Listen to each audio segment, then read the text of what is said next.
All right, just a second, guys. Just 1 minute. Nobody freak out. Everything's chill.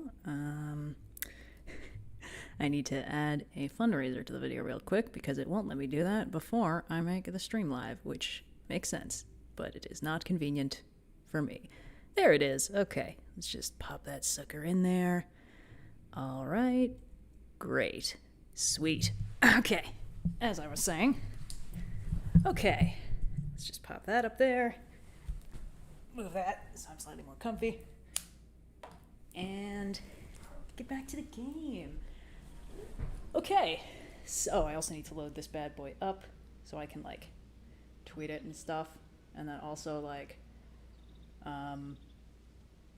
you know, read the comments. Because it's just me today. Just me and you guys. Okay. Sticking around and for some B-roll. Join if you wanna. There we go. Sweet. Okay.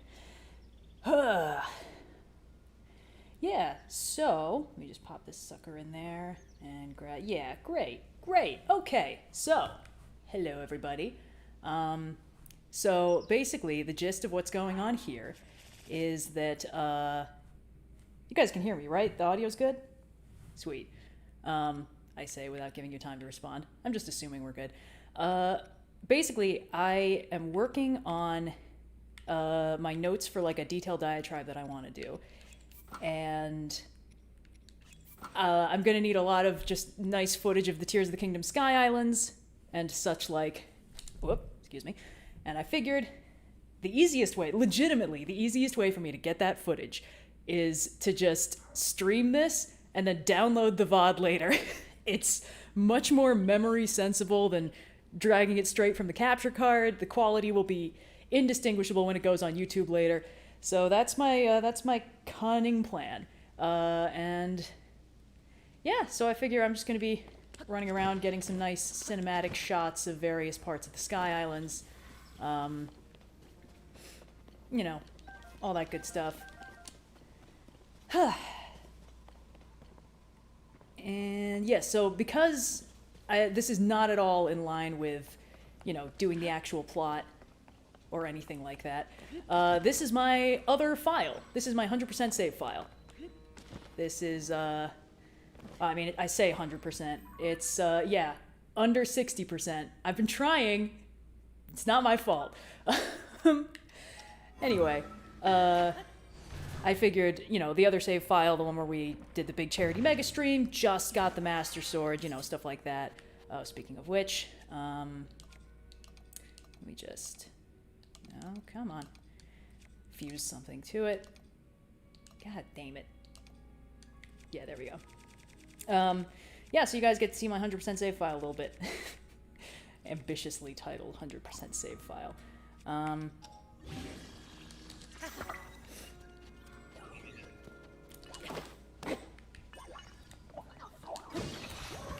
Anyway, yeah, so I'm just gonna, I think right now I'm gonna take us to the top of the Temple of Time. We've already been there, but you know, it's a very good shot, good angle for stuff. And then I will check chat, see what's going on. Oh, and I also attached the fundraiser we have for the Entertainment Community Fund, which is in support of the writer's strike, which is now starting to turn into an everybody strike, which is hell yeah. So, you know, if you have cash to burn, want to help out with the sticking it to the man and such. Oh, yes, good. Let's see. Come on. I've already been up here once. There's a fun challenge up here if you haven't tried it yet. Basically, it's nearly impossible to do if you haven't gotten the Zora armor. But there's a, just a little guy up here. It's just a little fella. Because you know that they were like, people are going to climb to the top of this. You know what? Maybe I should make the sages go away for this if we're doing B-roll. Maybe just a little. Hold on.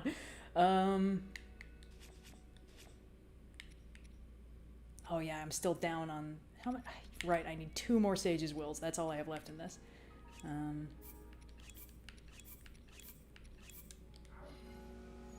There we go. Oh, you know what? Just a second.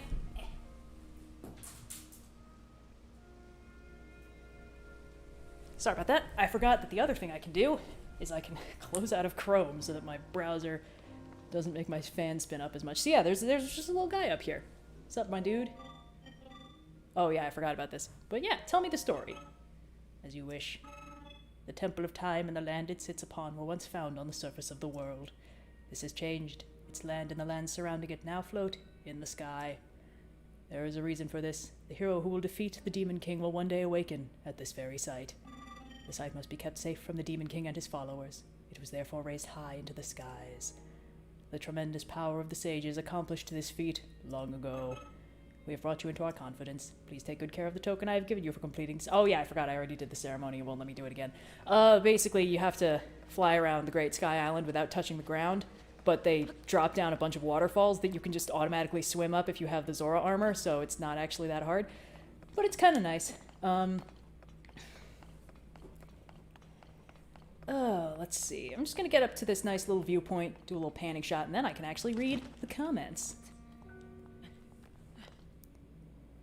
Oh, come on, Link. Come on, my man. There we go. I spent so long up here building gliders. Where was I trying to go? Which direction was it? There's an island that is the highest point in the map. I'll just show you on the map. I was, you can see I already set a medallion here. I was aiming for this little guy, which I guess would be like there somewhere. It's up there somewhere. Anyway, I kept building just different flying machines to get me up there, and it worked eventually. But boy, it was absolutely unrewarding. There's nothing up there. They didn't even give me a courtesy Korok. Oh yeah, I forgot they have the bell. Whoop, like, no. My ability to get nice footage is going to be hindered by my ability to play the game, but that's okay. I guess, spoiler alert, my thesis on the detailed diatribe that we're getting all this footage for is that there is only one place in the game where Tears of the Kingdom captures the feeling of general isolation that Breath of the Wild has throughout it, and that is on the Sky Islands. Because on the surface world, they kind of go out of their way to be like, all the NPCs are like living people, and they're doing their best to, you know, like, my dude, they're doing their best to, you know, make things work and, like, be alive and stuff, and you got the monster hunters that are out trying to do what Link does, and the depths, of course, are huge and kind of empty, but they're full of monsters, so it's not that empty. And then you come up to the Sky Islands, and it's like, yeah, this place is pretty dead. And the fact that it's got these little automatons everywhere that don't seem to have been informed before, like, everybody left, it just kind of contributes to that general feeling of like, some shit went down up here. We don't know what it was. It doesn't really matter, and we'll never get the answers to that. And I like that.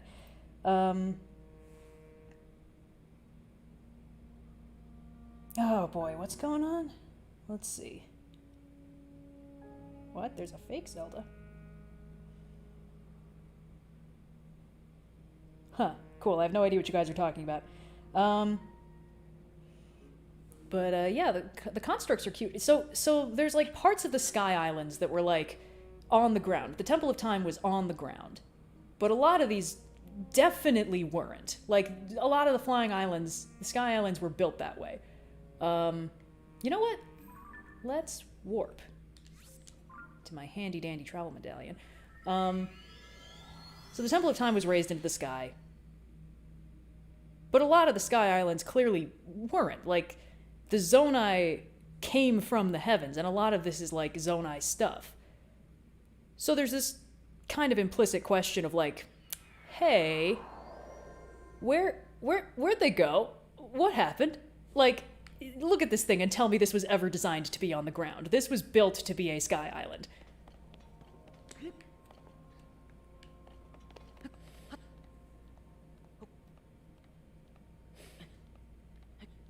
Anyway, I just think it's neat. But yes, as far as I can tell, this is the absolute highest point you can get in the map. And you can kind of tell because you can see a lot more of the map than I think maybe you were supposed to.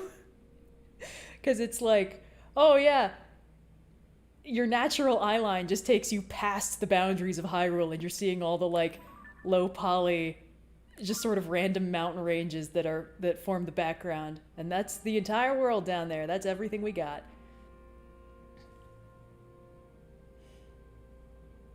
But yeah, you kind of get the impression that like the Zonai are like something happened.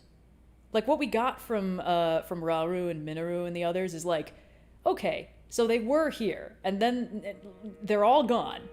They're all gone except for Rauru and Minoru by the time of the founding of Hyrule. So like, what the fuck happened? And you talk to the constructs around here, and they don't know what happened. They don't even realize that anything like happened. They're just kind of like, oh yeah, it's been a truly staggering number of days since I last saw anybody, so nice to see you, bud. How you doing? And it's just kind of like, did nobody tell you that they were leaving? That's so sad and kind of fucked up and implies some seriously tragic things about what exactly happened. Okay, let's see.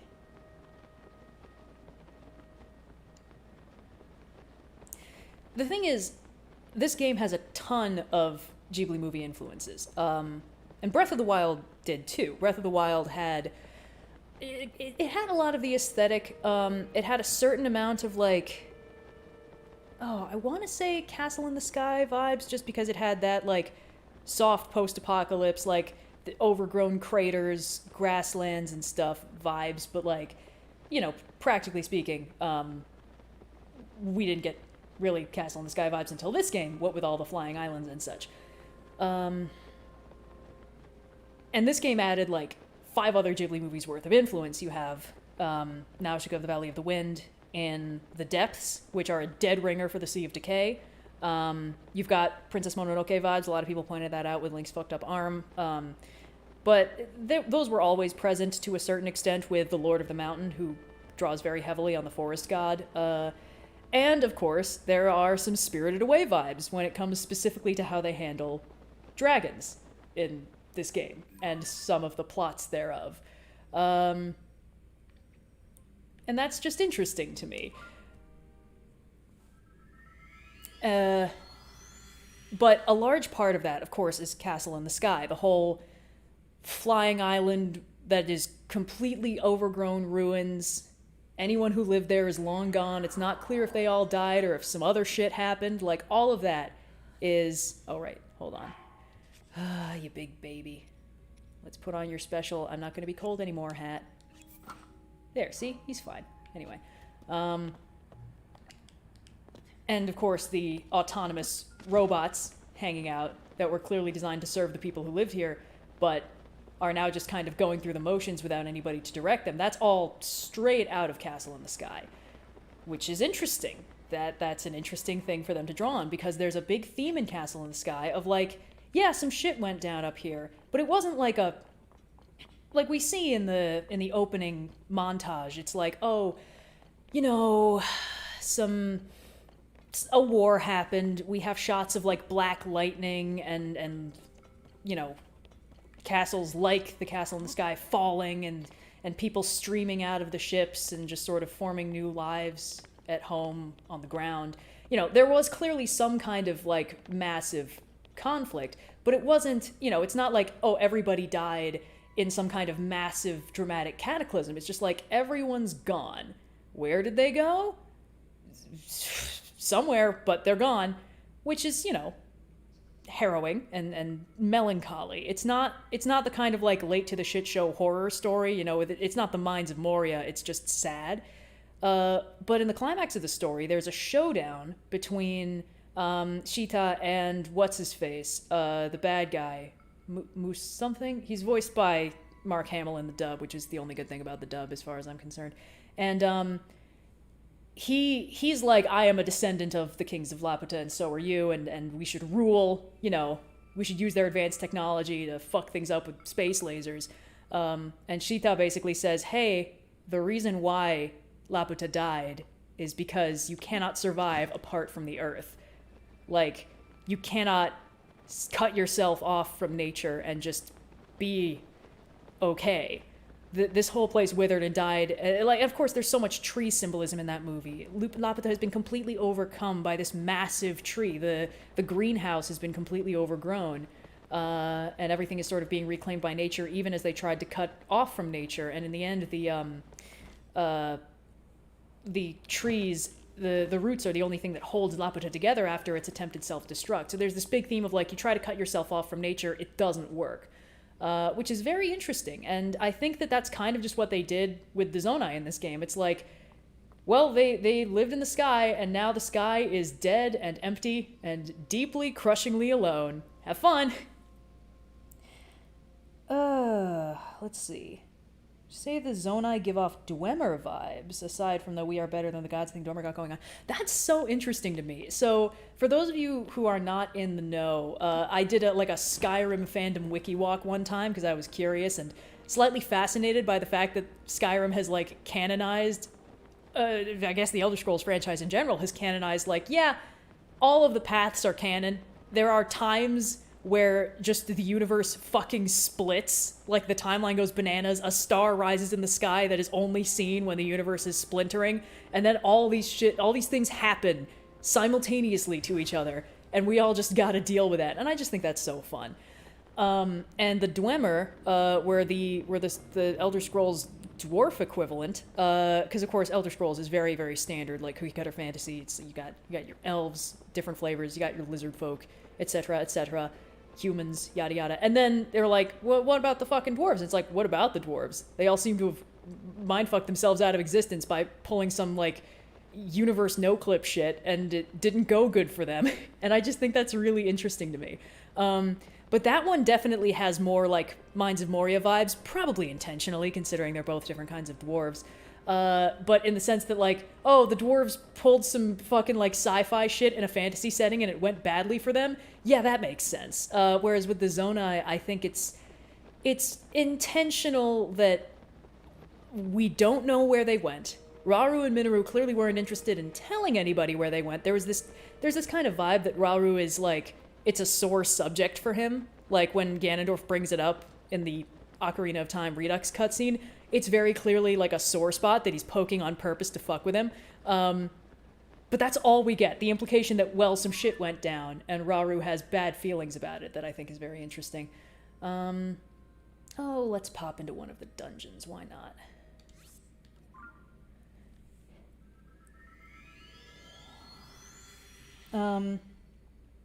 Anyway, yeah, so I think what's most interesting to me about the Sky Islands is that not only are there no answers to be found here, it's very clearly intentionally designed to have no signs of life. Like, this game is really good at... Ooh, you know what? I just thought of something, actually. We need to get more B-roll of a different thing. We can just come back here later. Where the hell is Hateno Village? What the? I have a quest? Oh. Yeah, I'll deal with that later. There we go. So this game is really good at environmental storytelling and making places feel lived in. There are tons of cute little hints about, like, how people live in certain locations. There's a lot of just, like, storytelling in the way that the world is designed. A lot of that is a holdover from Breath of the Wild. There's a lot of Zeltic videos about that, where it's like, there's like a, somewhere near Hyrule Field, there's some kind of, like, thing that was clearly a bomb shop that appears to have exploded when it was attacked by guardians. Like, the person who made the bombs went out in a blaze of glory, which is dope. That's cool. I like it. Where the hell is the schoolhouse? No, it's around here somewhere. I can smell it. It's probably... Yeah, okay, I got it. But yeah. Oh, I've got some kind of sensor going. It's probably fine. But yes, this game is really good at just designing things that look like a story. That tell you something about the people who live there and what exactly is going on. And then the Sky Islands have absolutely none of that. It is all temples and like ritual locations and absolutely nowhere that it feels like anybody lived. There are no houses, there are no beds, there are cooking pots, but they're clearly like camp cooking things. Okay, this is what I needed. In terms of environmental storytelling, this is the cutest shit. It's so cute. Look at that. Hold on. I know just the thing.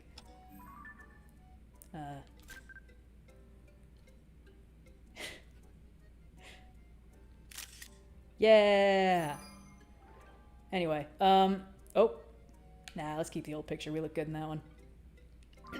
Oops. Well, I'm still bad at memory management. That's cool.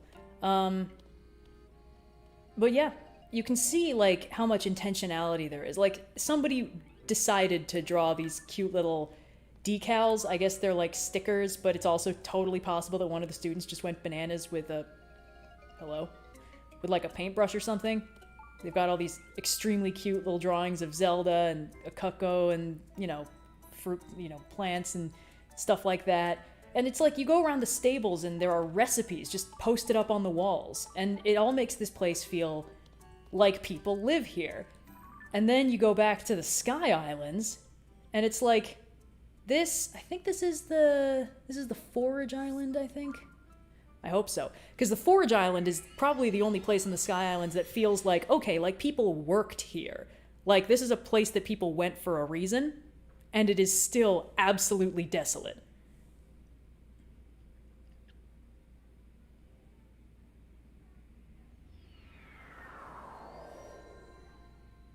Yeah, so, like this thing is functional. This existed for a reason. This is some kind of massive crucible. Like, this feels like a place that people gathered and worked, and there's some scattered weapons, but that can mean anything, and the whole thing is completely overgrown. Like, you look at this and it is not pristine. And it's cool. This is a huge island. It's got a ton of verticality. It's got a laser defense grid, which is pretty neat. There's a shot of it in the trailer. You can tell they were pretty proud of it. But there's a surprising lack of stuff here. Like, there's really not... I think there's a few Koroks. There's some treasure chests. But, like, when I first found the Forage Island, I thought, oh, maybe this is where you get, like, the Zonai armor. You know, maybe you, like, bring materials and there's a construct and they forge it for you or something like that. Or maybe this is the equivalent of those, like, the Sheikah oven from the first game where Robbie could, like, make you stuff if you brought him parts and money. And it just isn't. It is not that. And that is strange to me. Oh, do I need to... it's fine. But it's strange in a way that I like, that feels intentional, you know? Because this place is dead. It has been for ages. That's the whole point. Like, we're not going to find answers here, because even in the time that Zelda gets bamped back to, there are no answers to these questions. The Zonai are gone, Rauru and Minoru aren't talking about why, and places like this that were never on the surface have just vanished into the sky. And that's cool. That's really cool to me. And it's also kind of disappointing because I want to know, like, I want to know what happened. I want to know what went wrong and where they all went. But I also really appreciate that they don't have those answers, because in Breath of the Wild, the Zonai were a complete mystery, and Tears of the Kingdom kind of got rid of that to a certain extent. It was sort of like, all right, we've got a lot of Zonai runes, we've got Rauru, we've got Minoru, we've got a lot of Zonai tech, the depths are full of Zonai mines, the Sky Islands are entirely Zonai architecture, and it's all extremely cool. And then you get your closer look and you're like, oh wait, this is answering none of my questions. Like, archaeologically speaking, this tells me absolutely nothing.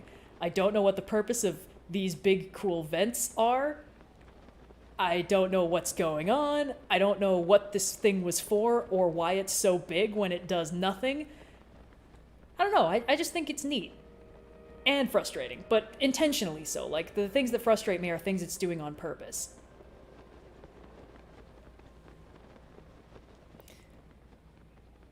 Alright. Let's get that. And it's so pretty. Like, look at all this stuff. And even here, there's roots breaking through. It wasn't designed to be like this. It probably wasn't designed to have any trees on it at all. This doesn't look like it was supposed to be some kind of, you know, garden. It's just that absolutely everywhere you go, nature is taking over.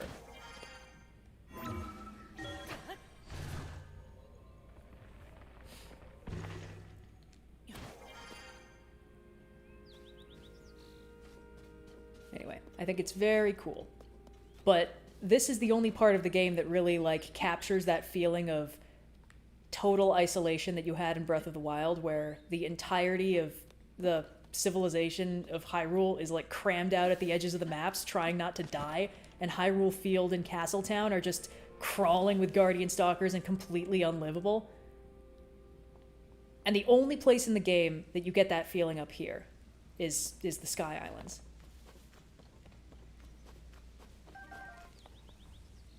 Oh shit, someone donated $500. Damn. Why do you hold distaste for the English dub of Castle in the Sky? Honestly, this is one of those opinions that I inherited from my mom and never questioned. When it specifically came to the Ghibli movies, she was very subs not dubs about it. And a large part of that is because the Ghibli movies in the sub version are not afraid to have long stretches of just silence and, like, scene setting and ambiance and mood. And then in a lot of the dubs, they just can't stand that. They're like, we can't. It's Kiki's delivery service. The cat must not shut up at any point. And it just kind of, you know, it gets rid of a lot of the effect of Ghibli movies that I personally really like, which is that sort of melancholic scene setting. But Mark Hamill always kicks ass. So, you know, I reserve the right to be a little bit hypocritical about stuff. Let's see, where to go next?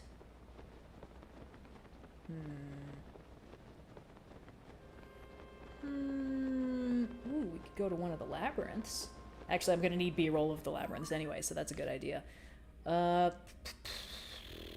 Check out another King Gleeok, but I don't know if I have that in me right now. Let's see.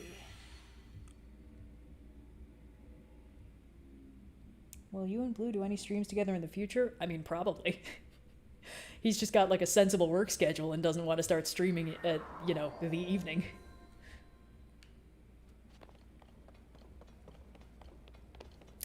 So, like, this thing.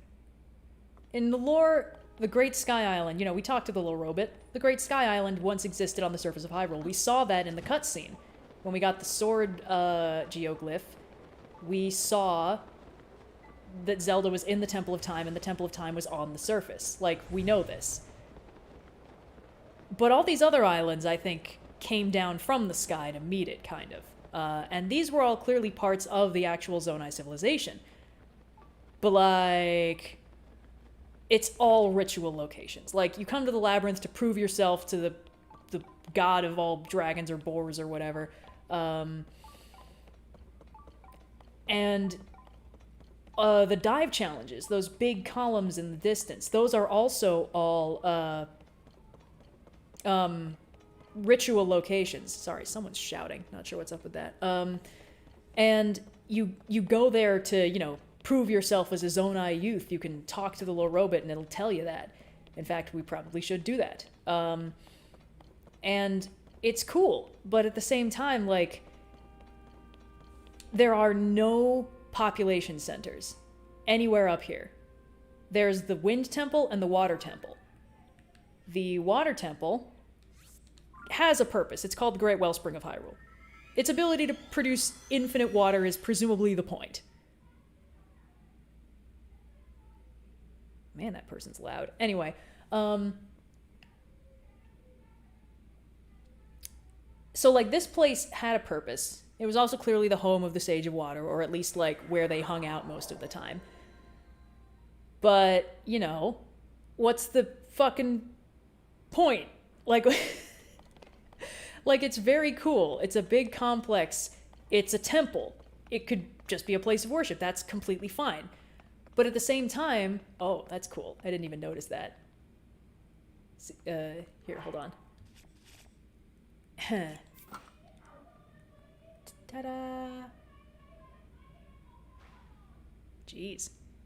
Hope that's not coming through as loud for you as it is for me. Anyway, look, we match. So you look at this and you're like, this tells me absolutely nothing about the Zonai civilization. And the thing is, there are parts of the map, not the Sky Islands map, but there are parts of the map that tell you stuff a little bit about how the Zonai work. And those are all found in the depths, in the mines, which we might want to check out some, actually. Oh! I didn't notice that. The elephant heads are everywhere. That's fun.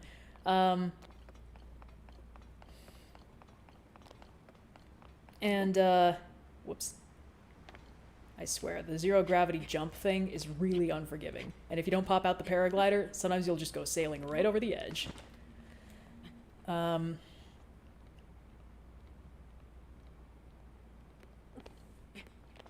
Let's see. Wouldn't the Great Sky Island / Temple of Time be a population center? Well, the Temple of Time was previously on the surface. So, if it were a population center, it probably wouldn't be one for the Zonai.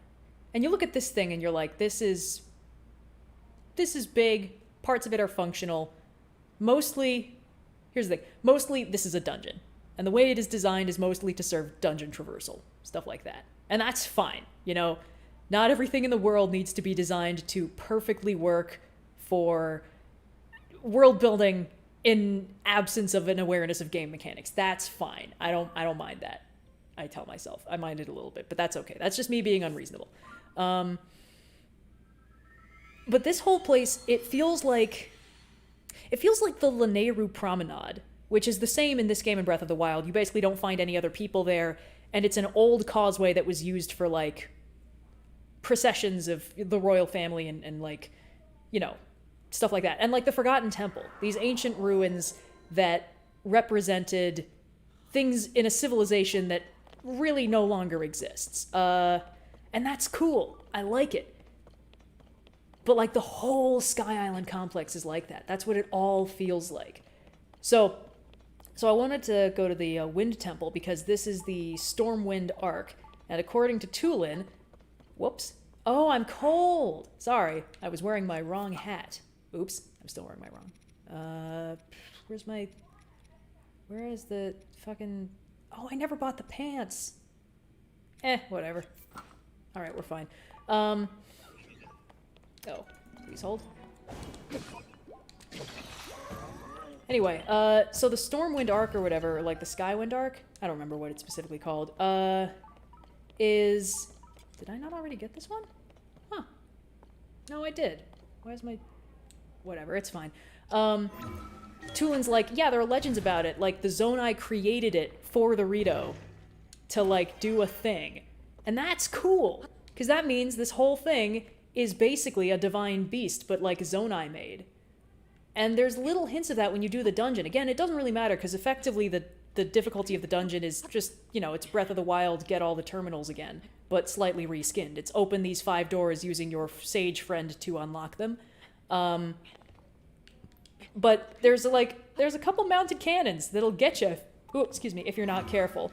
And it's clear that this thing was a weapon of war. It served a purpose. It wasn't just like a ritual location thing or whatever. It had a point. And I think that's really cool. It's still dead, and you have no option to use it. Like, in the previous game, you know... Hello? Huh. So, like, this is what I mean. Like, this is some Va Meadow shit right here, and I love that. But, ultimately, it doesn't serve the same purpose, and that's intentional. Like, this is not like in Breath of the Wild, where, you know, you are getting all the Divine Beasts under your control so that you can use them again. You're not getting this place working again, even though it clearly was designed for a purpose. Like, that's a cannon! That's a straight-up cannon! You can't use it, you don't get to use it, and I like that. As much as it sounds like I'm criticizing, I actually love all of this. I think that the fact that this is a giant ruin that you don't get to use is perfect, because this is actually a pretty clever case of ludonarrative assonance, in that you, as Link, are given the islands by the machinations of Zelda in the past. You see all the cutscenes where she goes to the sages and she's like, hey, in the future, my boyfriend is going to kick Ganon's ass. I need you guys to, like, pledge your bloodlines to help him out, etc., etc., etc. And she talks to Minoru, and basically they arrange it so that when Link wakes up, the Sky Islands will descend, and he'll be able to use them. Like, they'll protect him, and he'll be able to use them. And he's the only person in the game that has free reign over how he moves through the islands. Like, there are a couple places where you can find other people who've reached some of the flying islands. But Link is the only one that has total freedom of movement. And as a result, you can kind of explain away, like, oh, none of this does anything. And it's like, all they need to do is have gear and armor sets for Link. Because that is the only reason they have been brought down from the Sacred Realm for his use. That's the only reason they exist. It's fine. And I just think that's very funny. And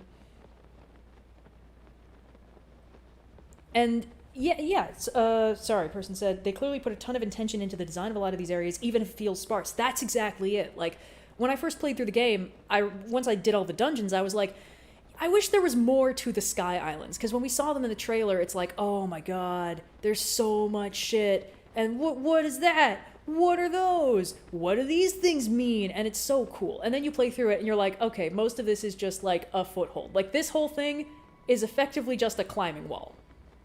These islands just exist for Link to get altitude so he can reach the Stormwind Arc. And that's fine. Oh, that is absolutely a Korok I missed. Hold on. Please hold. Hello?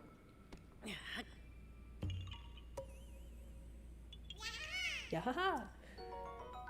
Great. Anyway, so you look at this and you're like, oh my god, what does it mean? And the answer is basically nothing. Everything on screen here is either a dungeon or a way for you to gain altitude to get into that dungeon. But they look so cool.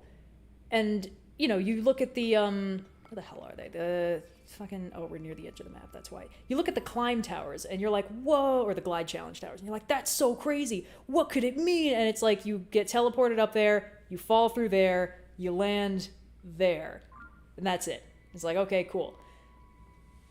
And it's like, oh no, I wish there was more. And you know, when we were talking about like, what's the one thing you would add to this game? I'm like, hey, let's add more Sky Islands, even higher. I want more. I want more uppies and more reason to go uppies. But that's me, and I know why they did it this way. And the fact that the design of everywhere else is so dense really tells me that this is 100% on purpose. And the fact that it feels like you're exploring abandoned ruins and there's nothing there is on purpose, and I think that's very cool. Let's see, this is a pretty good angle. Let's just get some nice panning shots while I read the comics. There are foundations of buildings that could be houses in the sky. That's, oh, okay. So there are a lot of little, like, standalone islands that usually have one treasure chest in them, sometimes like a sage's will or something. But most of the time, it's just, you know, it's just one room with maybe some barrels. Actually, we gotta go back to the big Sky Island, the central one, because actually there's a lot of stuff here. It's probably it's the biggest, most complicated Sky Island with the most potential for, like, hey, maybe people actually did live here once. So we gotta check it out. We gotta check it out. Are you going to do a streamed playthrough of Hollow Knight's Silk Song when, parentheses, if it releases? Well, I probably won't be because I've never played Hollow Knight. And Blue probably won't be because he doesn't think he's very good at it and finds it frustrating to play, which is completely his prerogative.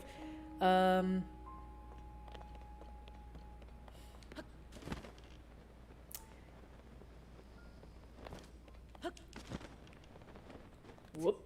Whoa, that's fine. That's fine. That's fine. Oh, yep, everything's cool and normal. Let's go over here instead.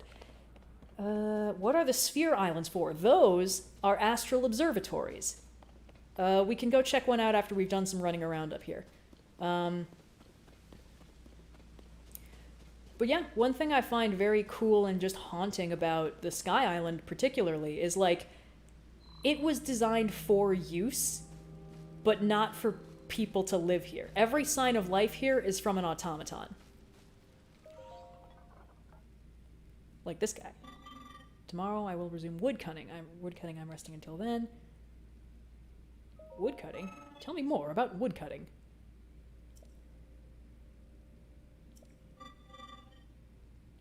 Yeah.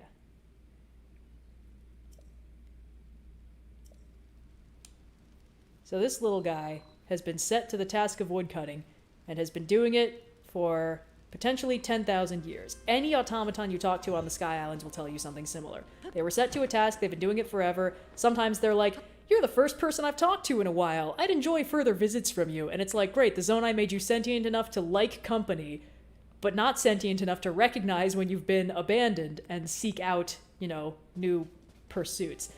So, like, something like this could theoretically be like a living space or something like that.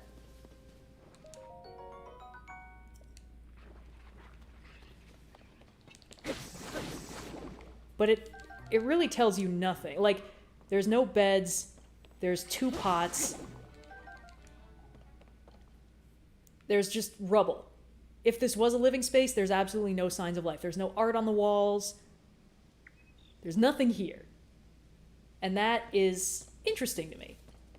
Because there's a lot of little places like that on the Sky Islands. But none of them feel lived in by humans, or Zonai, as the case may be. This feels like this thing. This feels like a garden. This feels like a nice place where people took walks, where they set constructs to do tasks.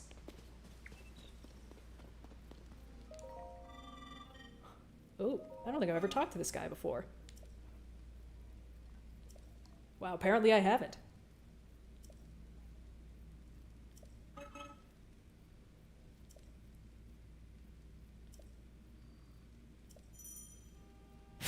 Thanks.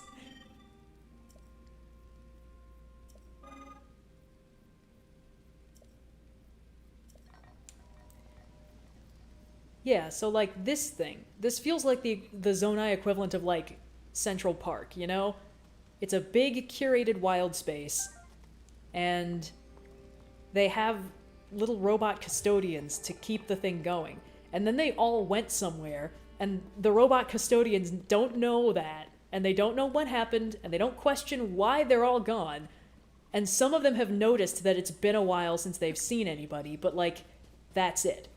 And I find that very interesting, because again, this doesn't feel like a place where anybody lives. Although, there are little things, like how a lot of their architecture is clearly designed for people to ascend through.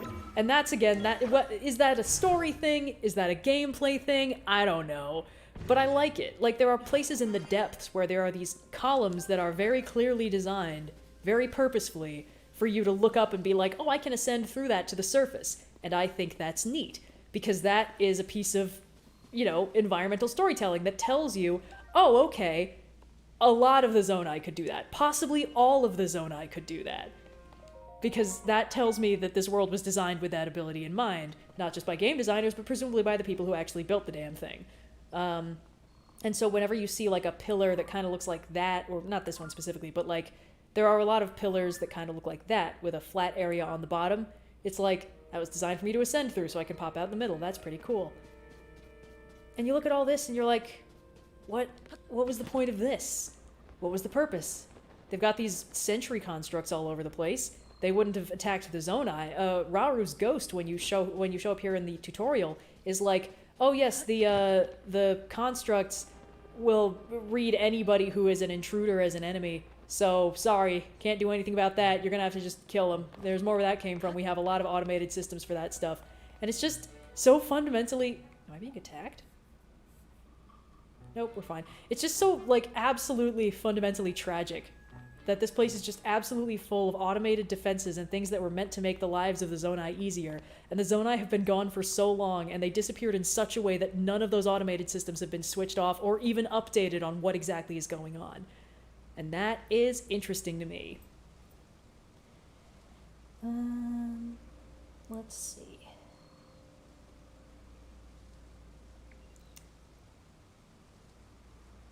Rauru and Minoru were Zonai who ran away from whatever took the rest of them out and feel guilt for abandoning them despite it resulting in their survival. See, I like that theory, and I like some related theories. There's one that I like for entirely self-indulgent reasons, I like the theory that says that the Zonai were like, because I think Ganon says something that implies that like, oh, the Zonai were like exiled for doing dark magic or some shit, or like something happened, you know, in their hubris they pulled some shit and it was bad or whatever. And I think that's interesting and possible, but the theory I like is the one where they turned into the Twilight. It's like, why? I wonder why I might be partial to that fucking theory. Anyway, so yes, we're leaving the Skylands just for a little bit because I need more B-roll of other stuff. Let's take off the hat. Perhaps put on a sillier hat. No.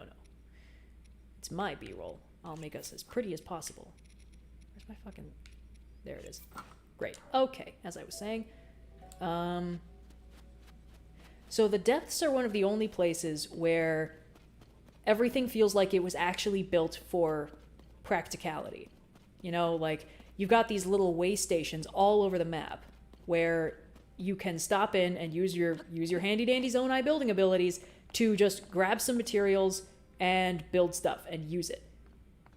And this all feels like it was built for, you know, extremely purposeful reasons. And when you get to the mines, they are entirely function over form. You know, these things exist purely as, like, systems of conveyor belts that don't work, and processing facilities that are long abandoned, and, like, one treasure chest for you with an armor set that's exactly in your size. Like, that's it.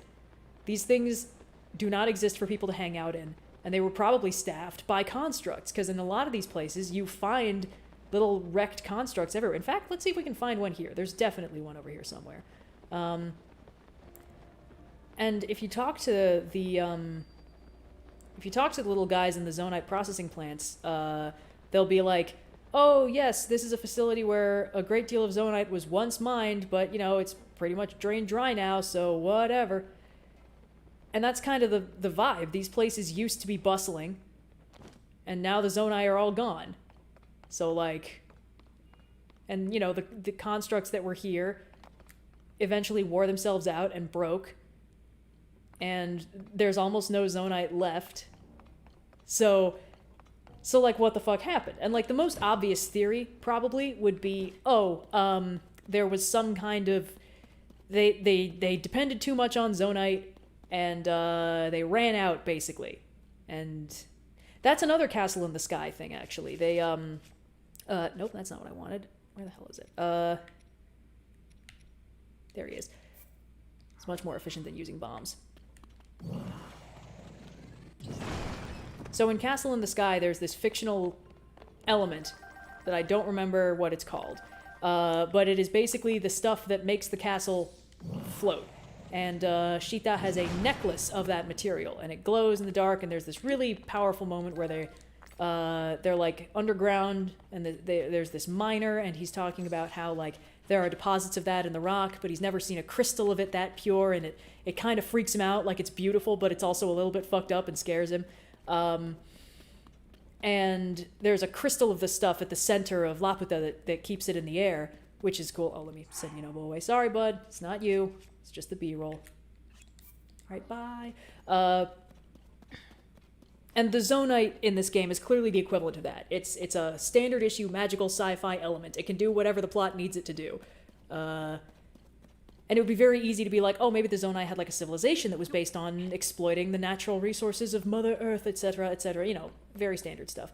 Let's go, what's the biggest? Probably the abandoned central mine, right?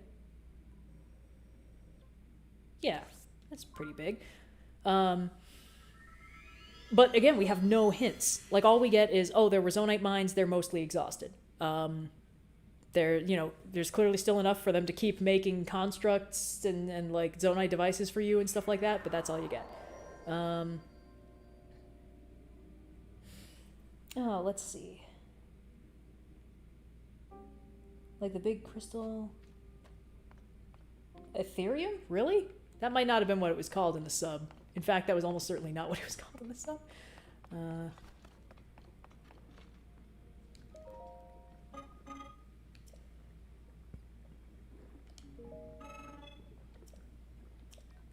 Alright, bye. Ooh, we should see if we can,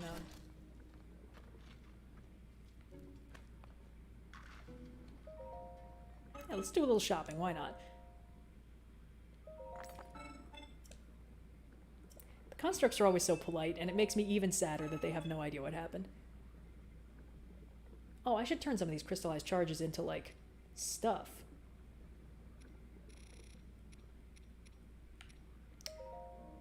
Well, yeah, we can check out one of the constructs. All right, yep. All right, bye. Anyway, so like this whole place, this was built for function over form, and it's possible. In fact, I'd say it's even likely that actual Zonai like worked in the mines. Could even assume there was some kind of class system, because there are things here that really only make sense for people who have like Zonai abilities, including the ascend pillars at the corners of the map. We should see if we can find one of those, actually. Oh, actually, first let's check out the Secret Spring of Revival. It's so funny to me that they fully closed off the Shrine of Resurrection, but under it is this place, which is a nice hot spring that heals all your hearts. And I'll just take that. Great. Great, let's just hang out here for a little while. Let's see.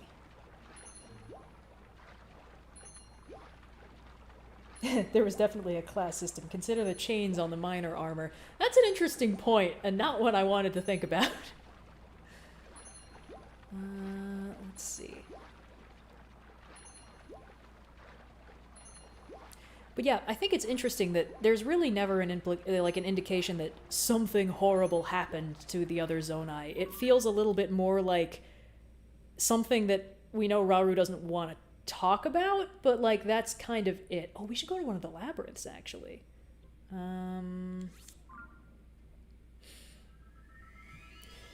And so there's a few possibilities, and we will never find out which one is correct.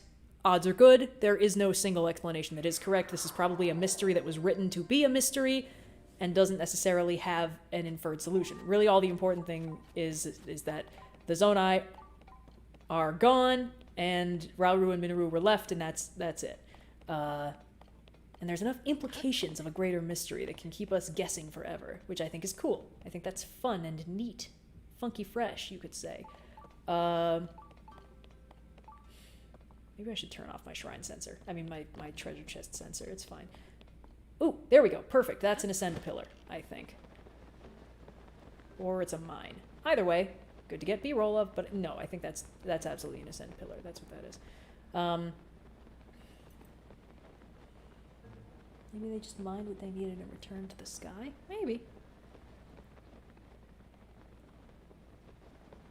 Okay.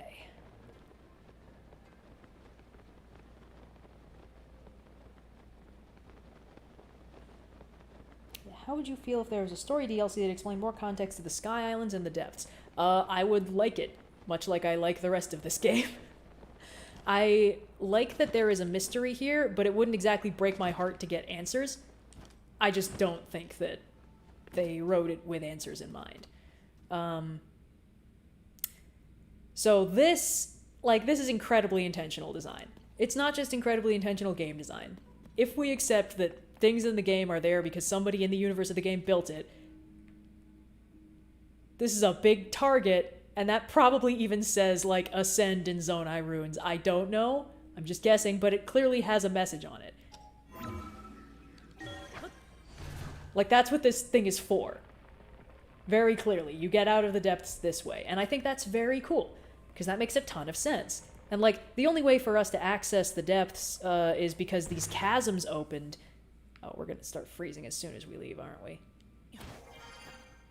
Ooh, I'm so cold and sad. Okay, let's just fucking... Hold on. Where's the hat for this? Alright. I'll put on the shirt, too. Fine. There we go. We're fine. And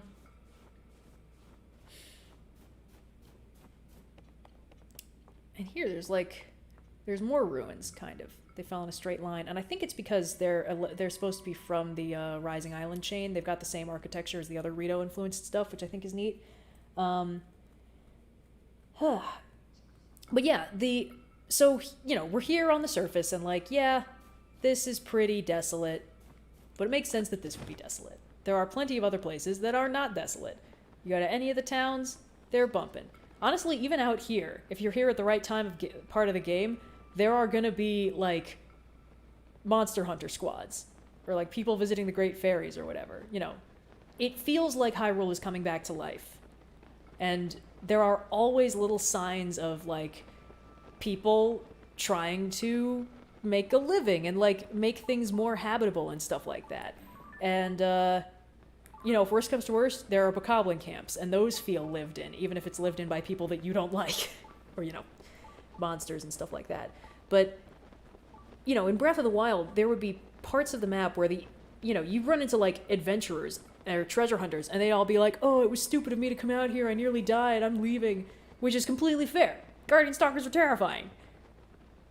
But, you know, in Tears of the Kingdom, they go out of their way to have these little, like these things. We're out on the fucking ass corner of the map, and there's a stable, which was here in the first game, and there's one of these things, which is just like, hey, we're trying to rebuild stuff, have some materials on us. Someone came out here and put these here with the expectation that people will use them. And, you know, obviously some of that is us, but it is environmental storytelling. This makes the world feel lived in. And then, you know, there's people around here, there's these jokers. Beetle's probably around here. There he is. There's my boy. There he is. Even out in the tundra, life continues to thrive. And it all feels, you know, lived in. Intentionally so. And then you go... Oh, let's go to one of the orbs again. Those are always fun. We went to the... No, that's a Glide Island. Oh, we should actually check out the Glide Islands too. But, show me the orbs. I know you have them. Is this one? Yeah.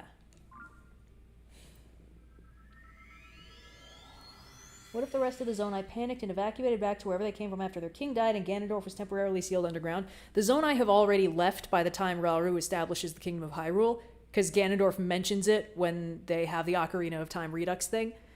So, like, we know that part already happened, but it would also make sense if they fucked off. But, like, there's kind of this implication that they didn't just leave, that, like something else happened. Because Rauru has a weird amount of power over everything about the Sky Islands and the Zonai and the Secret Stones. You know? Like, he can just kind of make unilateral decisions about stuff, and there's nobody to oppose him. And that makes me think that... Am I in the right place? I thought there was an orb around here. Well, there's an orb over there. And this is good footage anyway. So, like, when he gets the sages, you know, on his side to fight Ganon, etc., he just gives them all secret stones. He just has 4 extras just around. And considering that one of them just made Ganondorf super powerful, evil Demon King mode, like, it's kind of wild that he can just do that. And that makes me think that there is absolutely no oversight for him. Which makes me think that wherever the other Zonai are, whatever happened to them, it's not something reversible, and it's not something necessarily that they did on purpose or that they can undo. We might have to warp here. Yeah, okay, cool.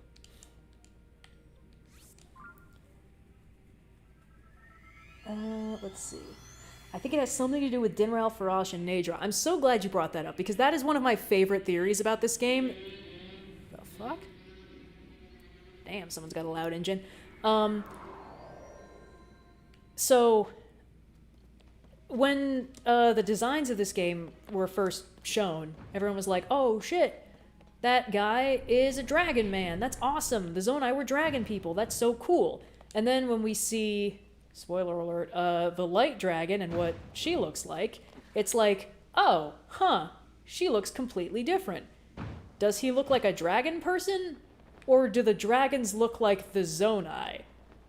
And that is pretty clearly the intent, because, you know, the light dragon doesn't have a lot of the traits that Rauru and the dragons share, you know? And we're gonna get some B-roll of the dragons later.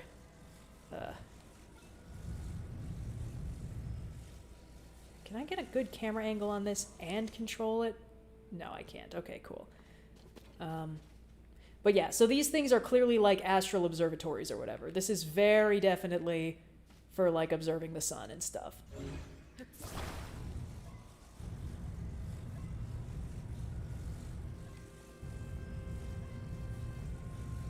Yep, here we go. This is the night sky side. We've got constellations, we've got a moon. Whatever the hell those things are. I think that's neat. And you know what? I actually think a lot of these are... Well, okay, a lot of these are repetitions of the same constellation. I'm not entirely sure what that's for. But yeah. These orbs clearly exist for, like, astral observation and stuff like that. And that's cool. It's cool to have something like this that clearly had a purpose. You could see some Zonai scientist just chilling here, you know, taking readings, using Ultra Hand on this bad boy. How do I get down to the lower level? Oh, wait, I remember this. I remember this one. It was annoying. And this thing feels functional in a way that a lot of the other parts of the Sky Islands don't. And I like that, because that tells a story. You know? This tells us something about how the Zonai used the Sky Islands. And it also tells us, no way in hell was this thing ever on the ground. No shot. This is so clearly...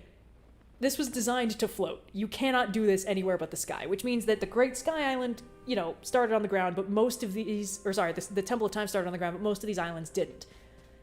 And must have come down from, presumably, the Sacred Realm past the Cloud Barrier that we all saw in Breath of the Wild when the dragons flew into it, yada yada.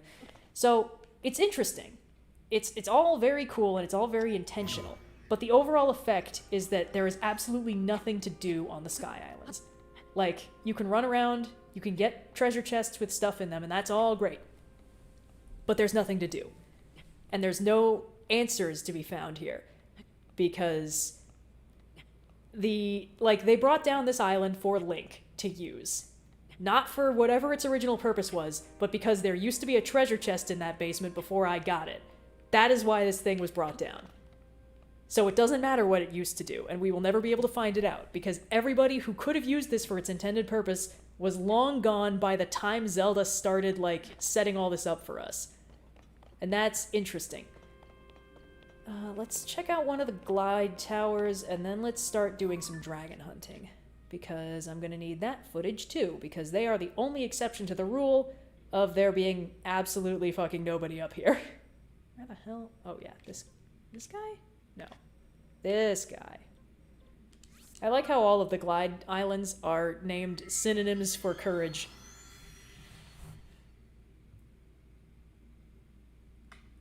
Does needing B footage mean that there is a TOTK detailed diatribe on its way? Yes! Eventually. I'm still in the making the slideshow stage. I figure that doing this will help me get footage and also sort out my thoughts about it. Alright, how cold is it? Oh, we don't need any of this. Get out of here. Where's our good shirt? There it is. Perfect. Alright, we're great. Alright, let's talk to the little guy again. He's gotta be around here somewhere. I guess a big part of why I'm getting this footage myself is because almost all of the footage you can get, Tears of the Kingdom, on YouTube, is people streaming it, sometimes with their face on camera, mostly with a watermark. So it's a little hard for me to just be like, I just want the footage of when they fight the Demon King that one time and stuff happens. And it's like, sorry, you gotta get a guy in the corner mugging for the camera for 40 minutes first. Oh, he knows our name! What's up, my dude? Hope today has been a pleasant one so far. Your incredible record of 21.03 remains unbroken. I know, man. It's because nobody else has come up here. I'll pass. Oh, God, I made him sad. Never mind, we're gonna do it.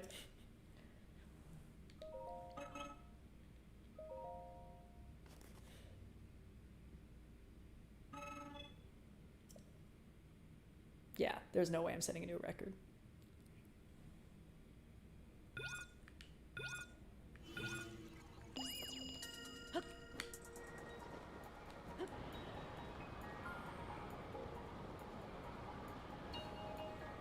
Hope there weren't any rings I was supposed to hit, because I absolutely missed them if so. There were definitely rings I was supposed to hit.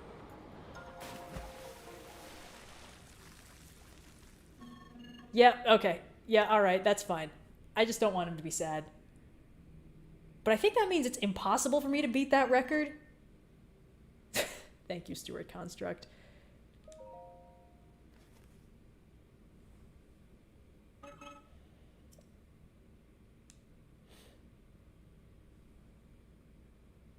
I didn't even know you could miss the first ring.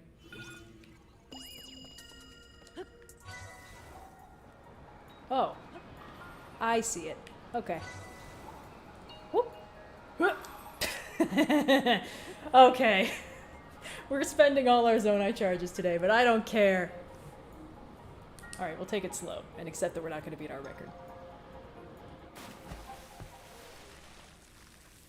Oh! Putting on the glide suit would definitely help. Okay.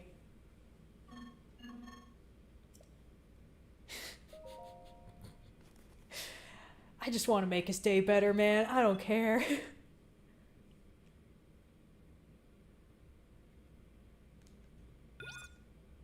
Alright. Time out.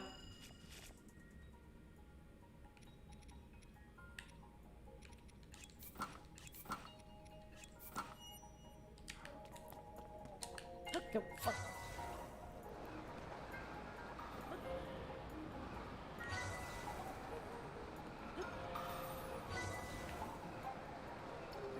And, whoop.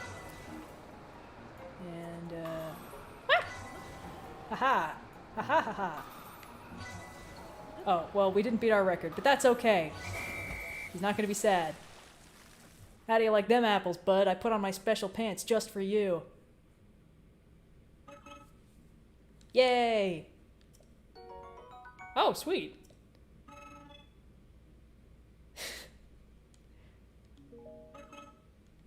Alright. Aww. He likes us. God, the constructs make me so sad. Alright. Come on, bud. Come here. Float down. Float down. Come on. Come on, but oh, come on!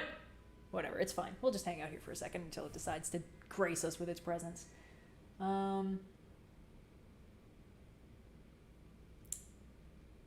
second another commentator, what's up with the barbarians in Farron? Oh, is that about like the...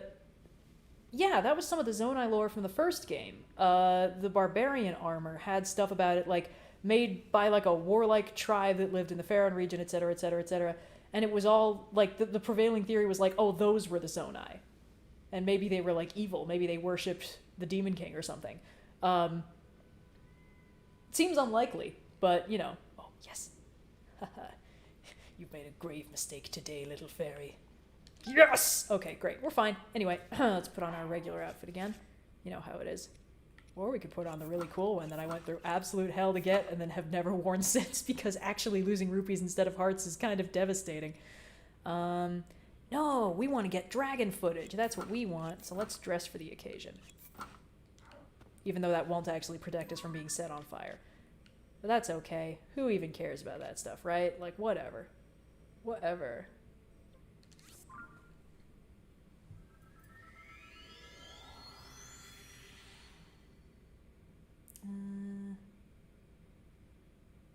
Would you ever want Nintendo to explore the origins of the Majora's Mask and the Fierce Deity's Mask in any real depth?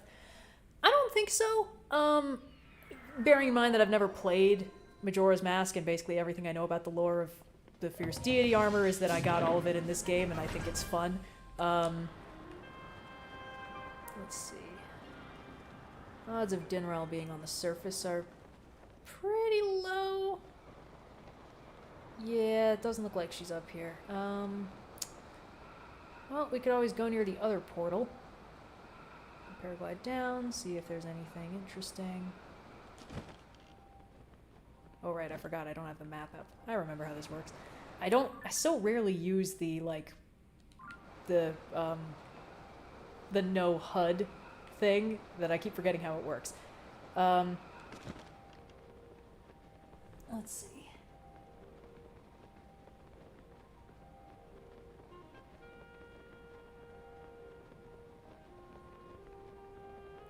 For some reason, the fact that Rauru and Minoru can't reprogram the constructs but seem to be in charge makes me think of local apocalypse since the skill to program vital things is lost.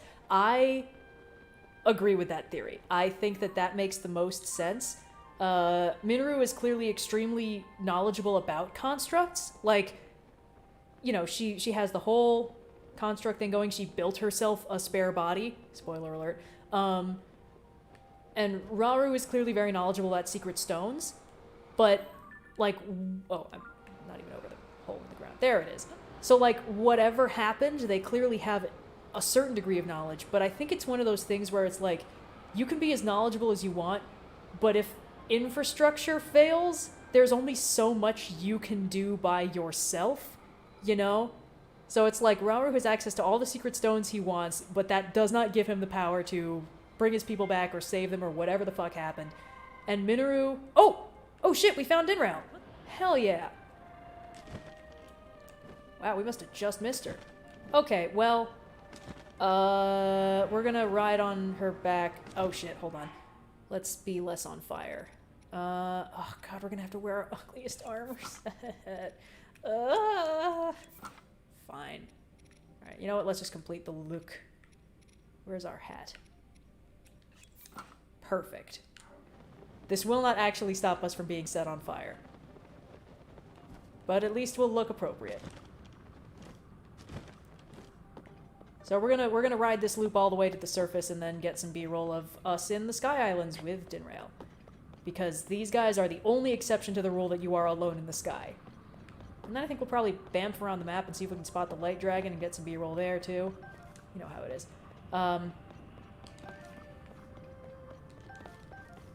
I was talking about the dragon theory. But yeah, so the thing about Rauru and Minoru, like, they don't give across the vibe of, like, tattered refugees of some kind of apocalyptic event. It kind of feels like whatever happened to the other Zonai, they got out before that. So there's a lot of possibilities. You know, Rauru and Minoru could have been, like, exiled or something. But they don't really give off that vibe either, and it would be weird if they were, you know, exiled, and also Rauru could just pull out 4 secret stones whenever he wanted, you know? Slightly odd. Slightly mysterious. Not impossible, just a little bit weird. So, my theory, the vibe I get, is that the Zonai had their own thing going on. And Rauru and Minoru were really interested in the surface world. Like, the Hylians, etc., etc. I mean, Rauru married Queen Sonia, and her entire design is so clearly based on, like her trying to emulate the costume and cultural practices of the Zonai, clearly as kind of like a, you know... And she and Rauru were, like, together for long enough that there are statues of them together in every single shrine that Rauru made to try and seal some of the evil that was just happening in Hyrule. So you get the impression that, like, Rauru and Minoru were, like, extra interested in the surface for whatever reason. And maybe while they were there, the Zonai had some kind of nightmarish, like soft Dwemer apocalypse or whatever the fuck happened. And they all got, like, exiled to some other dimension or ascended to a higher plane of existence or are locked in the sacred realm or whatever. But the impression I get is not that they are somewhere else but still powerful. It's like whatever happened to them rendered them functionally dead. It's like they were all gone, but in a way that they can never come back. Which is why I like the theory that they got exiled and turned into the Twilight, because the Twilight were previously exiled for great acts of dark magic, which I think is neat. I think that's dope. That lines up great. I don't think it's true, but I would love for it to be true. So Rauru and Minoru are left behind with access to this completely empty, massive civilization, and they each understand a decent amount of one part of it, but that doesn't mean they can make the whole thing start working again. And then Ganondorf turns up and fucks the whole thing over. So, like, what are they supposed to do then? Why is it so bright here? Ooh, we are close to the surface, and I don't like that. Oh hey, found the fire temple. Okay, did anybody play the Fire Temple as intended, or did we all just cheese it? Because I for sure cheesed this bad boy with ascend and climbing walls. I don't have time for minecart puzzles. So another thing I was talking about before was the design of the dragons in relation to what Rauru looks like. In fact, where are my character profiles? Where are... Oh, yeah, far left. So, like, you know, there's a lot in common with the dragons. They got the big ears, and Rauru has that mane where the undercoat is a notably different color than the top part. You know, he's got the yellow under highlights, and the rest of it is kind of just that creamy white. And Minoru's hair is very short, but, you know, she could have something similar. And that main effect is something that Dinraal has. Dinraal has a white top coat and then a luminous magma-like red undercoat. And all of the dragons except the light dragon have the same thing. So when we initially saw Rauru, it was like, oh, cool, he looks like a dragon. And now it's like, oh no, 3 out of 4 dragons look like Zonai. And we know that eating a secret stone turns you into an immortal dragon. And we know that this is a known thing among the Zonai. Minoru knew about it and told us about it. So, like, the obvious conclusion is that Naydra, Dinraal, and Forage were once Zonai, who had sage-like powers, control over fire, lightning, and ice is the obvious candidate. And at some point, they had to eat secret stones and became these bad boys. In fact, if we check the Hyrule Compendium entries for them, you can see why I'm nowhere near 100%. But also, I don't think that 100% is particularly affected by the compendium in this game. Well, what do I know? Where are the dragons? Ah, here we go. Check out my sick selfie. A spirit of fire has taken the form of this giant dragon. Dinraal bears no ill will towards people. So the theory in the previous game is like, oh, okay, we got 3 dragons and they have the names of, like, I don't even remember, sorry. It's like sages or the goddesses or something like that. And there's a few ways you could play that. One theory is that again, in the Ocarina of Time Redux cutscene, Ganondorf is like, when the Zonai first descended from the heavens, they must have seemed like gods. So he's pretty clearly, like, ancient aliensing himself a little bit. It's like, oh, maybe those goddesses weren't so goddessy. Maybe they were just highly advanced sky people. Which is obviously something that Rauru finds a little bit offensive, which I think is funny. But, you know, there is a read on this where Naydra and Dinraal and Forage were the goddesses, and they were also Zonai. And I don't think that's true, and that I don't think it was intended. But I think it's a read that makes sense. And then they ate secret stones and turned into immortal dragons with crazy powers, and that's it. And that also makes a lot of sense. And, but yeah, so these guys are the... Oh, Link's falling asleep. Sorry, bud. So that's all well and good. And it gives you, you know, some sense for the underlying lore implications, but none of this is confirmed or denied in the actual lore of the game, which is how I like it. I think that's how this should be, you know, that this is all theorizing and stuff like that. This is stuff that might be true and might not be. Let's see. I love the golden goddesses as goddesses. I agree. So, an easier guess would be that, like, maybe the dragons were named after these goddesses or whatever. I don't know. Like, they reuse a lot of names throughout Zelda. Like, Rauru was, I think, the Sage of Light in one of the other games. And now he's just... So it's like, okay, there was an old guy, and I guess he was named after this goat man who founded Hyrule. That's cool. But again, I think trying to find one cohesive canon that covers every Zelda game and puts them in a timeline is a fundamentally losing battle, because it was not designed with that in mind. That was not the point. Things have the same names because that's cool, and because they're references. Ooh, I think we're going up. Are we going uppies? Hold on, let's check the map. Oh no, we got a long way to go before we start going uppies. We gotta get over here. Alright, carry on. That's okay, I'll just keep the camera on this direction and just kind of get some tasty B-roll and call it. Let's see. I almost said that the Zonai basically got Dwemered, but the Dwemer actually probably have it worse. If you do your research into what happened to them, it quickly becomes a rabbit hole of terror. That lines up with what I remember from my wiki walk.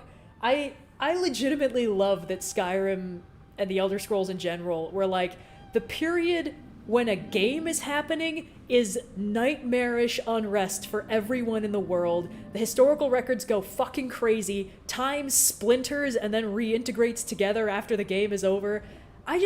The part of that I was so enamored with was that thing where it's like, there is a star that is only ever visible in the sky when a game is happening, basically. It's like, that's such a fun soft magic system concept of like, sometimes the universe is breaking on an absolutely foundational level, and when that happens, new stars appear. That's just so, chef's kiss. Lovecraftian horror implications, my beloved.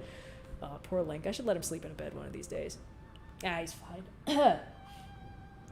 So my theory is Ocarina of Time is just a retelling of what happens in the past of Tears of the Kingdom. I like that kind of idea, but I also kind of don't, because it has implicit in it this feeling of like, well, does this really matter? This isn't really happening to Link. This is a telling of a story that we just happen to be looking at. Like, I understand the appeal, but it feels a little bit immersion breaking in the sense that, like, any story with an unreliable narrator is a little bit immersion breaking just by its nature. Let's see, is there somewhere more interesting to point the camera? Oh, not really. More glamour shots of the dragon. New stars is the scariest thing you could have said to my aerospace-centric brain. Oh, man. When I was researching, I don't even remember what the context of this was, but I was looking up... Oh, it was for the space horror video, obviously. I was looking at the history of, like, cosmological models of the universe, and there was a supernova that was visible for a few days in the 1800s, I want to say, and a new star became visible afterwards, and it, I think, helped with the acceptance of the heliocentric model because it became very difficult to adhere to the idea that, like, we live in a big dome and the stars are painted on the cosmic sphere, when it was like, no, I think maybe stars are a thing and sometimes new ones happen. So, anyway, question, how did you get the HUD to go away? It's in the options. There's a setting for it where you can basically have the HUD in normal mode, or I think this is technically called pro mode. And in my case, it's great because it means I can get all these beautiful sweeping shots. Heck yeah. Alright, the ooze could go away. I could stand to not see the ooze. But that's fine. You know, whatever. You do realize that only the light dragon goes into the sky, right? Oh, bud. I am afraid you are living up to your username. Don't worry, we're gonna fly out of a big hole and then we're gonna go up in the sky for a while. And then I'll be able to get all that B-roll I need. It would be fun if you replayed Twilight Princess for charity at some point. I agree! And it would be extra fun if they released Twilight Princess on the Switch for me to do that. The timeline is kind of dumb if you look at everything too closely, but it's also fun to theorize. It's like fan fiction, but with more arguments with nerds. I 100% agree. I think this is... I actually had an argument with Magenta about this after the game came out. Because when I got all the geoglyphs, I had this moment where I was like, wait a fucking second, did they just decanonize every single Zelda game up to this point? Because, I explained this when we did the Mega stream, but it might have gotten lost in all the other stuff. Basically, so this is the founding of Hyrule. The timeline that Zelda gets thrown back into is the founding of Hyrule. That is the first king of Hyrule. That is the very beginning. And then Ganondorf is sealed away under the castle for over 10,000 years, and he only gets released after the calamity in Breath of the Wild's 100 years prior backstory weakens the seal and he starts gathering power at a faster rate until he can break free. So that means, and Breath of the Wild is canonically 10,000 years after every other Zelda game. Like, that was the justification for how everything got rebuilt. It's like, it's 10,000 years later, none of that other shit matters. So that means, beginning at the founding of Hyrule and ending at 10,000 years after every other game, Ganondorf was sealed in the castle basement. So where did all the other Ganondorfs come from?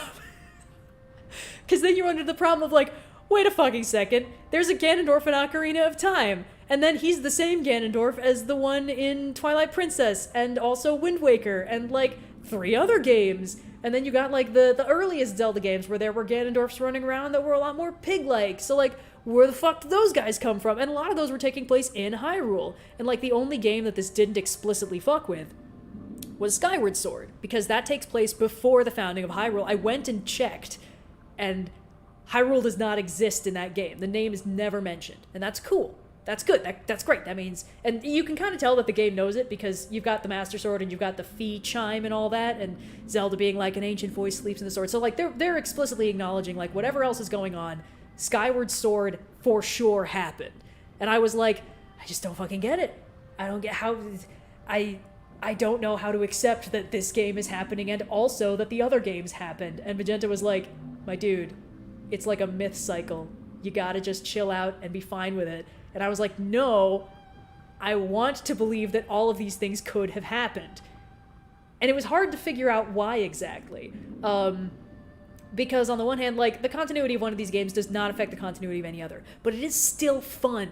It's still fun to go through and be like, but what if these guys turned into the Twilight? What if that's what happened? You know, that could be fun. And it's just this cool way to sort of like, you know, to put pieces together and to headcanon and to overthink. And this is a game that rewards overthinking so much. Like Breath of the Wild also, possibly to a greater extent, because Breath of the Wild had a lot more mysteries that went unaddressed. So like, you could overanalyze the fucking soundtrack to the Divine Beast theme and be like, is it playing a goddamn SOS? And then you could be like, is it playing an SOS and an SAD, which is Search and Destroy? Is this to signify the battle between the champion trying to control the Divine Beast and Ganon taking control of it and sending the fucking Blight to kill them? Is that what's happening on loop in the soundtrack of these beasts, just like they're haunted by the narrative and the ghosts of the champions? Like, that's the kind of shit where the game absolutely rewards overthinking, and I love it. And Tears of the Kingdom also rewards overthinking. And you end up in these circumstances where it's like, oh man, I want to make this make sense together, but it's weird, and direct contradictions were still bothering me. And I ended up coming up with a theory that made my brain happy and let me stop thinking about this, which is basically that, so the thing that they established in Skyward Sword is that Ganondorf is an incarnation of the malice of Demise, the king of evil. He was an evil god on par with the goddess Hylia. They waged war with such cataclysmic levels of power that it ravaged the surface world, and to protect people, Hylia took chunks of the ground and raised them into the sky. So basically, she and Demise could have total war waged on the surface without fucking killing everybody. And then it's like some amount of time later, and the people on the surface, well, the people that live in the Flowing Islands don't believe in the surface because they're in the Sacred Realm. That's what the Cloud Barrier is. It's very clear. Like, you're on the Sky Islands, and you look down, and it's only cloud, and then you dive through the Sky Islands, and you look up, and it's clear blue skies. That doesn't make sense unless you're in some kind of magical dimension. Fine, whatever. And then at the end of the game, fuck, they even do time travel in that one. I keep forgetting there's time travel in Skyward Sword. They were like, this isn't ancient enough. We need to go even ancienter. We need to send Zelda back into the ancient past where Demise has not yet been defeated, and then Link needs to go into the even ancienter past and fuck him up. And then when he stabs Demise, Demise is like, an incarnation of my hatred will follow you forever. And that is meant to explain every single game where a Ganondorf shows up. It's like, okay, they're all incarnations of the hatred of Demise. That's cool. Great. Fantastic. And then this game is like, hey, the founding of Hyrule, that's great. Hey, guess what? An incarnation of Demise showed up and got fucking stuck in a hole for over 10,000 years.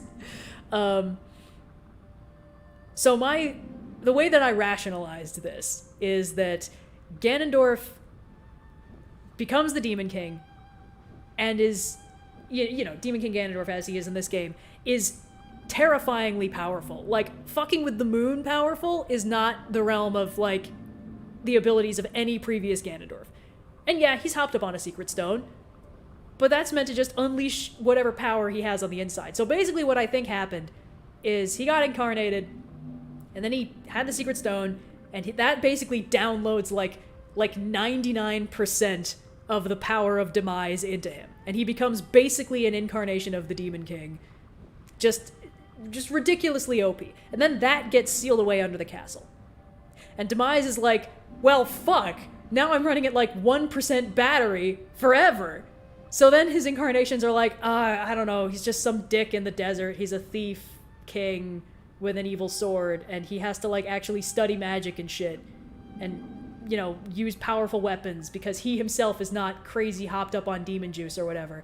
So like, OG Ganondorf is still sealed under the castle, but Demise can still do a little bit to pop out new, like, Ganondorf 2.0s. And that's how you can get Ocarina of Time, and that Ganondorf running around, and that's how you can get whatever the OG, like, 8-bit Zelda's Ganondorfs were, and the fucking timeline, you know, adult, child, basketball, all that shit. But then, there's the other weird thing, because in Breath of the Wild, it's like, nobody knows who Ganondorf is.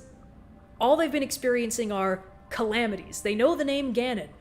And Urbosa says, like, there is a legend that the calamity once took the form of a Gerudo man. But that's all they got. They don't know that he was actually once a person, and that the calamities are the exception to how this works and not the rule. And that is such good dramatic irony, because the audience is like, no, that's not right. What are you talking about? He's supposed to be just some guy before he gains ultimate power and, like, the Triforce of Power or whatever the fuck. And it's just so interesting to me. Because this game is like, yeah, Ganondorf has been sealed away and he's been farting out calamities every 10,000 years for the last over 10,000 years. To the point where everyone knows how the story goes. We know there's a princess. We know there's a knight. We know the sword that seals the darkness is the only thing that can seal the darkness. And that's so cool. When the entire world gets genre savvy, I love that shit. So basically how this factors into my headcanon is that as the seal on OG Ganondorf weakened, you stopped getting reborn Ganondorfs, and you started getting Demise being like, alright, he's stuck in some kind of magical stasis, but the power that is in him can be used to fart out calamities every X amount of time as he recharges.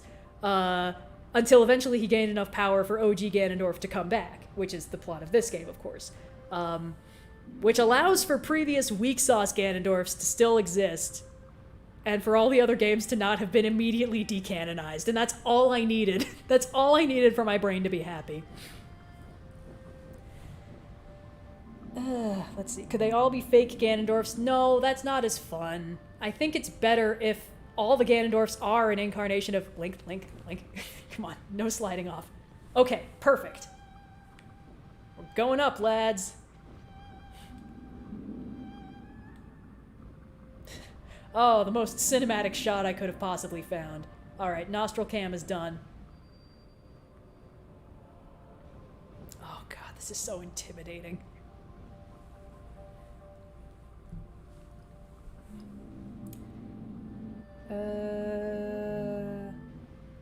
Why do Zoro and Rito exist together in this timeline? Because bird people and fish people are both fun. This is something that never bothered me. Like, I guess it was... I don't remember which...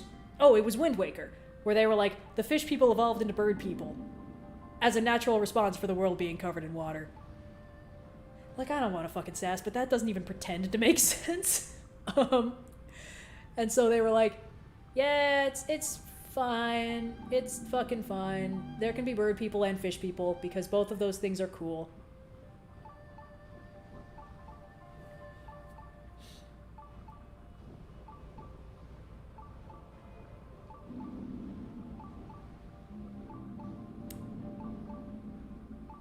Let's see.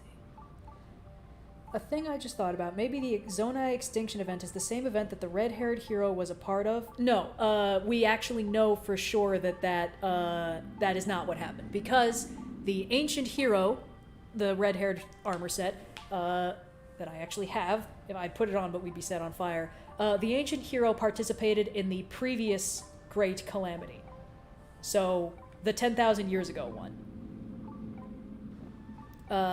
With a previous Zelda that we never see. So that is 10,000 years ago from the events of Breath of the Wild, but still after everything else. And certainly after the founding of Hyrule and the sealing of the Demon King, because the sealing of the Demon King is what allows for calamities to happen. So whatever the fuck that ancient hero's deal was, it has nothing to do with the Zonai extinction event, because that happened a long time before that. The thing is, we're working with so many incredibly long intervals of time that it's like, alright, first unit of time, 10,000 years before Breath of the Wild, there was a great calamity. Some amount of time before that, calamities started happening. Some ridiculously long amount of time before that, Hyrule was founded, and that's the event, that's the stuff that Zelda gets time traveled to. Sometime before that was the Zonai extinction event. Why is he a lizard man, though? I have a better question. Why is he a dog man? He's not a lizard man. As soon as we get off of Dinraal, as soon as we get enough footage of Dinraal, we will... I'll put on the Ancient Hero set when it won't set me on fire. Also, I need B-roll of me smacking him, just to prove that, like, you cannot do anything that makes these dragons acknowledge your existence. I have stood on Dragonback and gotten purposely struck by lightning before, and they don't care in the slightest. Literally, the only thing that makes the dragons react to anything is when you pull the Master Sword out of the Light Dragon's head.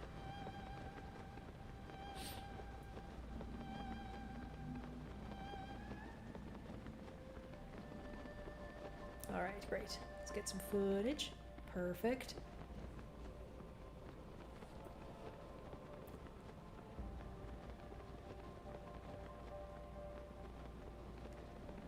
But yeah, the Ancient Hero armor set. I was so happy when I got it. I was just trying to 100% things. I was getting all the shrines, doing all the things. And they were like, your reward is clothes. Here it is. And I put it on, and I was like, what the fuck? It raises so many questions, and I love it. Because, like, as mentioned, Tears of the Kingdom kind of answers a lot of mysteries that Breath of the Wild presented. That's not bad. It's just a thing. But it is very funny to finish something and just get absolutely blindsided by a completely new mystery. Because literally what? Oh, I think we're gonna get set on fire in a second. No, we're good. We're lucky so far. Thanks, Dinraal. Oh, we gotta find Forage too. We probably need footage of all three of them. Probably a good idea.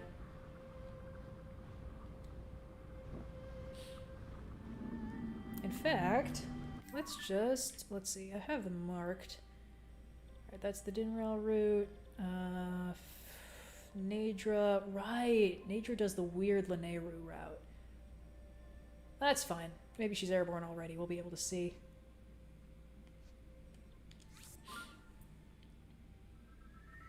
But yeah, it answers some questions and then gives you a million more. That's what I love about it. Because on the one hand, it's like, oh, cool, the ancient hero from the tapestry. And then it's like, why the fuck does he look like that? And the thing that's so weird about it is, like, that is still 10,000, like, that's still a huge amount of time after absolutely everything else happened. Because that's how this works. Like, you know, this is, by the nature of the game, this has to be, like, after the other games where there were Ganondorfs and stuff. Because otherwise, it doesn't make sense for... Oh, let me change into the slightly less hideous pants. There we go. Because otherwise, that doesn't make sense. So it's like, okay, some amount of time after Ocarina of Time, yada yada, fucking that guy exists for some reason, just minding his own business. And when it first, was revealed, everyone was like, "Oh, he looks like a Zonai Hylian hybrid," and it's like, you'd think that, wouldn't you? But no, he doesn't. All right, let's see if this island is not cold, which it probably is. We can check for Forage. They all go on different loops now, so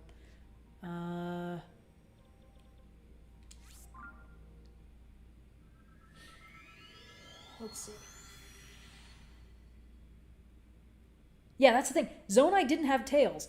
Not only did Zonai not have tails, Zonai did not have giant, like, what the fuck is the word for that? There's a specific kind of animal eye that has no white sclera. It's basically just got... Alright, it's room temperature now. Prepare to be amazed.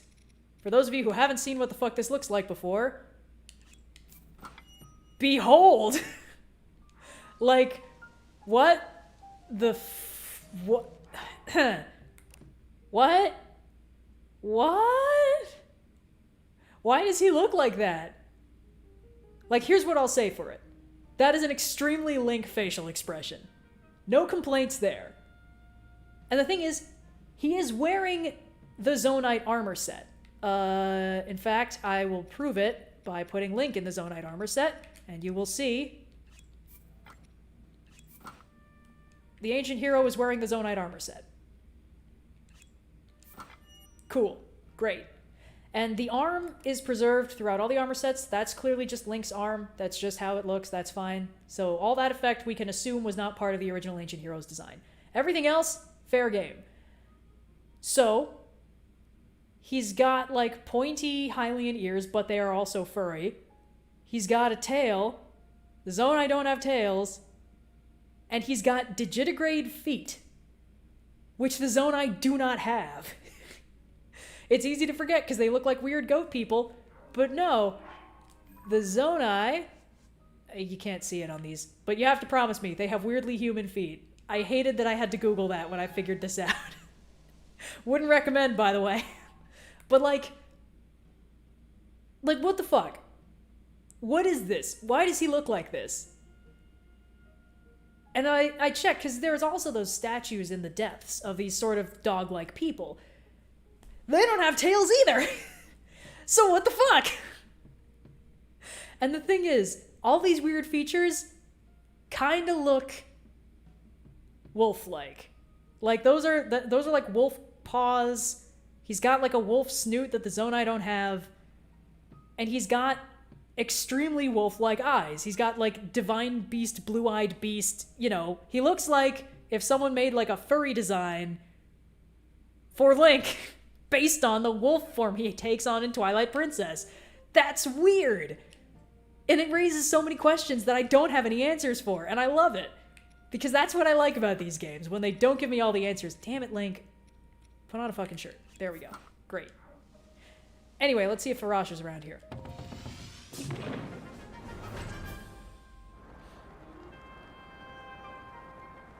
And the markings on the mouth, which are, by the way, the only part of the design that I'm not particularly fond of. He's kind of got a little Dr. Octagonopus vibe to him. You know, no shade, but like... Alright, Forage is not up. Let's see if we can figure out where the light dragon is. In fact, let's just do a quick little bounce between... So, here's a fun trick for figuring out where the light dragon is. Her route takes her near every single geoglyph. So, if she's not over this one, and she is not, let's check the next one.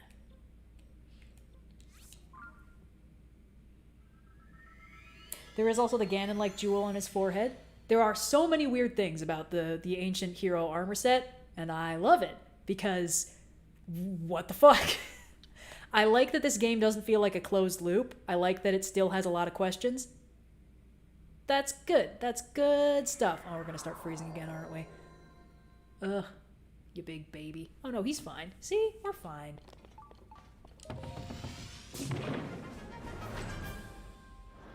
His hair is red, that stands out. Yeah, I honestly wonder if it's because when we first saw the tapestry in Breath of the Wild, a lot of people were like, Oh my gosh. Look at that. Kind of a green-skinned redhead. Do you think maybe he could be Ganondorf but good? Everyone really desperately wants there to be a Ganondorf but good one of these games. And honestly, endless respect to the boundless hope that those people have, because this is the most blatant good versus evil, heroic chivalric knight rescues princess from bad guy franchise in the world. Like, they'll fuck with the formula, but they will never fuck with how the trio work.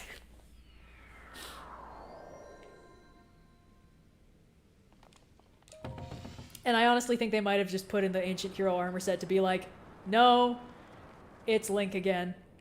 Spoiler alert. Alright, where the heck is the light dragon hanging out? Come on, girl. Where you at? Oh, other side of the map, probably. Let's continue our circuit. Weren't we just here? Well, maybe she moved around. It's still possible. What if the tail is just a super long ponytail? That would not explain the fleshy part for most of it. Ugh.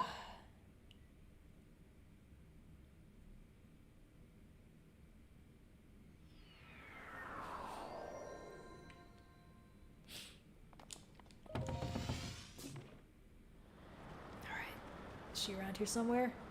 She's gotta be around here somewhere. Come on. I just want to find my girl. This is normally so easy. I've spent so much of this game just riding around on the light dragon's head.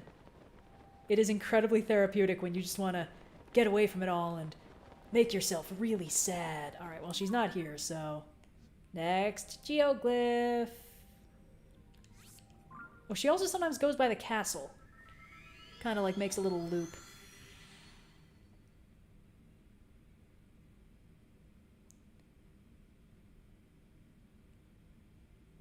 It's fun to see you guys argue about what the ancient hero armor set could be. When I first, got it, the game was new enough that I couldn't find any theorizing about it. It was just like a Polygon article or something that was like, this is the thing you get for doing all the shrine. Oh, found her! Target acquired. I'm coming, honey! You know what? Let's just make this easy on our Stams wheel. I'm coming for you, darling!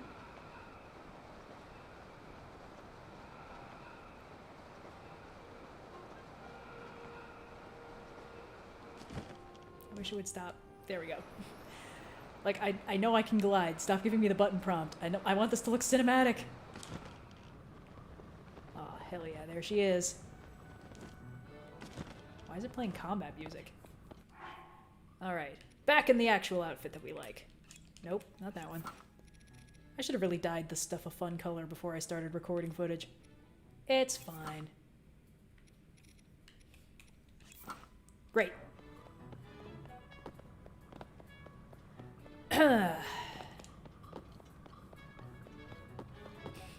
Alright, well, eventually the game will figure out that we're not fighting whatever that is, and we will get back to the nice, chill dragon music.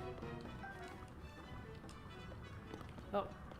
What the what? Huh. I don't know if that's supposed to be there? I've never seen a Gleeok just hanging out that high up before.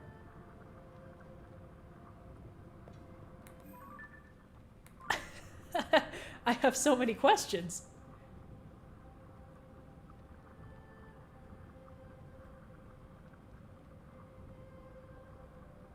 The thing is, if it thought we were fighting that, it would be playing the Gleeok fight music and a health bar would have popped up. I assume. I don't know, it's pretty close. It's pretty tempting. I feel like that's not supposed to be there? It's so high up. It's not hanging out perched on an island? I have so many questions. So many questions. I would go fight it, but it's a little far away, and it wouldn't be that easy. I'm curious what happens if we proc a fight with it while on the back of a dragon.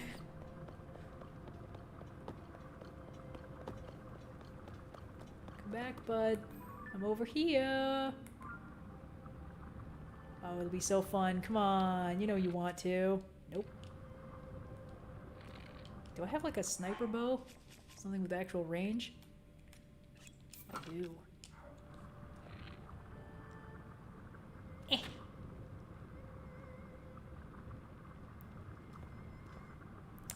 Okay, so maybe that was a little optimistic. Anyway. Yeah, I got nothing. I've never seen a Gleeok that high up that isn't perched on an island. So it's almost like it's the final stage of the boss fight, but it's just like stuck there. Because they fly up really high and start shooting fireballs at you.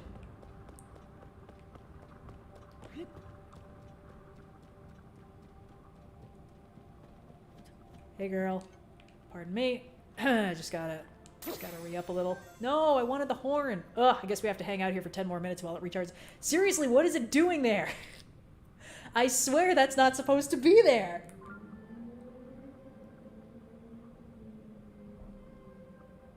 Oh, well, it's gone now. We're out of the radius. We just got on the light dragon. I don't want to leave immediately, but now that we know where she is, we can just kind of come back here. So I just want to see if it's still there when we warp back.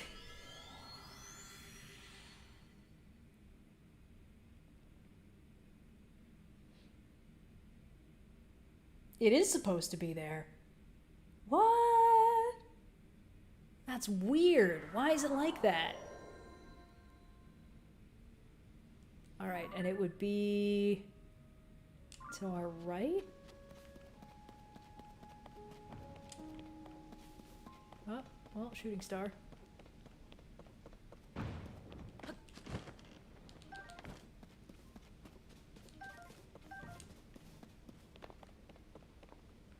Where the fuck?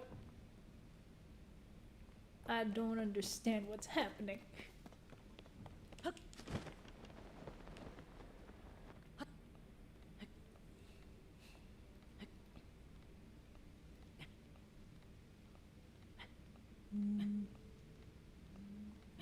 Trilby plane, but why is it so high up? Why is it so hard to get to? Why is it like this? And where could it have gone?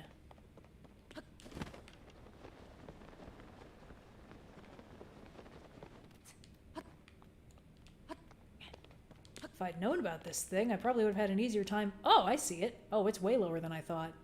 No, it was for sure higher up before, right? Like, what? Oh, I don't want to lose track of the light dragon, though.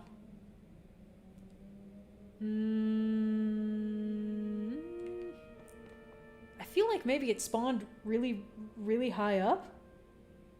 Yeah. See, it makes sense for it to be down there, kind of. Like, that's not as weird. All right, let's just do a quick... Oh, yeah, we're good. We're fine. We're so good. We are just the readiest to... Yeah, oh, yeah, this is fine. Let's just, just real quick, just... And let's just pop on the glide outfit just a little bit. Preserve some stams. And then we'll catch up with the light dragon in a little while. I think the reason why I've never seen that thing eye level with the light dragon before is because it's not supposed to be there.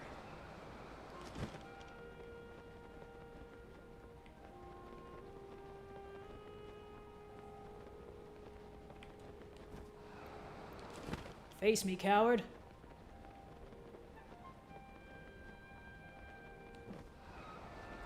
Whew, that was quick. All right, let's just real quick armor back up. Where the...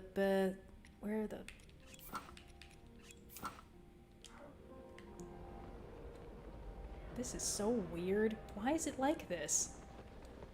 Show me your health bar, you big bitch. Yeah, that's what I fucking thought.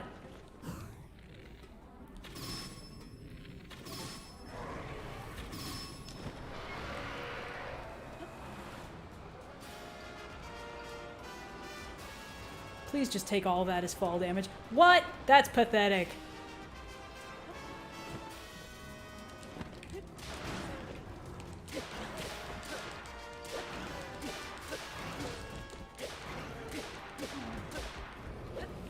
Ugh.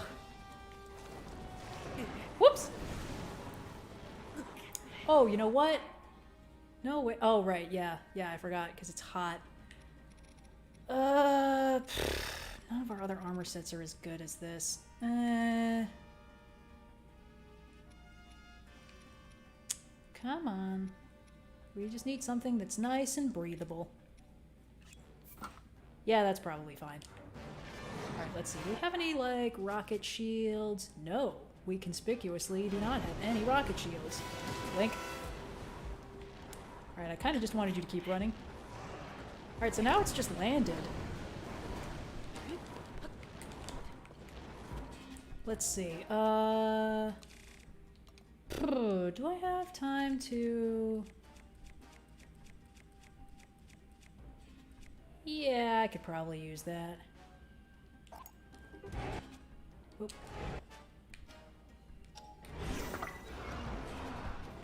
Hey, stop flying.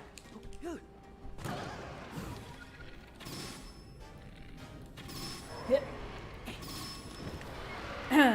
Anyway, as I was saying.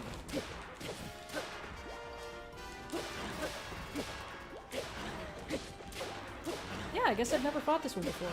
That's pretty wild. I think I've beaten every other Gleeok in the game. Oh no, come on. Alright, what else do I got? Oh, like any of these are fine. Oop. Oh shit. Whew! Sorry, I don't know what just happened. Game froze a little bit. That's fine, we're good.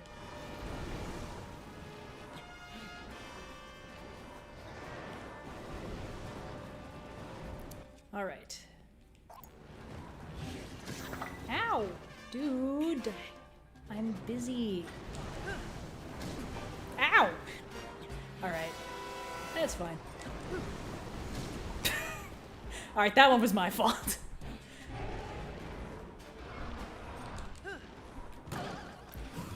Okay. Hey, get your big head out of the way. I need to shoot the other one. Alright. It's fine. Oh, okay. That's cool. We know how to handle this.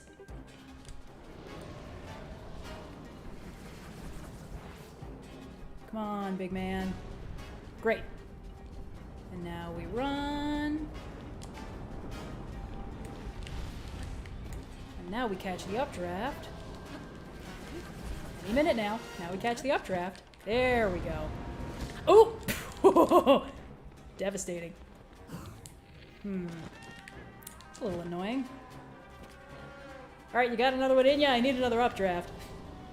Alright, great. Thanks. I know there was a way to kill these things fast enough that they don't get a chance to fire off a meteor, but,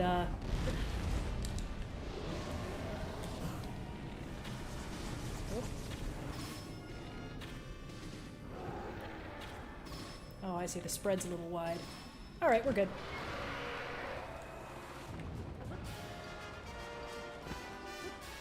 Come on, let me down. Thank you. And we're good.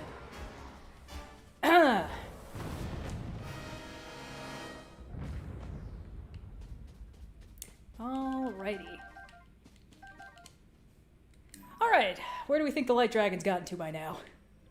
Probably... she could be up near this one, or maybe...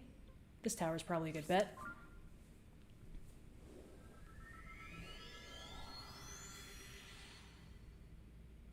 Did you ever play Age of Calamity? No. No shade to it. I just didn't want to. It just didn't interest me. Alrighty. Well, let me change out for my better headgear. By which I mean no headgear.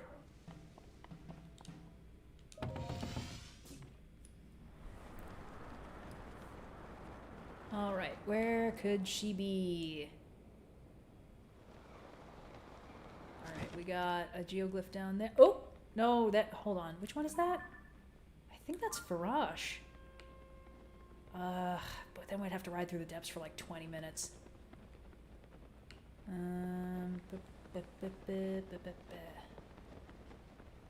Well, I don't see her.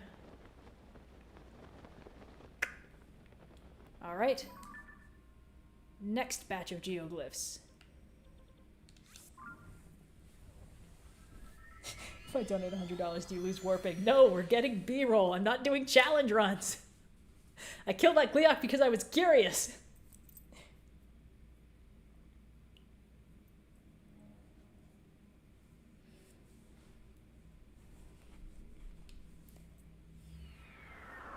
Okay, and...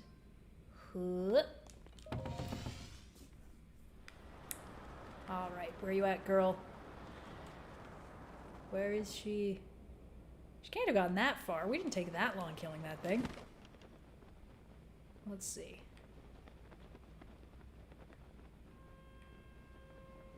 Geoglyph.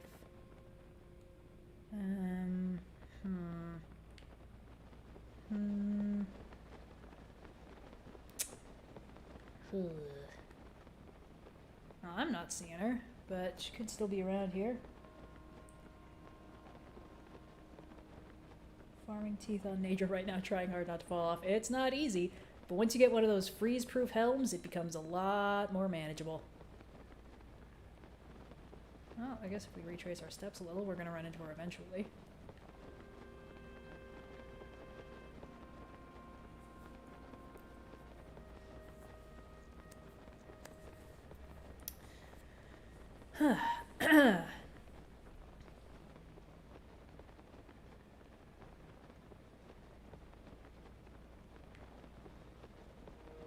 We could, you know, might be a good idea to get a little Great Plateau B-roll too, just to have as a treat. Because that is one of the only places in the game that kind of carries over that feeling of Breath of the Wild's isolation. But even with that in mind, it's still like packed to the gills with Yiga clan and shit like that. Like, it doesn't really feel as isolated as it did in Breath of the Wild.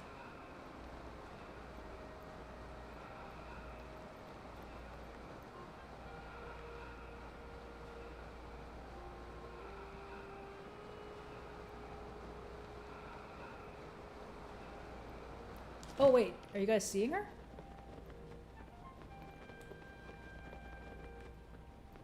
Oh great, now I'm freezing again. Boo-hoo. Where's my hat? Great, we're fine. And we look super cool. Let's see. In a valley? Where is she? So quick question, why aren't you using Toolin? I have all of the Sage Souls currently deactivated because I am acquiring B-roll for a video about the sense of profound isolation that is very common in Breath of the Wild, and this game only gets in the Sky Islands. And my point is a little bit spoiled if we focus too hard on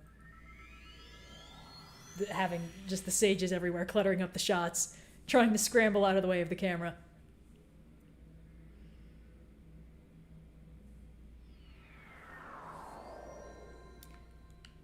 Okay, great.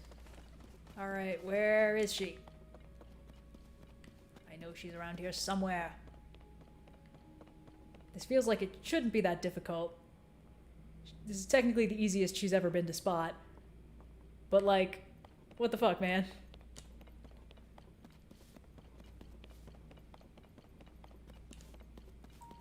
Would you ever play Twilight Princess on stream? If it were possible, hell yeah. Sadly. Alright. Okay. Let's be logical about this. Past that geoglyph. There's a geoglyph over there. They also have a render distance. That might be a factor.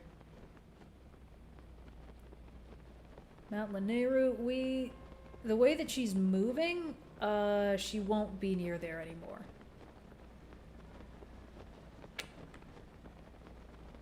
She might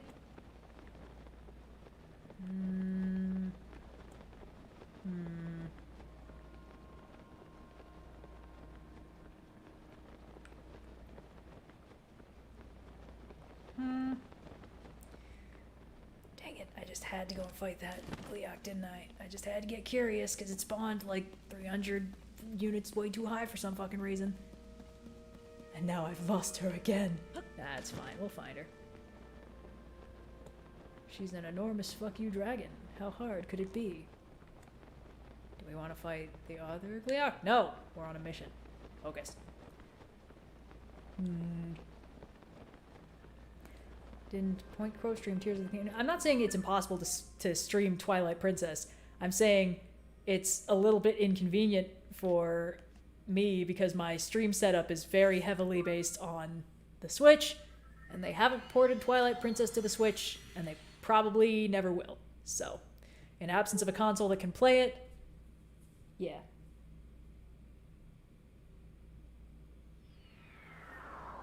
Doesn't she go counterclockwise? No, she goes clockwise. Trust me, I've spent long, like 30-minute intervals literally just riding around on her head, waiting for her clock to reset so I can harvest more horn parts. She might be easier to spot at night. She's a little bit luminous that way. Whoop, no! Honestly, the low gravity zones are some of the more stressful parts of this game for me.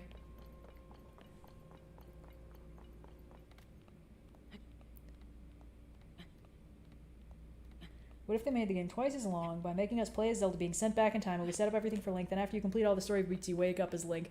That is a very funny comment because this game is already so fucking long, but also like that was a pretty prevailing theory for how the game might go, because there's like one shot in the third trailer. It's the shot of Zelda standing in the Temple of Time seen from the back, and I saw some people being like, I work in game development and I know for a fact that this is like some kind of fucking like A-pose test footage for playable characters, playable Zelda confirmed. And honestly, the boundless optimism of Nintendo fans will never cease to amaze me. Alright. I feel like we've outpaced her. I think she wouldn't have gotten that far yet.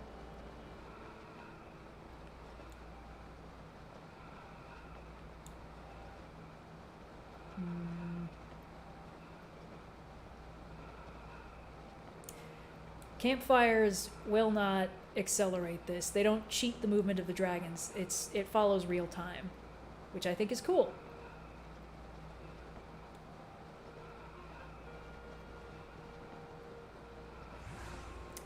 You know what? Let's just go camp out where Forage spawns because we're gonna need to get footage of him eventually anyway.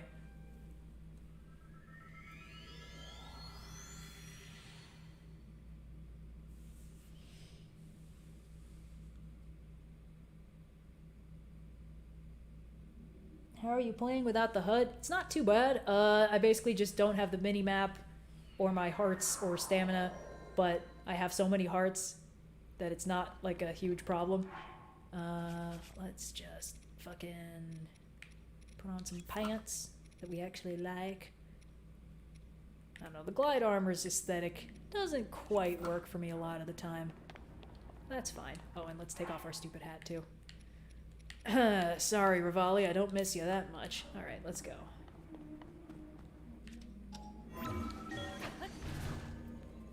Did you upgrade all of your armor yet? I don't think all of it.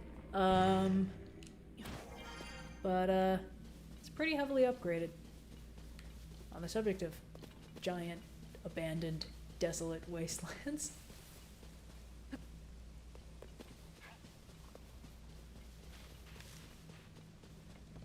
Okay.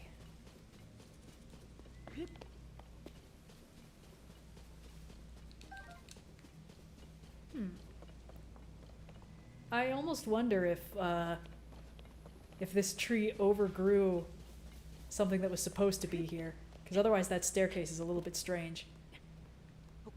Or alternatively, when this tree was alive, this is where that staircase was supposed to lead. Anyway, environmental storytelling is cool.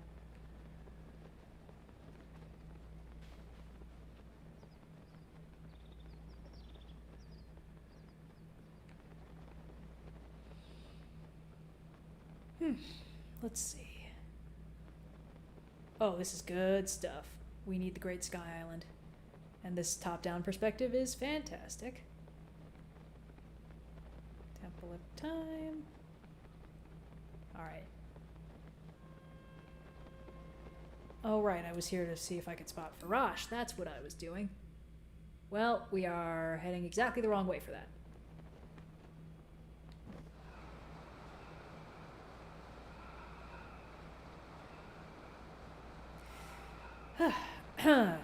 Let's see.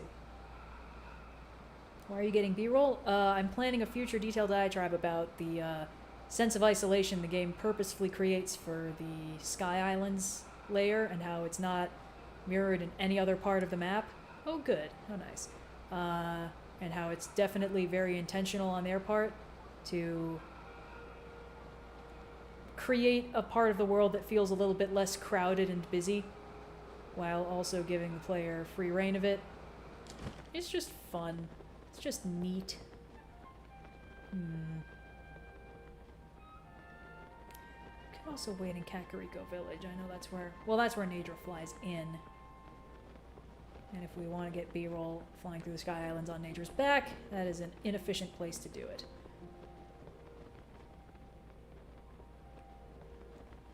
Anyway, yeah, I've got a slideshow for it I'm working on, but this is also sort of helping me get my thoughts in order about it. So, that is the general gist. Okay, cool. Well, I think we've well and truly lost the Light Dragon at this point. I have no idea where she is. Let's see, we already got Dinrail, so that's fine. Nadra goes... Yeah, Nadra is that one and that one.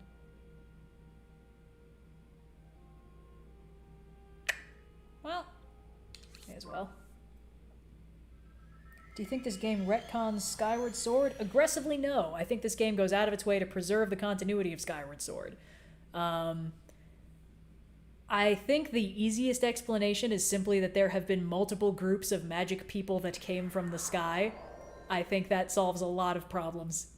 And it's not that difficult to just be like, yeah, Hylia raised a civilization of people into the sky to preserve them from the fucking total war that was happening on the ground. And also, aliens showed up later, and that's the Zonai.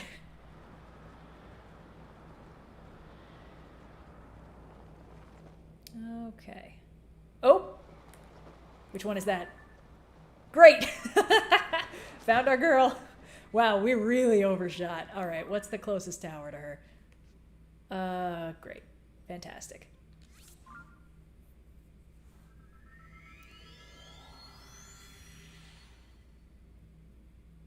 But then why did they both call it Hyrule? They did not. I went and checked.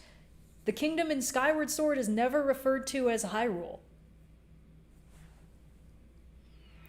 Partially because the surface is supposed to be like an abandoned post-apocalyptic wasteland. So... But yeah, Skyloft is not Hyrule, technically. And the kingdom on the surface is never named, because it's not Hyrule yet. So, I had to check too, because that's so weird. But yeah, it's not Hyrule.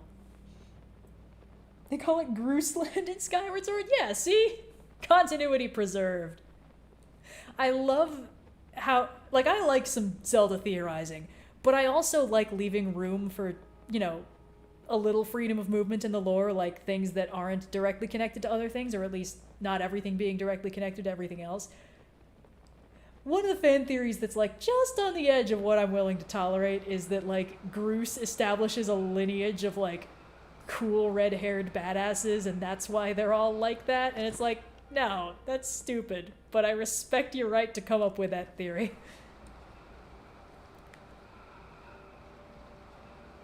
All right. We found her again, lads. All right, let's take off our stupid hat again. Get out of here.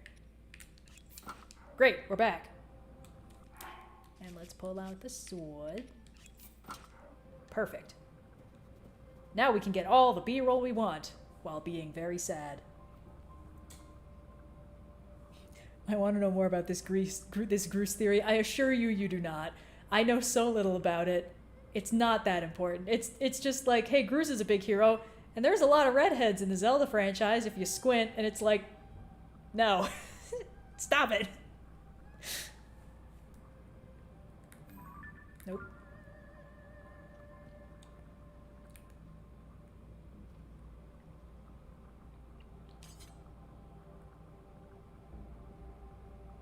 So when I first figured out the Light Dragon, but hadn't finished the game yet, and I got the Master Sword, well, initially I was like, alright, the game keeps being like, there's just no way to save her. And I was like, whatever, man, I'm the protagonist of a Zelda game, I'll figure something out.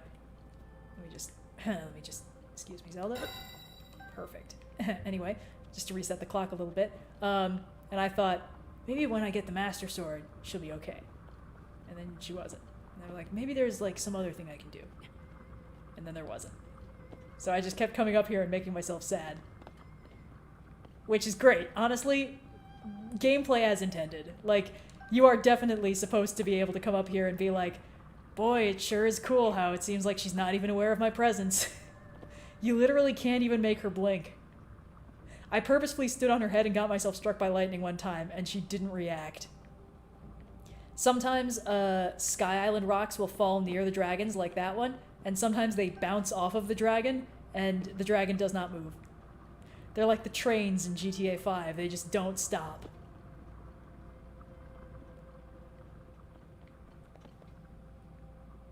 Oh, this is a good shot. Yeah, the wind tribe all has red hair, and that's just no fun. No, that's definitely the theory I was thinking of, where it's like, perhaps Groose produced the lineage of the wind tribe, and I was like, that's stupid. Why would you think that? She's kind of aware of your presence because she's less wiggly when you're on her? Is that true? I don't know about that.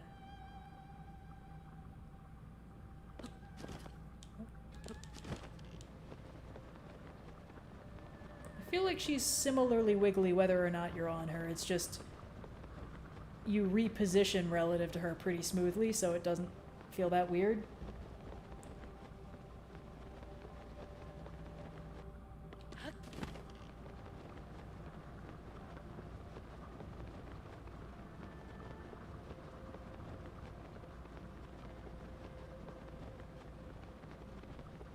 But yeah, being able to save Zelda from being a dragon was kind of my, if we can pull this off, then this game was a masterpiece thing. But yeah, also just like dragon design wise. So this is the only data point we have for what a non-Zonai dragon might look like. And she's notably distinct from the other ones. It's like, okay, she's got, first of all, she's fuzzy and not as scaly in the face department. The crazy eyelash situation is a little bit different. And her mane is very distinct. It doesn't have, like, it's sort of self-luminous, but it doesn't have the distinct colored undercoat like the other three dragons have, and like Rauru has. So this is all evidence for the other three dragons are Zonai that swallowed secret stones.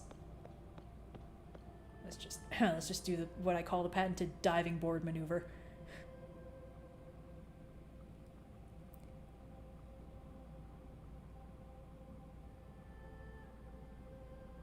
Yeah, she also has pointy ears where the other dragons have the sort of floppy goat ears.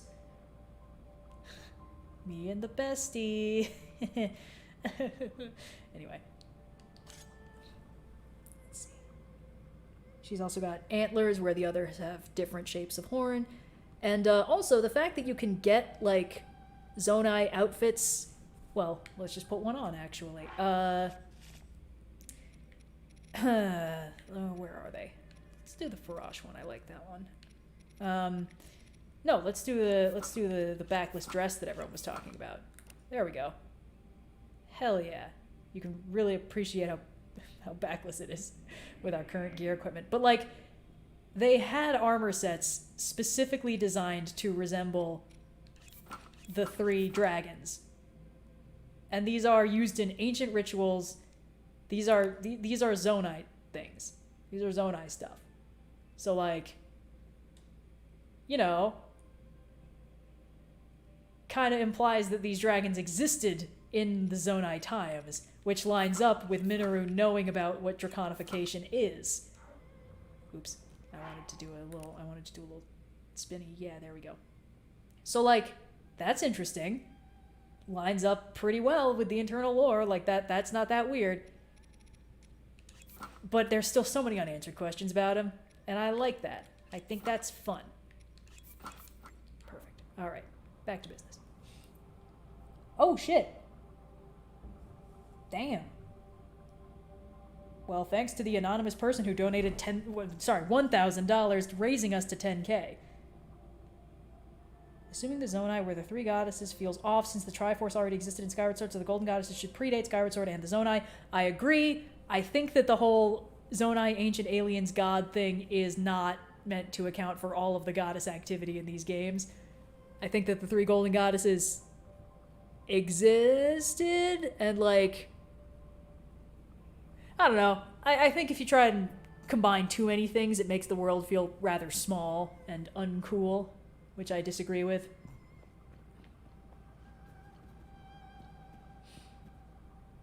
But where is Cass, our favorite musician? That's what I'm saying.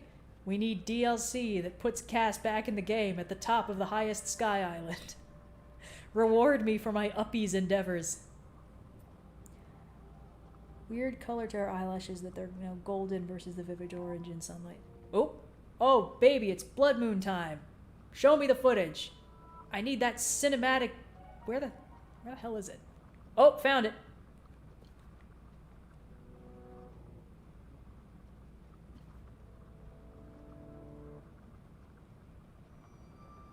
It's the best angle.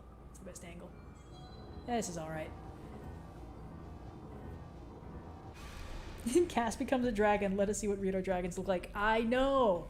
I want to see more dragons.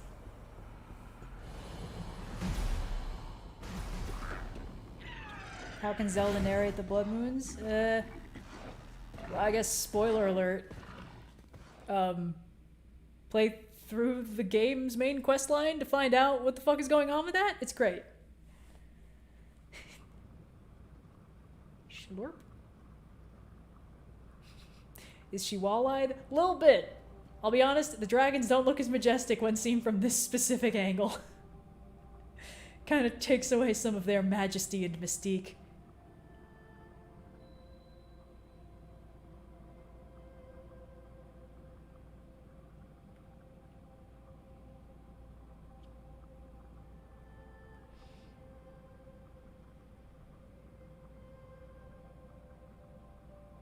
And they're so, like, they don't, how to describe, they don't move the way I think eyes should move. Like, if you see, they're like twitching slightly, you know, as she readjusts her focus, but they're moving opposite each other. Like, when, you know, when her left eye is moving backward, her right eye is moving forward. She's kind of got that, like, 360-degree vision, like a prey animal thing, or like a worm on a string. I don't know. I just think that eyes work the opposite of that most of the time. Or rather, this is how human eyes would work if you took a human face and, like, warped it so that the eyes were completely opposite each other, so that when you look to the left, your left eye would be moving forward on your face and your right eye would be moving backwards. It's weird. I don't like thinking about it too much. And you know what? I kind of like that they made her design this kind of unsettling and deeply inhuman. Because that's good. That highlights how sad this whole situation is. And I will reward any writing decision that makes me cry.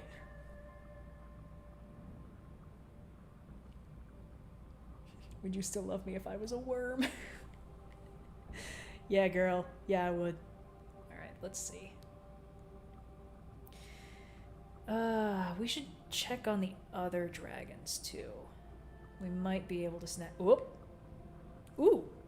Okay, great. We're in a lightning storm. We've got metal out. This is good. This is very good. Because now I can show you and acquire B-roll of how they literally don't react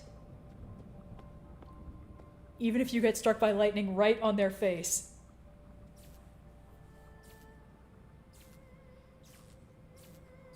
Come on, bud. She didn't even blink. Oh, let's get another one for good measure. Come on, it'll be fun.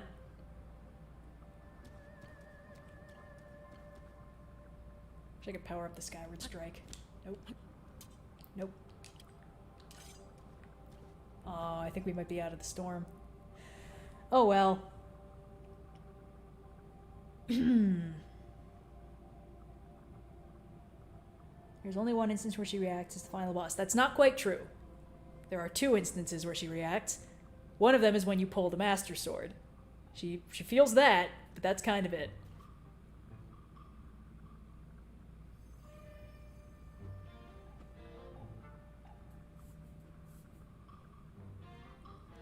It's playing combat noises again. I suppose that Gleeok should have respawned. I can't tell if she blinked coincidentally because we were standing on her eyeball. Oh my gosh, wait. Have we found a way to make her react? Excuse me, girl. Nope. It was a... Oh! I don't know. Jury's still out. This might still be a coincidence. Can the music calm down for a second? God damn. Alright.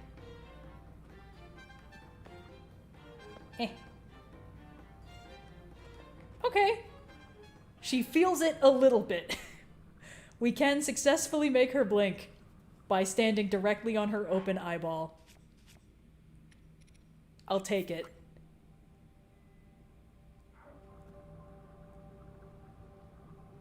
That does make me a little bit more sad because it's like, she can feel some things, but she can't feel me right here.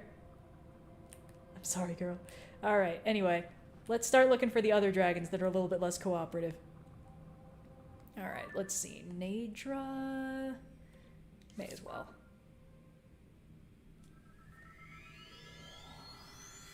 Like, I would also blink if somebody stood on my eyeball, but I would also react to a lot of other stuff before that, like having my face get struck by lightning. You know? I'm just saying.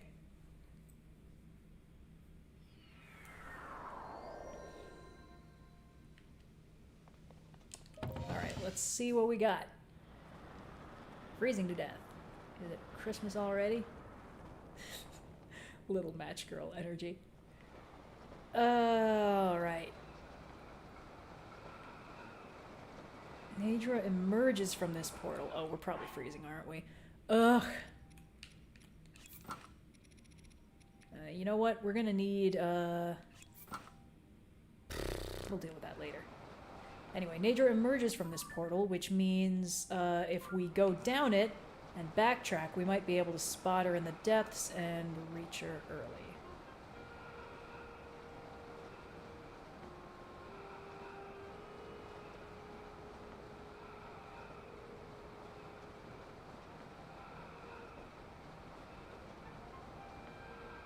Ooh!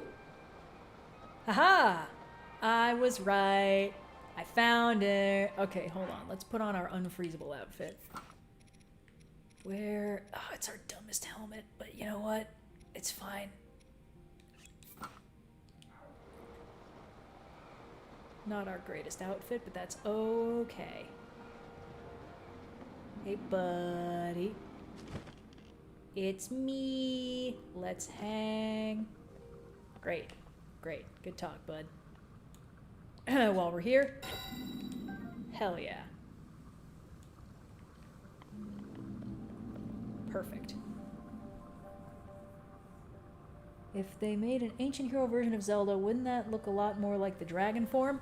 I think that could be cool.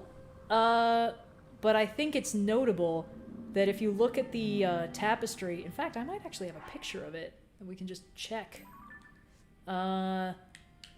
Yeah. Well, it's a little bit pixelated, but Zelda's that little smudge on the left side of the big pig monster. And she just looks like your standard blonde white girl. Like, that ancient hero is portrayed as red and green, and as we see in this photo, that is what he actually looks like. So we can assume that ancient timeline Zelda probably looked about the same. Could be fun to design her, but like, you know, she didn't look that.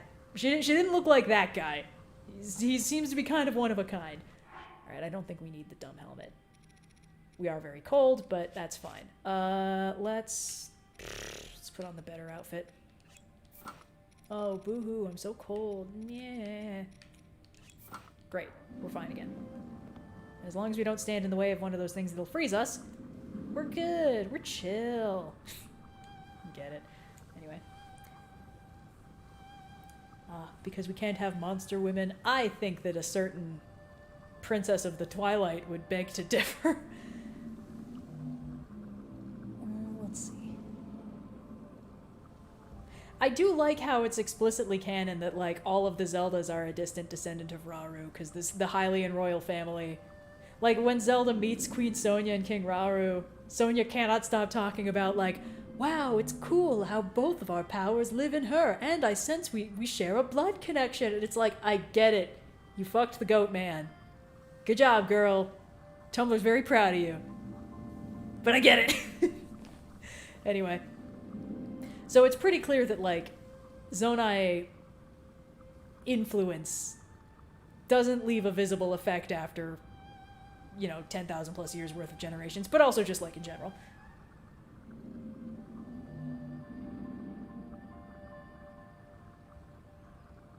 Weird that their children don't show up in any memories. I agree. I think that would have been a fun opportunity, but also, this game is so long already. I think it could be cool. Like, that could be a fun thing to do in DLC. Because they need to have had at least one child before the events of the timeline where Zelda bamfed into it, because, spoiler alert, Queen Sonia gets totally Uncle Ben, so, like, what the fuck? So, you know, they must have had an heir before that, otherwise the whole timeline goes up its own ass, so...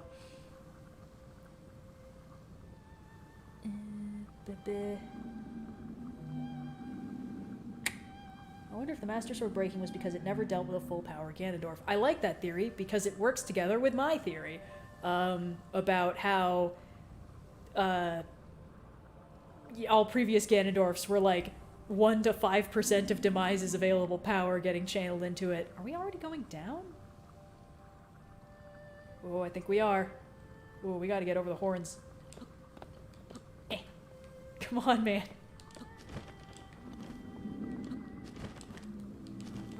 Let me up? Okay, great. We're good.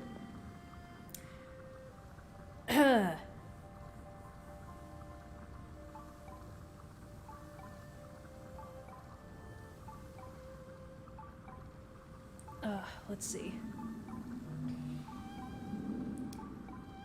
Link did use the Master Sword against Demise in Skyward Sword and it didn't break. That's a good point.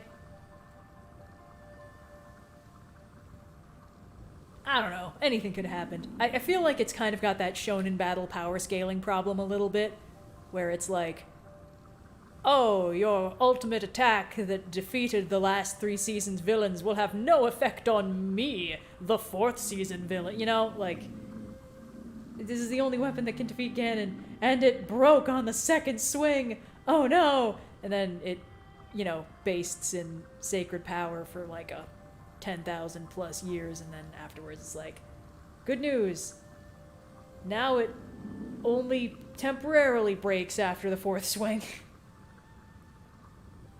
Demise was not Secret Stone powered. I guess there is the question of, is Demon King Ganondorf more powerful than the god he is an incarnation of because he has a Zonai Secret Stone powering him up? Maybe.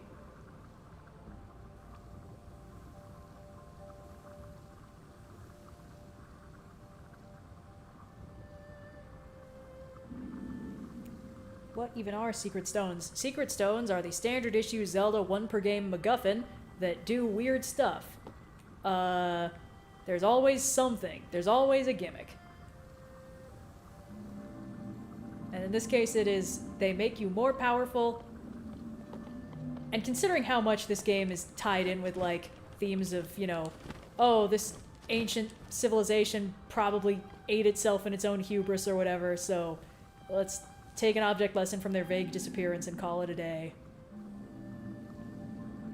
Alright. I didn't realize Nature flew this low. It takes, like, actual work to get any islands in the background of these shots. That's fine. This is pretty good.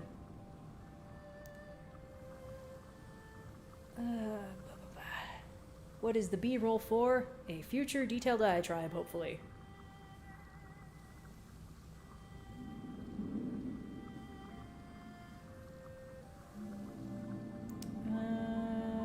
Okay. This is probably fine. What is... Oh. Man, that's spooky. Alright, let's try... Let's see if we can spot Forage.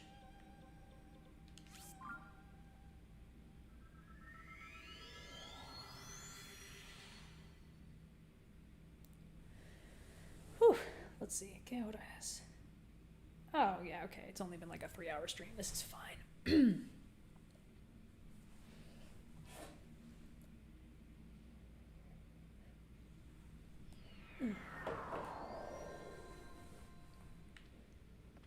Forage is one of the easiest dragons to deal with in this stage of the game because Forage creates a perpetual lightning storm, and if you get the helmet that makes you lightning proof, it's an absolute joke. It's completely fine. Alright, now I don't remember which of the portals it goes into and which one it comes out of. I think it goes into the one in Lake Hylia and comes out of this one. So let's just... Maybe? No? Well, let's give it a shot anyway.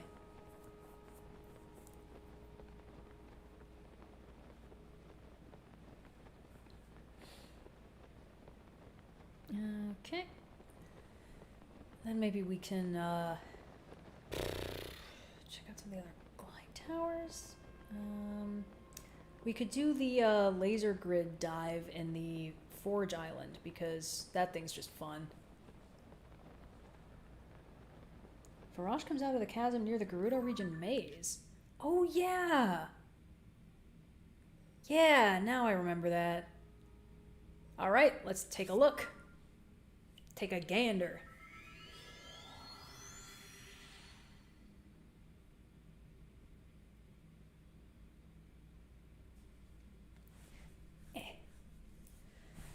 Whew.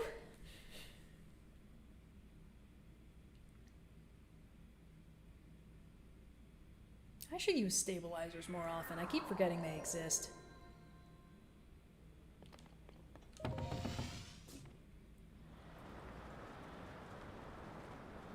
Okay. All right.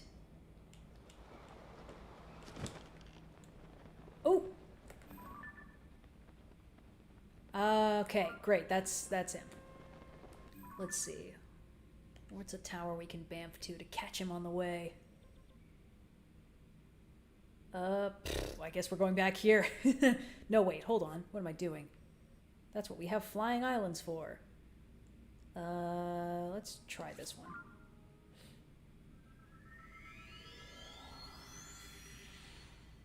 Any thoughts on where the heck the series can go from here story-wise?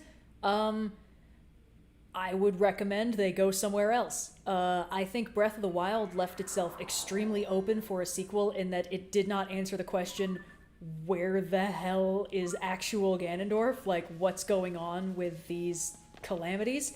And this game answered that question. It did a bunch of other stuff. Oh, hello, Light Dragon. Where's... Damn it, this is gonna make things really confusing. Okay. We found our girl, but where's our dude? Where's our fella? They fly a lot lower than the Light Dragon.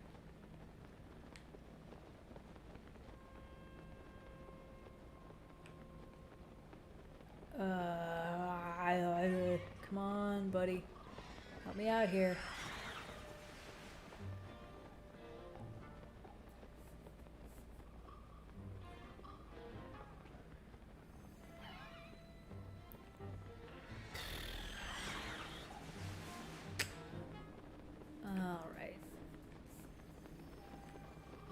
saw him. I saw him from the other tower. Oh, you do it. Okay, great. In the canyon? No. Aha! I knew it. Alright, is there a way to get closer to that? We can probably get there by dropping down from here.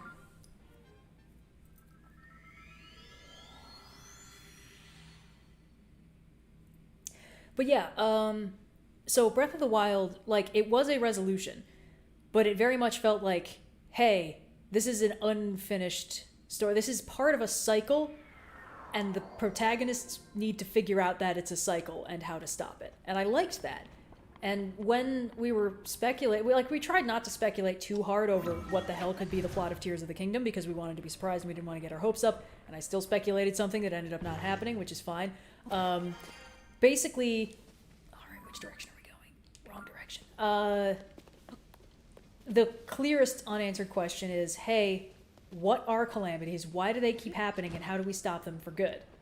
Because, let's be real, this Zelda is not gonna be like, oh, it's fine that, you know, that this will happen every 10,000 years and some other Zelda will have to deal with it. Like, that's not in character for her. She's too much of a nerd. She's gonna want to know what happened and how to stop it for good, which is why it makes sense that her and Link were exploring under the castle when gloom started leaking. Like, that's exactly right. She's a nerd.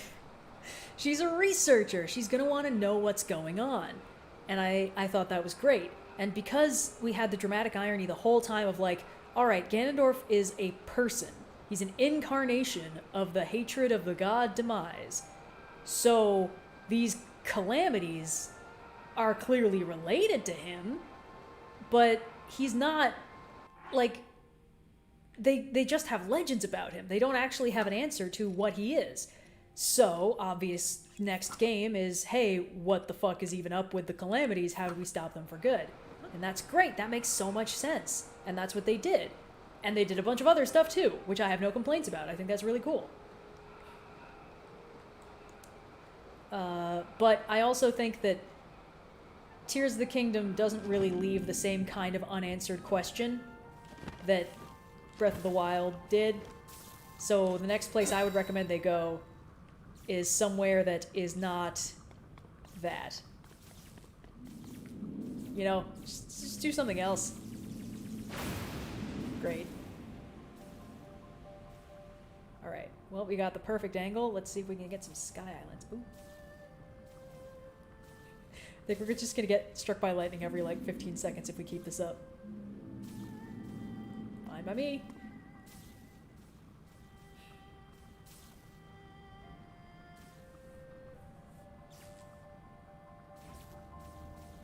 Red, did you have any game balancing issues when you first played this? Currently I'm kind of stuck because every enemy I encounter can one-shot me. Am I just playing the game wrong? I would recommend getting more hearts and powering up your armor sets. Because at my... Like, I have maximum hearts in the game. And you get those by doing shrines, which usually don't put you up against enemies that can one-shot you. It's pretty easy to get to the point where nothing can one-shot you, especially if you build if you know, cook a lot of hearts food and stuff like that. Just casually getting struck by lightning. Oh, I think we might be going in the hole. Alright, hold on. We gotta back up, otherwise we're gonna slide straight off this horn when we go into the depths.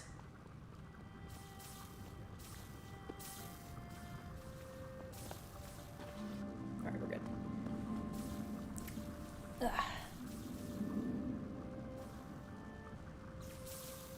I honestly think armor should only be upgradable once so the scaling isn't so whack. Maybe? I don't know. I think most of the time the armor upgrades are pretty reasonable.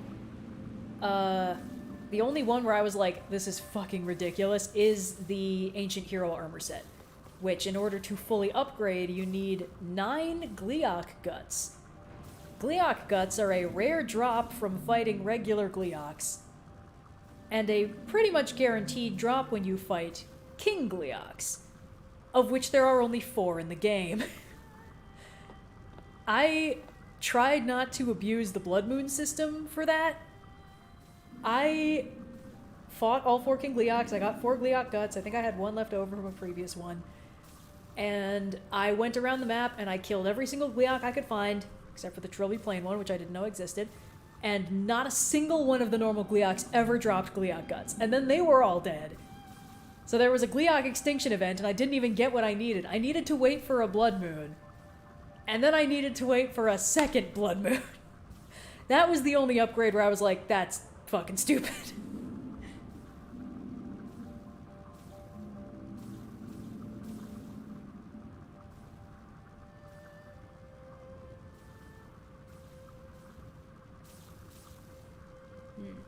The thing is, like, I see the appeal of getting remasters for Zelda games, but I honestly think the sequel, remake, reboot grind is not good from a creative standpoint. Like we all love those games, and I think that making those games more accessible is important. You know, porting them to new consoles, keeping consoles backwards compatible, stuff like that. That's all incredibly useful, and a lot of people have not been doing that. There's been like news breaking recently about how almost no games from over 10 years ago are still playable in legitimate platforms anymore, which is terrifying. We're witnessing a turning point for an entire medium of art where we might be losing access to it because, you know,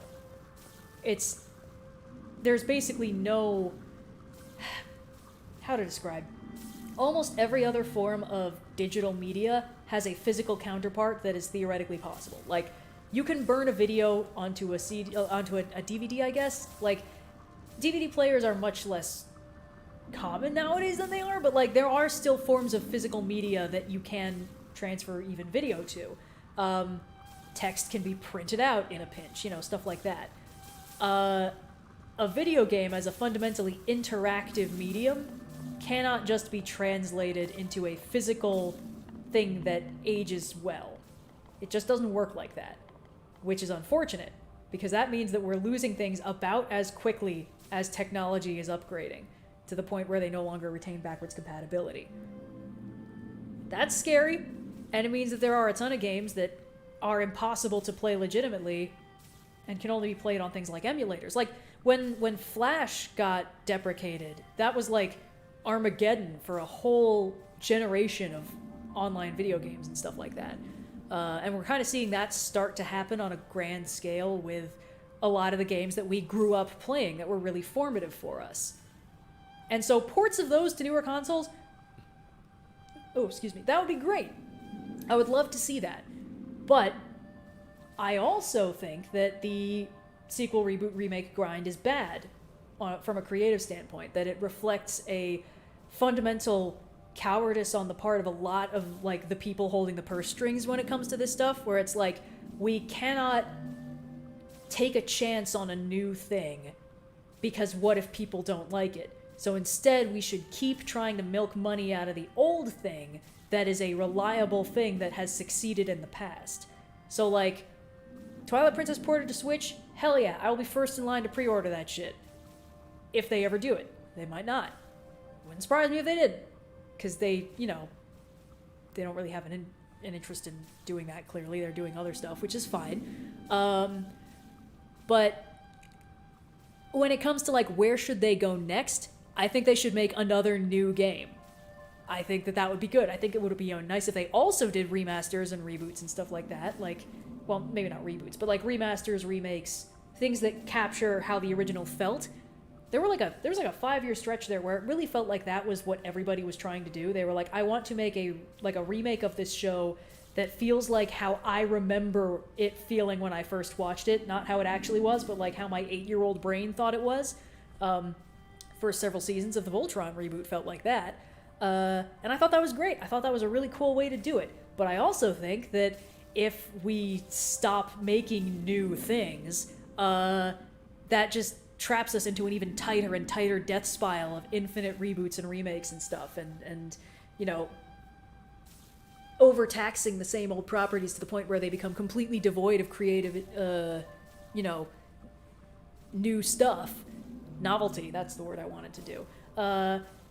And that's just risky. Like, that's how you start getting the, you know, the exponential increase in frequency of reboots of the same property, where it's like, oh, we had one Spider-Man for the 2002, the trilogy, and then, oh, we got another Spider-Man, we're doing Amazing Spider-Man. Oh, people don't like it anymore, scrap it. Bring me a new Spider-Man. Anyway, I also think that, like, this problem may have recently on the scale of, like, shift in pop culture, accelerated when we started doing a ton of, like, adaptations of superhero stories. Again, I don't have an axe to grind against that specifically. I think it's very cool. There's a lot of cool stuff that came out of it. But because it was an adaptation of an existing property, it didn't turn into, like, what's the new thing we're gonna do? That's so cool. It's like, when are we going to adapt this thing that we legally have to adapt? It's not like, where are these characters gonna go next? It's like, when are we gonna get Secret Invasion? We have to do Secret Invasion. Or like with the DCEU, when they were trying to speed through it, it's like, all right, we've introduced Superman. Now we can go to everyone's favorite story arc, the death of Superman. It's like, he's existed for one movie! Anyway. But that, I think, accelerates the sort of, like, sequel, reboot, remake, stuff like that. Why is my... What? Is there a boss fight on the horizon? What is it, bud? What are you smelling? Hold on, wait. Are we near one of the boss arenas? No, not to my knowledge. Huh. Weird. Oh, it's gone now. I guess it's fine. Were there gloom hands around here or something? That wouldn't surprise me. Anyway, yeah. To the person saying, I'm amazed there's no Lord of the Rings reboot yet.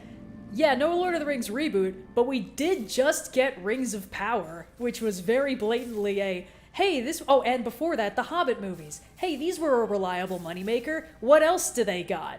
And they're not... Well, the Hobbit movies are not the worst things ever. I recently listened through the Andy Serkis audiobook, well, recently, like a few months ago, and highly recommend it. I think it is the definitive way to experience that story. His voice acting is great. You can, like, hear him grinning when he reaches riddles in the dark because you know he's about to bust out the Gollum voice, and it's fantastic. But, like, there's a lot of lines in the Hobbit movies that I didn't remember were taken verbatim from the books because the way they were executed was really, really slow and boring. Like when they're stuck in the forest, and Thorin is like, is there no end to this accursed forest? And it literally sounds like he's in slow motion. Oh, shit. No. I don't want to get off Forage. It's going to be hard to get back up. Fine, I guess I'll just wait another 10 minutes and get the next sword, get the next horn. But, like, I didn't realize that was a line from the book because I was just so bored with the scene that I thought everything in this is stupid. And then I listened to the book and I was like, oh, this is a lot better paced. Almost like it's designed to be a short novel and not a 6-hour movie-going experience. Anyway. And then they were like, hey, you know what the Silmarillion reminds me of? Game of Thrones. But we don't have the rights to the Silmarillion. So we can just write a bunch of Game of Thrones-y fan fiction and make a show that costs $1 billion. And it's gonna leave such a minimal cultural impression that the people I know whose literal job it is to go on YouTube and talk about things including Lord of the Rings still haven't watched it. Because, like, I've asked a couple of them, like, oh, are you going to talk about this? And every time they're like, oh, fuck, I guess I should. And that's where the conversation ends. It's so fundamentally uninteresting. Ugh. But that's the thing. There's this fallacy that is at fundamental odds with creativity. And that fallacy is, if this worked before, it should keep working forever. Whereas so much of creativity is about novelty. Like, not all of it. There's a lot of power to be gained in things like callbacks and flashbacks and even remakes and reboots and stuff like that. But it's really kind of got to be the exception and not the rule. Oh, hello, Colgera. because once you start getting too far into the sequel, reboot, remake, death spiral, there starts being, like, no time to rest between installments, you know? That's just not good for anybody. And when, you know, the space of like, a specific form of storytelling gets absolutely saturated with any one thing, it quickly becomes very difficult to appreciate. Just overexposure is, I think, one of the worst things that can happen to anything. Like, I'm pretty sure we've all experienced this, where it's like, we run into something that's clearly like a meme that has just broken containment or whatever, and we're like, oh, that's fun. And then we spend the next 6 weeks of our lives seeing it constantly. And we quickly reach the point where we're like, I get it.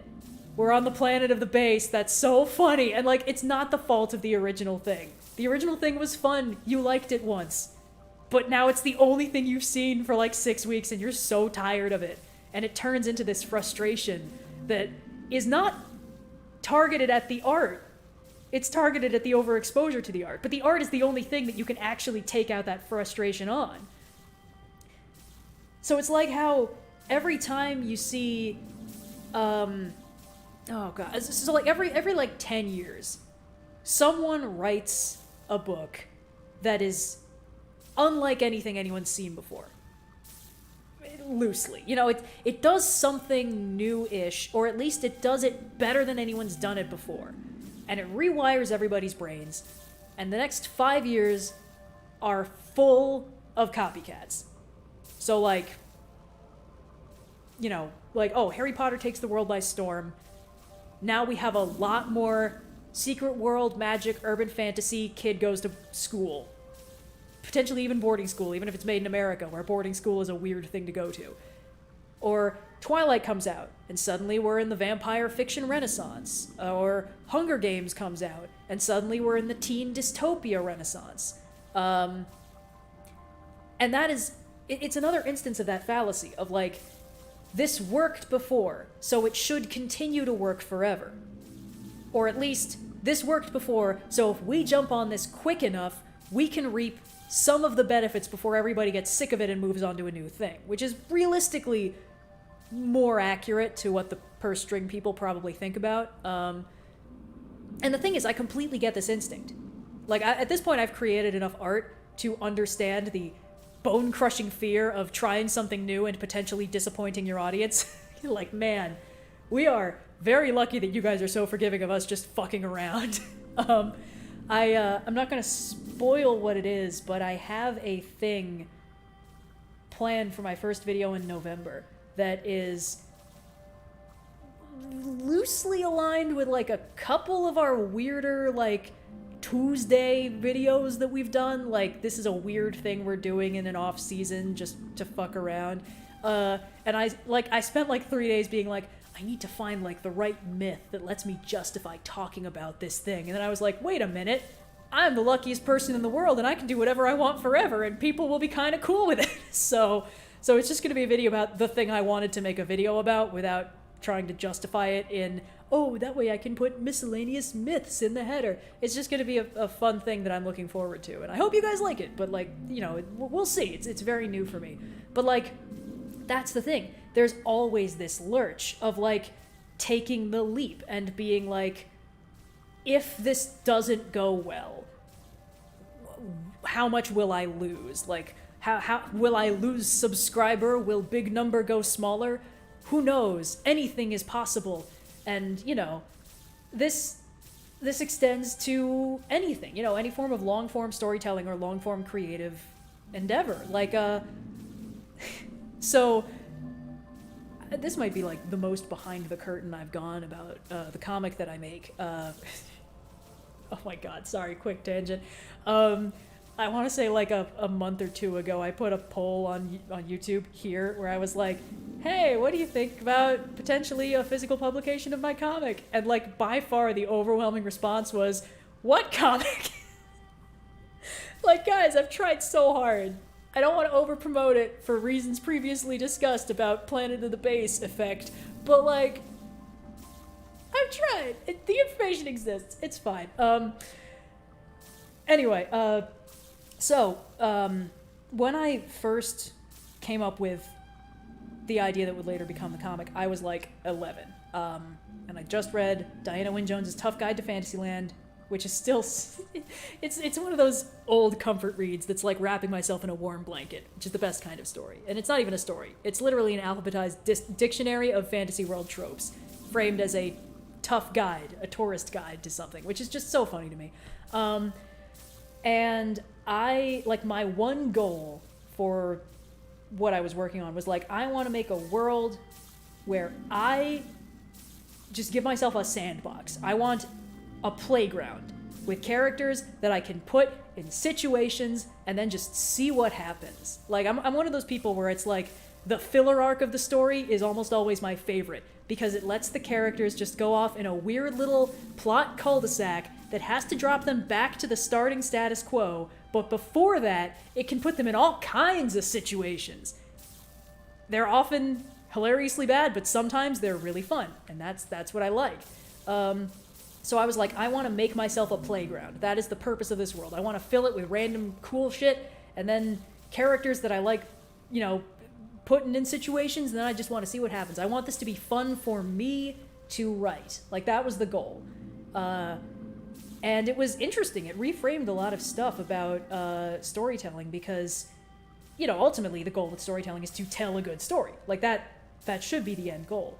But I was kind of starting from the position of, like, I want to make a story that I will have constant fun writing. I want to make something where it's fun for me to puzzle things out and to, you know, let the characters have conversations like I'm the DM and also all of the players, and sometimes I just turn them loose and see what happens. Like that kind of thing. And it was an interesting way to frame it in my head because it means that, like, even now, you know, all these years later, working on this story, I will still have moments where I'm like, ooh, what if I throw this at them? And then I get to go off on like a little 3-day serotonin bender of just exclusively coming up with fun new ideas I've never thought of. Because I didn't lock myself into like I have, here's the thing.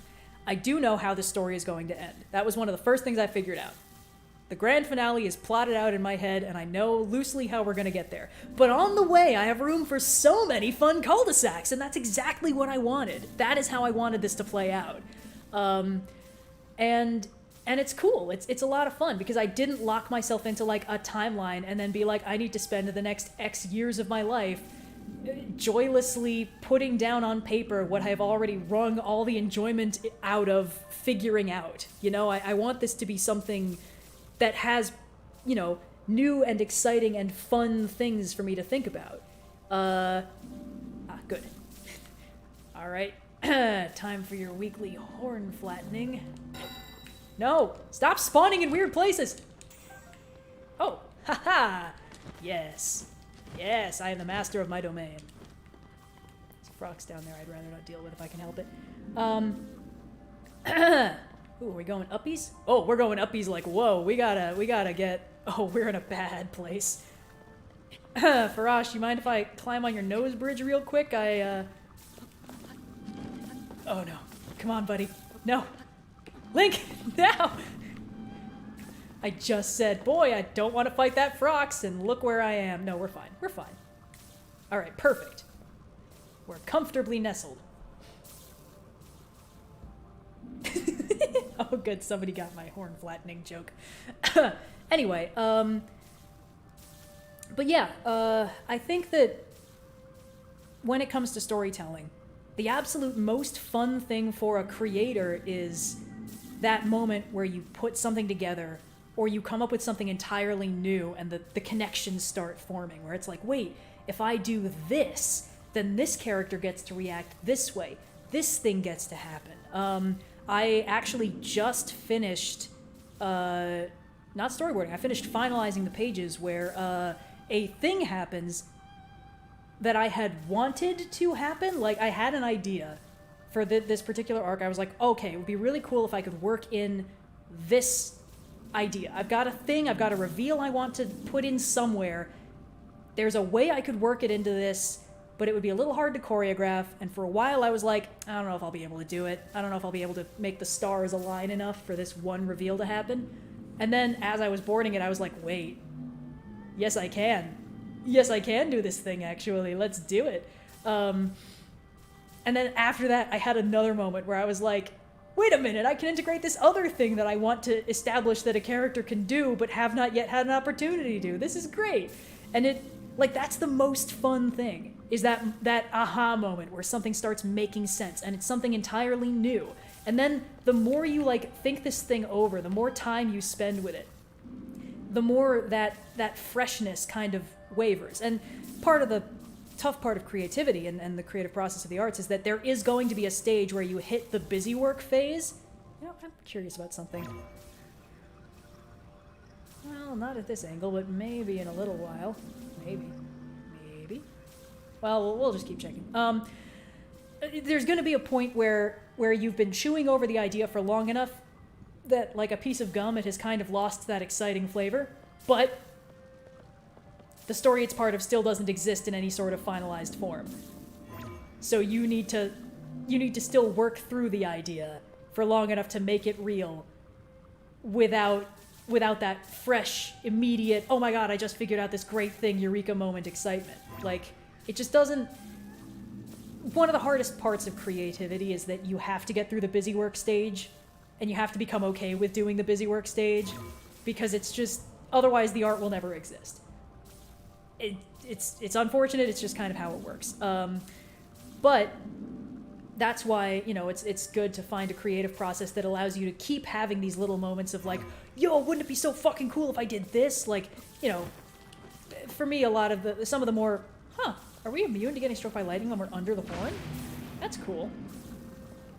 It's pretty neat. It's pretty cool. This game thinks a lot of stuff. But like, one of the more thankless parts of the creative process for me is like taking it from the storyboard phase to like doing the line art, where it's kind of like, all right, I know what everybody looks like, I know what everyone's faces are doing, but now I have to go through and actually draw all the details and make it pretty and stuff. And like, a lot of the time, what I really need to do is be like, hey, what if I do this? What if I try this thing? Like, what if I draw this pose just a little more fancy? Like, what if I do this expression just a little more complicated?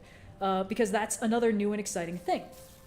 And the creativity, so much of what sustains it is the new thing that you figure out, the connection that you didn't make before. All right, I think that's all the dragon footage we really need. Oh, we can get some Sky Island footage before we go down. And then I think we go back up to the Sky Islands and explore some of the bigger ones. Let's see. More labyrinths. It's fine. We'll figure it out. This is very loose stuff. But yeah, sorry. The feeling of the new thing is what makes me feel great as an artist, but the old thing is what I already know people like. It produces this constant conflict, you know? Like, if there's one thing I've learned in my time creating assorted things on the internet, which is at this point over 10 years deep, which is fun, it is that audiences are not transferable. Like, I can post something on the community tab and be like, hey, I've made a thing, and like 10% of you guys will click the link, and 10% of those guys will be interested in whatever's on the other side. That's generously how much audience transference you can get between two things that ultimately have a pretty similar audience. It's not... Okay, you guys have to be honest with me. Are the constant lightning strikes causing problems for you guys being able to hear me? Ooh, Lightcast Island is a good idea. Wish I could remember where it was.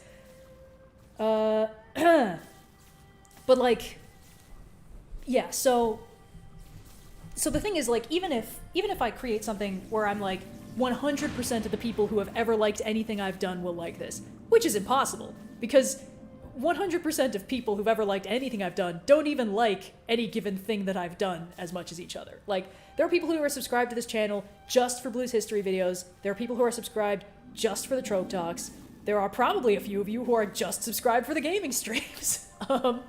And that's fine. You know, that's half the fun of this, honestly, is how we get to just do new stuff, and new people who weren't grabbed by previous things can be like, hey, yeah, I like it when they do this. I'll check in for that, you know, whatever.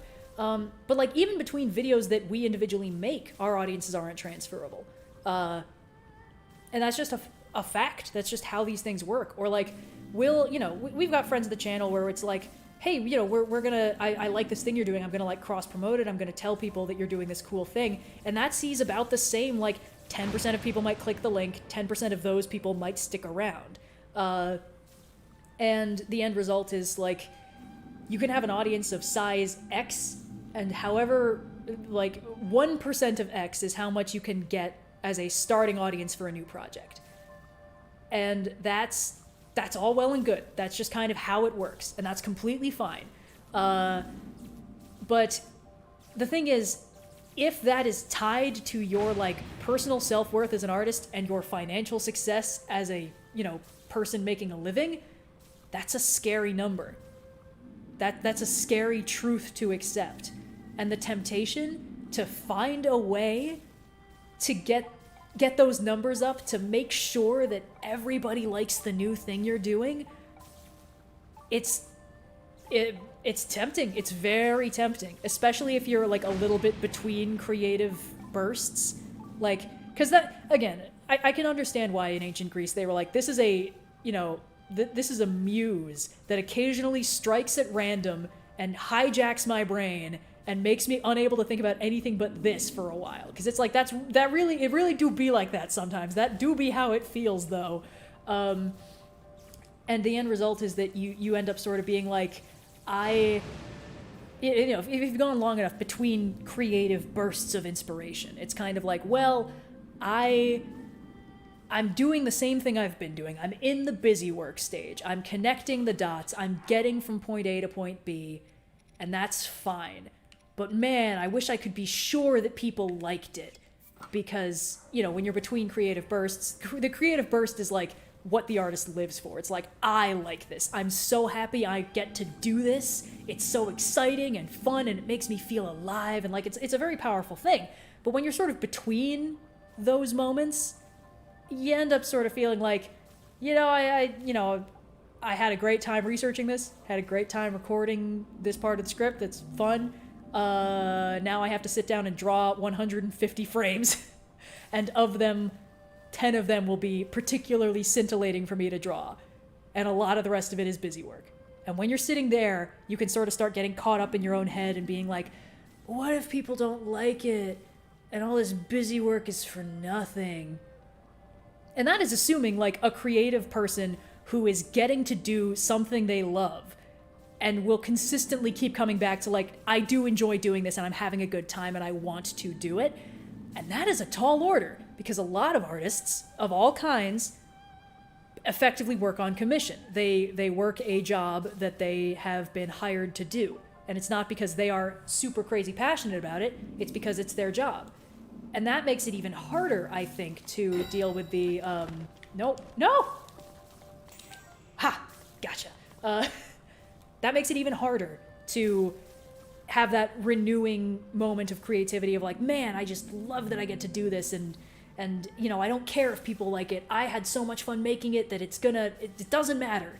Like, and then you like exacerbate that by 100, and you throw in capitalism, and it's like, I completely understand why the vast majority of pop culture is usually trying to sequel, reboot, or remake the latest thing that was successful, because it worked once, so it has to keep working, because we need a guaranteed success, and if you are making something new, there are no guarantees of anything. Whew. Okay, how long have I been talking uninterrupted? I need to... I gotta hydrate or dihydrate. Alright, there we go.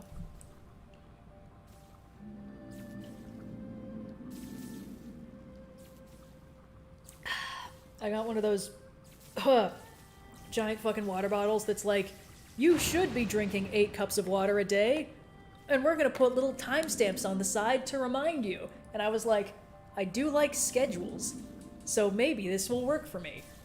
And it has not.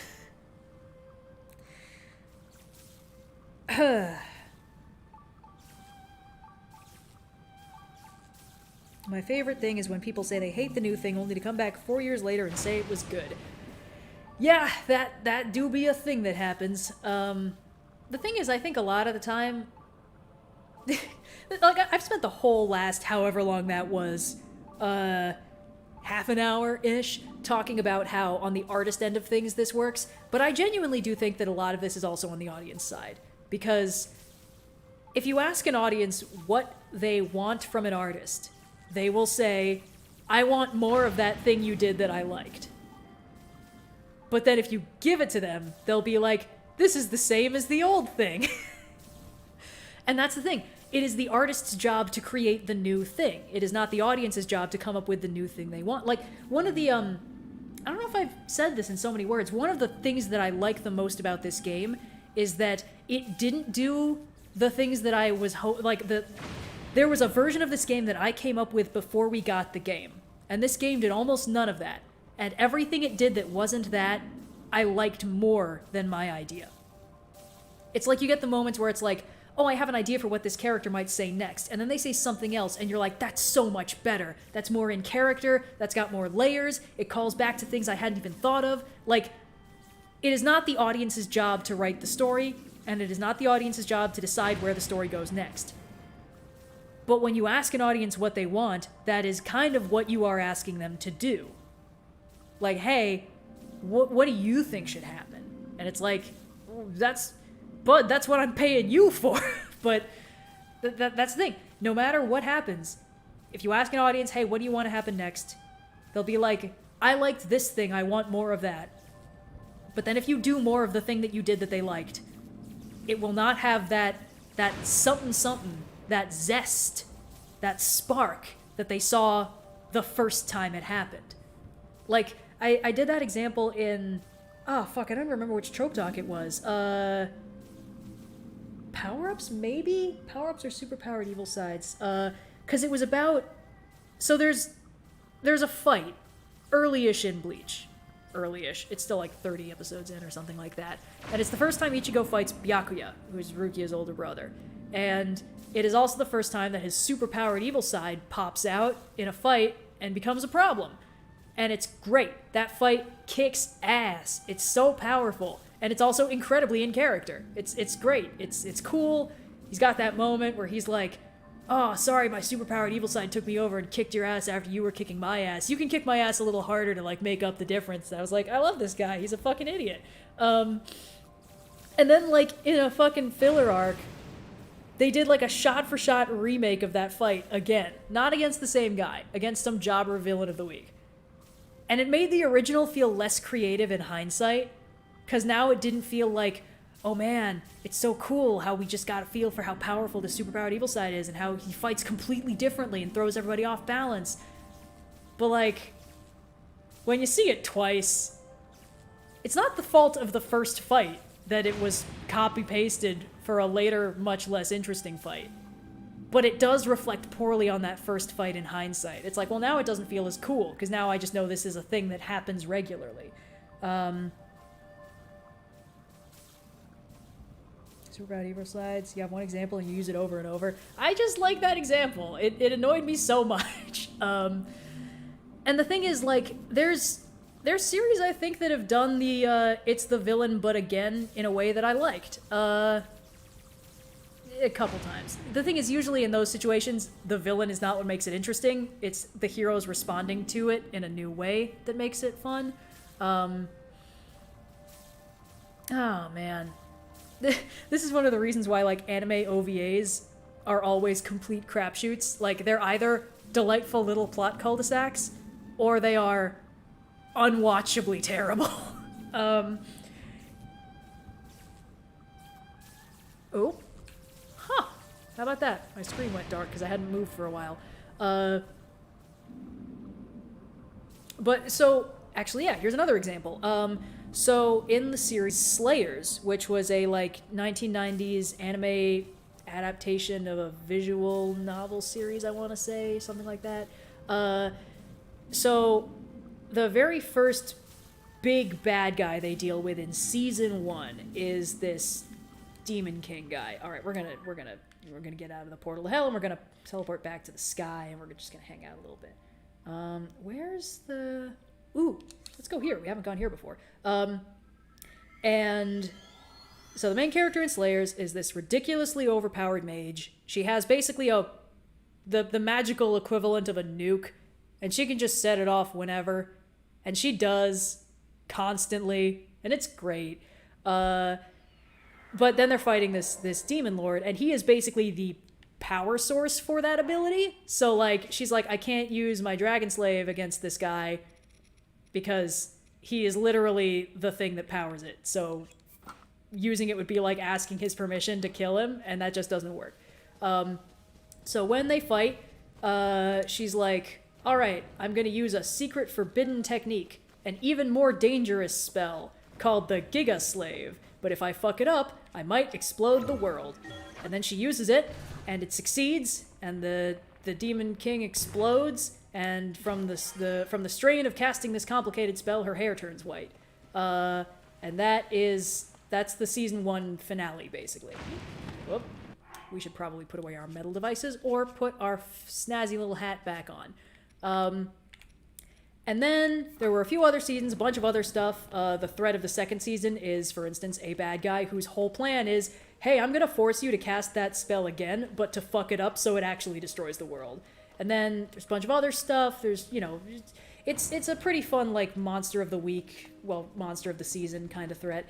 And then they did, like a shiny sequel season released, like, a decade after the original in, like, 2008. And the bad guy of that is the season 1 bad guy again. The sorcerer that summoned the Demon King is back in another body, and he's like, yes, my evil plan is the same as it was before. I'm gonna summon the Demon King, and then I trust you guys to defeat it. And then they do. The exact same way they did in the first season. She uses the Giga Slave, it works, her hair turns white from the strain, and then they all go home. And I was like, alright, well, kind of makes that whole thing feel a lot less cool that you just did it again. I was kind of looking forward to the way that this would be different, but that's fine. Like, didn't bother me as much as the Bleach example, but it did bother me a little bit, you know? Oh yeah, it might have been Slayer's R, I don't remember. The thing is, I still liked it. It had a lot of good character moments in it. That's part of why I didn't mind that the bad guy was the first bad guy, but again. Oh my god. I forgot this is just the regular Master Sword with nothing fused to it. Yeah. Alright. Hey bud, does this look familiar? Oh, maybe this guy's just pretty tanky. Woo! And it had a lot of, you know, it did a lot of cool stuff that I thought was neat, and it didn't really bother me that the exact finale was just a carbon copy of the season 1 finale that I also liked and thought was cool. But it bothered me a little bit, because it really did feel like they were like, we're gonna do a fun callback. That's what this is gonna be. It's gonna be a fun callback for fan service. The fans are gonna love it. They're gonna see this thing that we did before, and they're gonna be like, wow, that's just like that thing I like. And I don't know. The thing I liked about it was that it was a thing we'd never seen before. Ooh. I've already beaten this one. It's not that important. But this is good, actually. This is good B-roll, because I need to talk about how automatons are some of the only things that are on the island. What the hell is your... fucking... show me your weak point, bro. Whoops! Forgot I'm still getting struck by lightning on the regs. Aha! No! I grabbed the wrong one. I've been got. Bro, you gotta knock it off, okay? Alright. Anyway, so, the thing is, that's kind of how I feel about a lot of the sequel reboot remake things. It's just like, boy, that thing was cool, and I wish it still felt like it made me feel the first time I watched it, but that is really hard to do. And that feeling of like, I want this to make me feel like I felt the first time I watched it is an incredibly common thing for an audience to want, and I completely understand why. But it is almost impossible for an artist to make that happen, and there is no formula for it. Ah, for God's sake. Ow, why are you like this? Maybe if I stand on top of him and get struck by lightning, they'll feel it. Well, jury's still out. Anything's possible.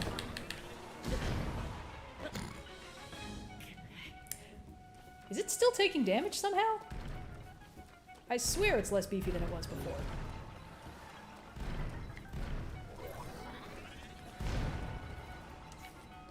Come on, you bitch. Show it to me.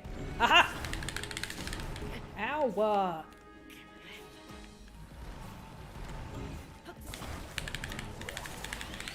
Aha! Alright, where are you?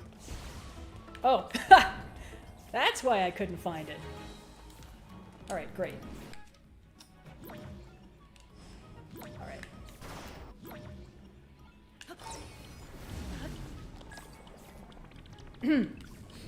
Anyway, I was talking about something that wasn't just an excuse to talk about Slayers more. Although that was a pretty big bonus. Alright, and one to grow on. Alright, we're good.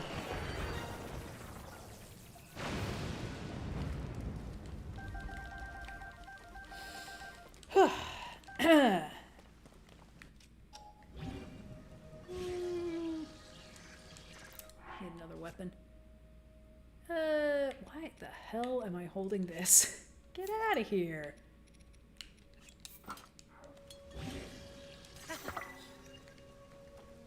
Let's see. You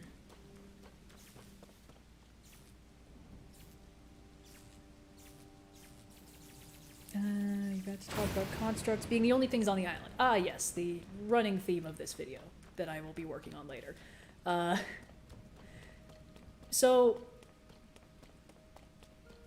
No, I was for sure still talking about the general vibes of creativity and how scary it is to do something new, but also how it is the only way to actually continue to create good art, because it really does feel after a certain point like chewing gum for too long and hoping the flavor's gonna come back.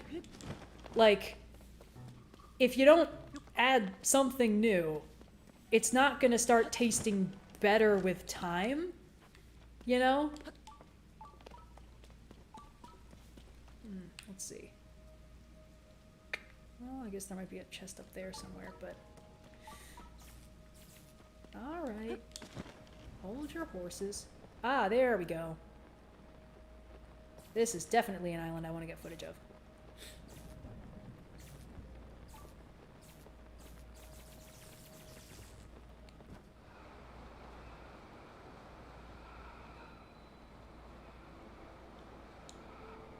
Oh, hell yeah.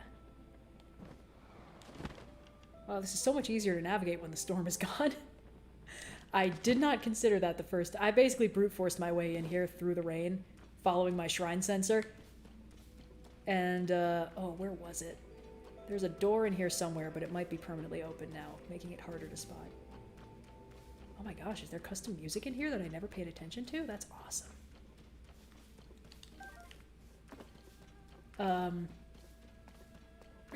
Anyway, yeah, so... So I think that when you are an artist and you're trying to do just anything...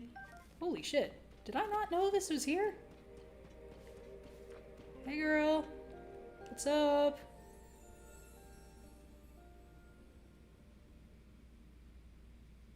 Oh right, I've maxed out everything.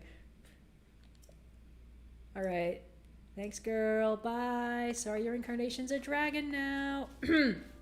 Anyway, yeah, how do you make the rain stop? There is a quest in the Faron region that incidentally makes the storm over Thunderhead Island, or whatever this Dragonhead Island, go away. It doesn't tell you that's what it is at the beginning. It's a little hard to spot, but it does do that. I haven't been here since I finished it. This is cool.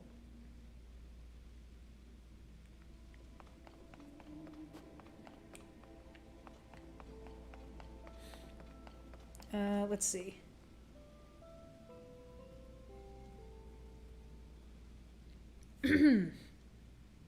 Wait, no way. 2 less than hearts is max. Yes.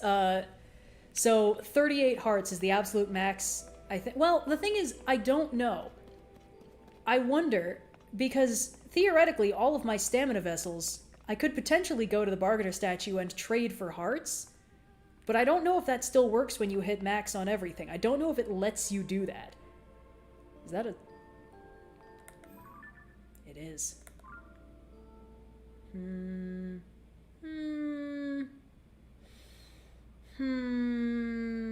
It's not really on brand for getting B-roll for the...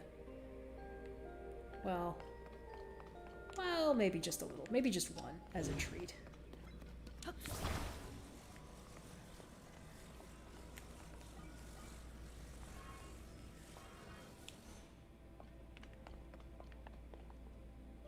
Oh, it's working. Slowly.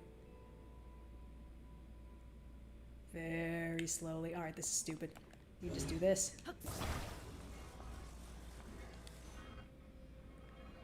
Aha, you fool! You've fallen right into my trap. Okay.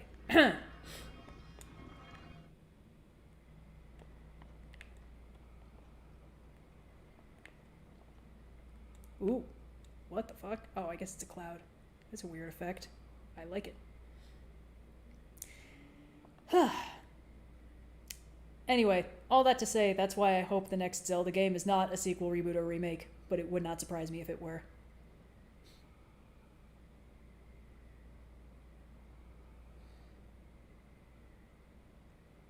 Max is 40, but you can't get full stamina and full hearts. That makes sense.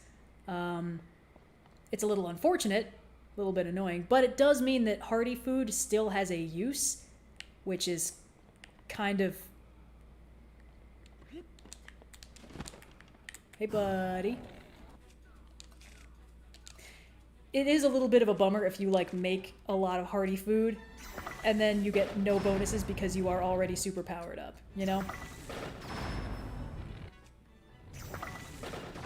Damn, these things pack a wallop.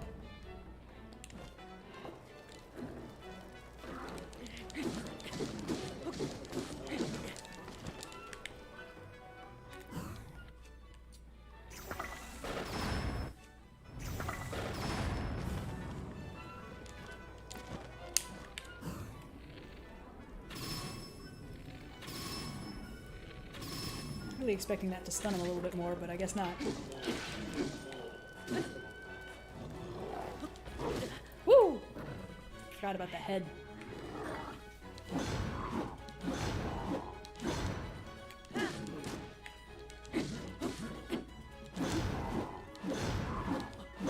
Come on, bud. We're all friends here. Whoops.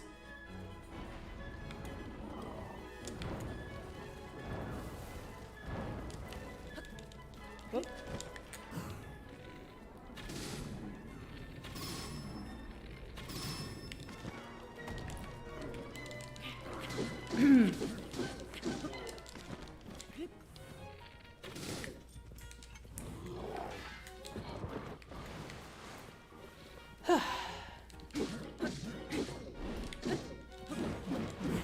Woo! Oh, he dead. Cool. Well, that was fun. Anyway, what's up?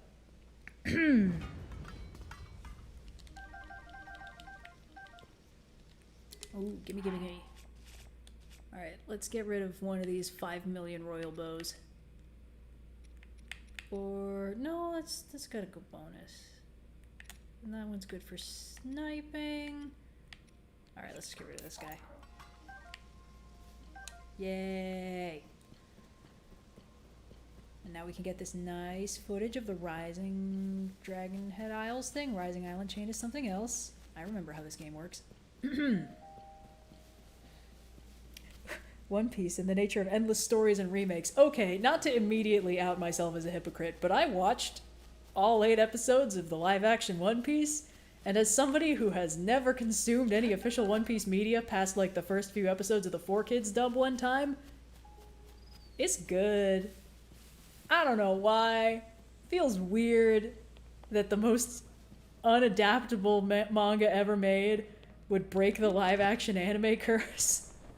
But man, it's a fun time. It's got like a couple things that I think are a little bit jarring. And I'm assuming that is not... All right, hold on. Let's see if we can find that light aisle thingy. I feel like I remember it being like... No, I guess I was wrong. So the main thing that's a little bit weird, not the fault of the show. The show is doing their absolute best. It's just this weird thing that happens when you try and adapt something with highly stylized ultraviolence into a live action setting.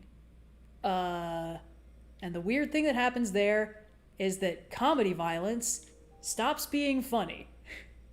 It's just a thing that happens. There it is. If a character... So, like, in the very first episode, there's that pirate queen who wields a big spiked club. And she's very much comic relief in the original, as far as I can tell. And in the live-action show, it's like, cool, she's inflicting unspeakably horrifying injuries to these extras just off screen. I can't find that particularly lighthearted. Just a little weird thing about how I find that mildly disturbing. And there's a lot of injuries where it's like in an anime that, oh my god, this is terrifying. What am I doing?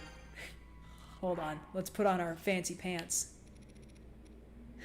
Nothing more menacing than like ascending your way into a completely pitch dark room and being like, oh god, am I even supposed to be in here? God, why is it so cold in here? I can't wear my entire stylish outfit and be okay with this. Oh wait, do I have any elixirs or something? Yeah, I do. We're fine. All right. Oh, I see what happened. We came up right in the bottom. This is still good to explore. This is peak spooky, there's something very wrong here and I don't know what it is vibes, which is exactly what I wanted. Oh, spooky, spooky, spooky.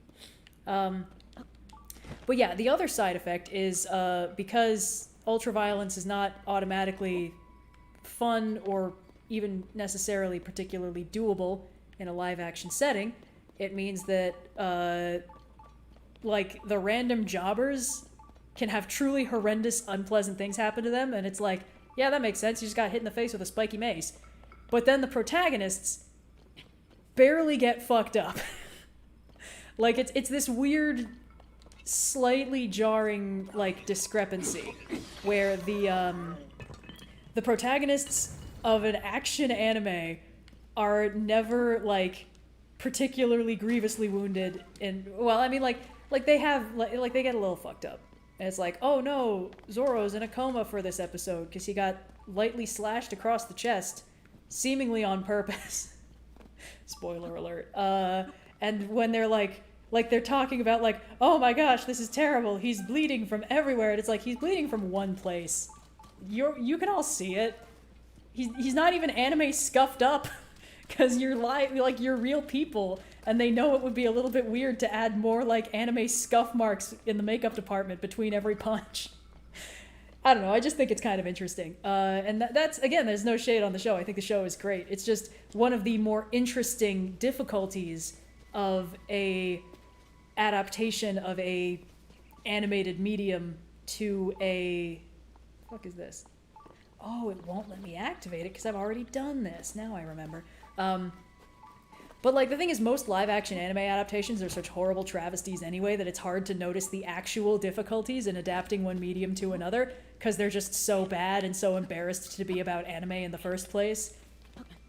Like, you watch Dragon Ball Evolution and you're not gonna be like, wow, it sure is difficult to make energy beam attacks look good in live action. You're gonna be like, why the fuck is Goku horny? Why would you do that? Anyway, but yeah, I thought it was cool. As a person who has never ever once in my life been invested in One Piece, I'm a little bit invested in One Piece now. Sure hope there's more of it someday. You'll never get me to read the manga. I don't have time for a third full-time job. Why is Link so floaty? Is it a set bonus? No, it's just a thing that certain parts of the map have, with no explanation. There's areas where the gravity is low.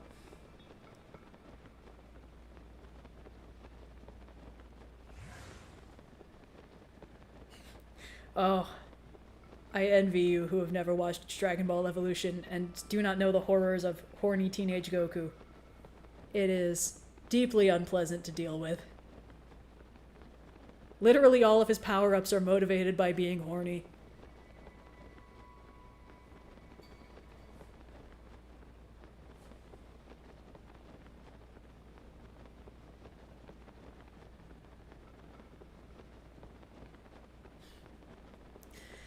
Let's see. I'm trying to think of other places we should go for this. Like, this is probably all pretty good B-roll anyway. Oh, Forage Island laser grid thing. That's what I was forgetting. Alright, where you at, Bo? Right, where are you? Where are you, bud?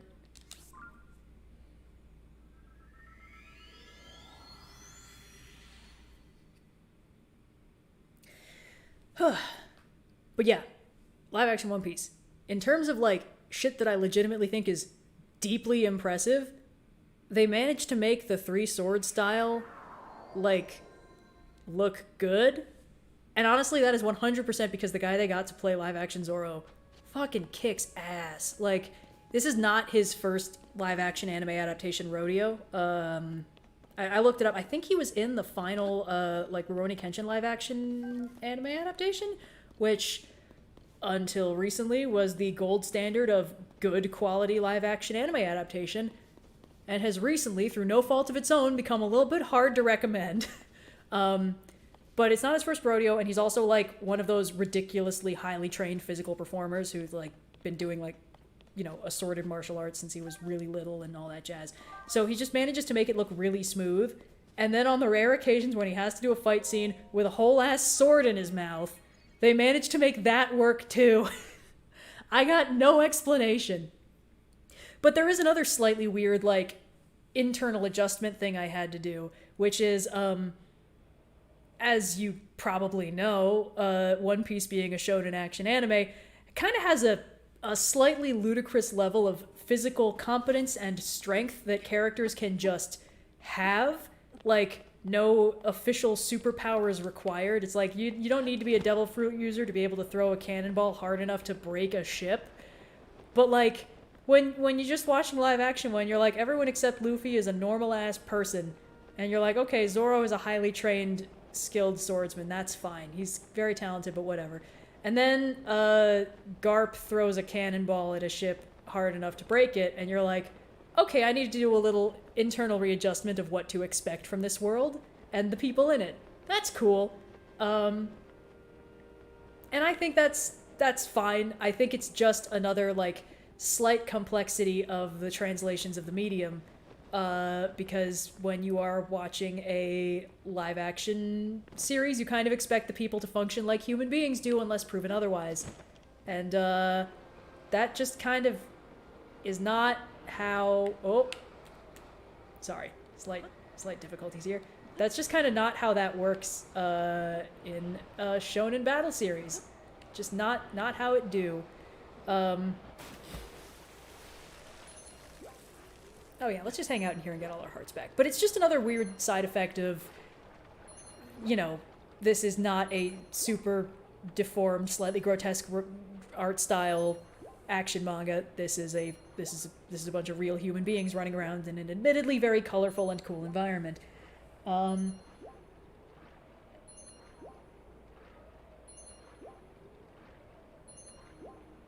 Let's see, what else was happening? I feel like there were only a couple things where I was like, that's a little weird. There obviously it's a little bit hard. Like, I think everyone knew this was going to be a nightmare in the physical effects department. It's like, oh yeah, the main protagonist has fucking, you know, noodle arm, hose pipe animation superpowers. Good luck making a real human being look like that. And then they were like, it's fine, we got it. He's a little bit less super deformed on average because we need to take stuff out of the budget every time he stretches, but other than that, it's fine. But yeah, if you have not watched it, I genuinely do recommend. If nothing else, it is an extremely interesting insight into how a live-action anime adaptation can feel like it captures the spirit of the original. And also the difficulties it still struggles with even when it does everything right in that department. Which again, I think is so interesting. I think that there's very little more fascinating than unpacking the difference in adaptations of the same story and what concessions they have to make. I say that despite the fact that I will never purposefully engage with any other version of One Piece if I can help it. But, you know, somebody else could do that analysis, and I'm sure it would be cool and interesting. Oh yeah, the buggy invasion on Tumblr. For those of you who are not on Tumblr, I guess the One Piece Netflix team decided to go absolutely all out advertising it on Tumblr in every conceivable way. And it had the exact same backlash problem that I was just talking about from overexposure, where it was like everyone who was neutral to, you know, undecided on this series now just doesn't want to watch it out of spite because they're so annoyed that Tumblr put a spooky clown on their dash. Which I completely understand. That spooky clown was not something anyone asked for, and apparently, like, the paid ad-free version does not even exempt you from the ad. Ooh! Ooh! Packs a wallop, I say, after taking 1/4 heart damage.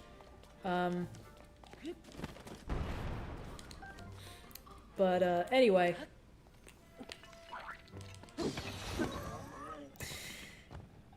But yeah, so a lot of those guys are like, ugh, One Piece, whatever, stupid, it put a clown on my dash. And it's like, yeah, it did, which is a shame, because it's legitimately a really fun time. And honestly, even the clown is pretty great. I say even the clown, I think that's a pretty uncontroversial take among One Piece fans who know more about the spooky clown than I do.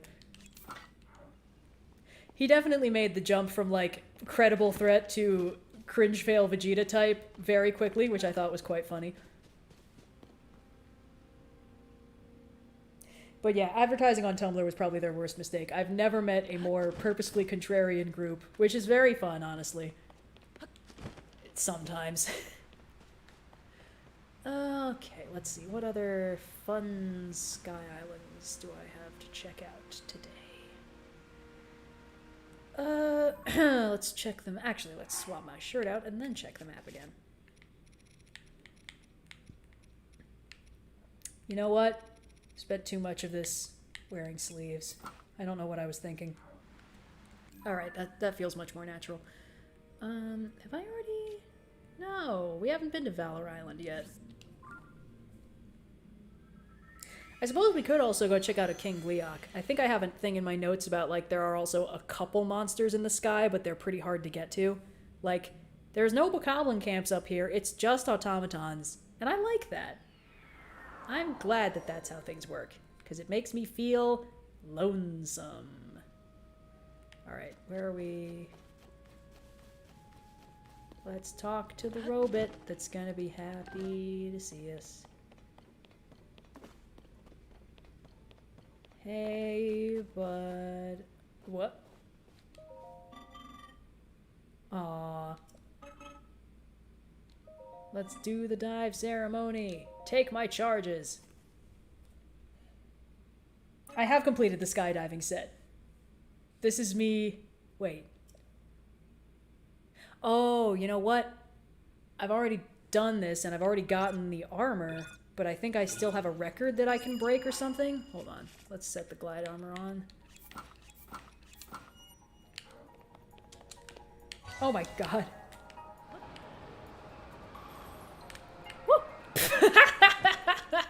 Oh god damn it. Okay, fine. We fucked that up again. Let's just dive all the way to the bottom. This time we don't need to change beforehand, at least.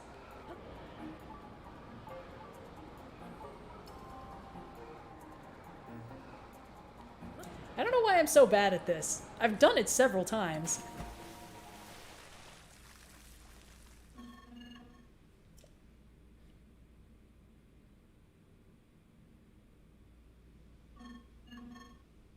I know. Yeah, I'll do it. I ain't no quitter. Mama didn't raise no quitter, but she did raise a homosexual and an idiot. Oh, God. Link doesn't remember his mom.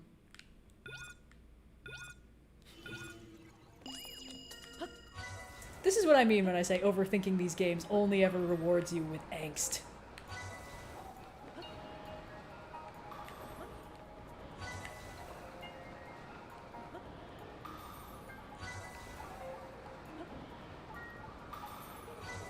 Woo. Come on, buddy!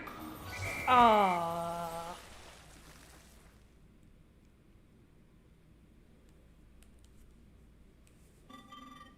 I respect your effort.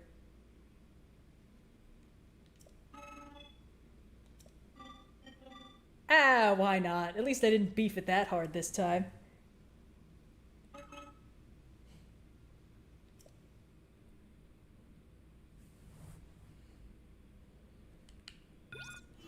Come on, buddy.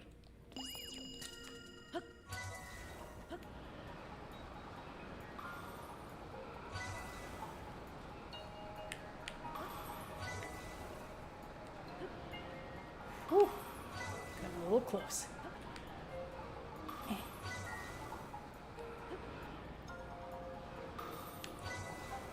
Come on! Yeah!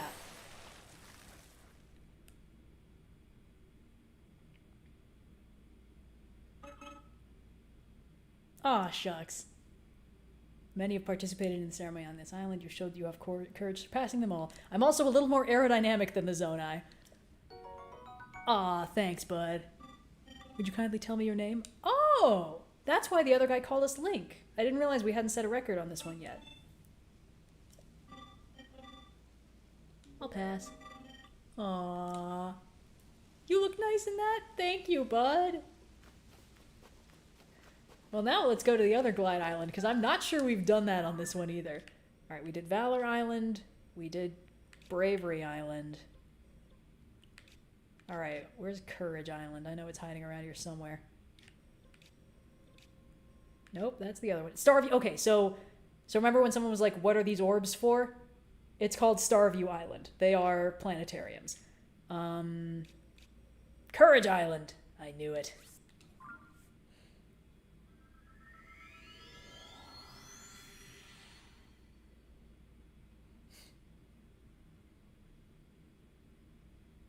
Did Link used to have a little sister in this version, or was that earlier? That's Wind Waker.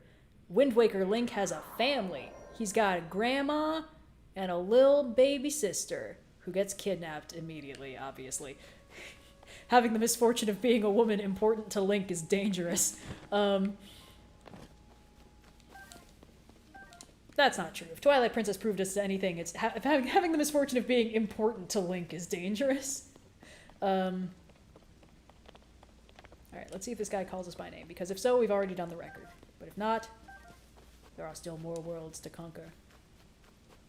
Hey, buddy. You must be a challenger for the dive ceremony. Oh, we're not on a first name basis yet? I'll do it.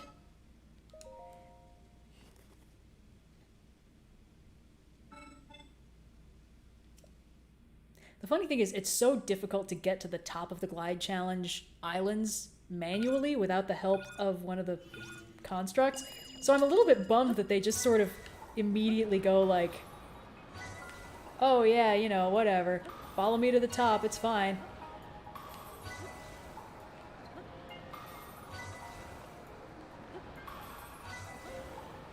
Come on, buddy. Punch-a! Yay! Ooh, that was pretty good. I do like the idea of Link having a family pre-Calamity because it makes me sad. Faster and braver than any previous oh, your records... Do they have a numerical score for bravery? Thanks, buddy.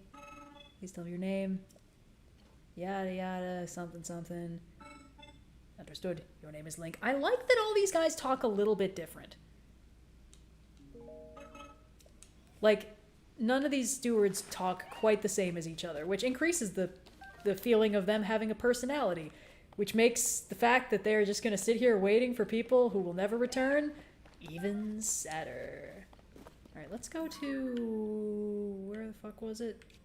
Starview Island. I don't remember if we've already been here.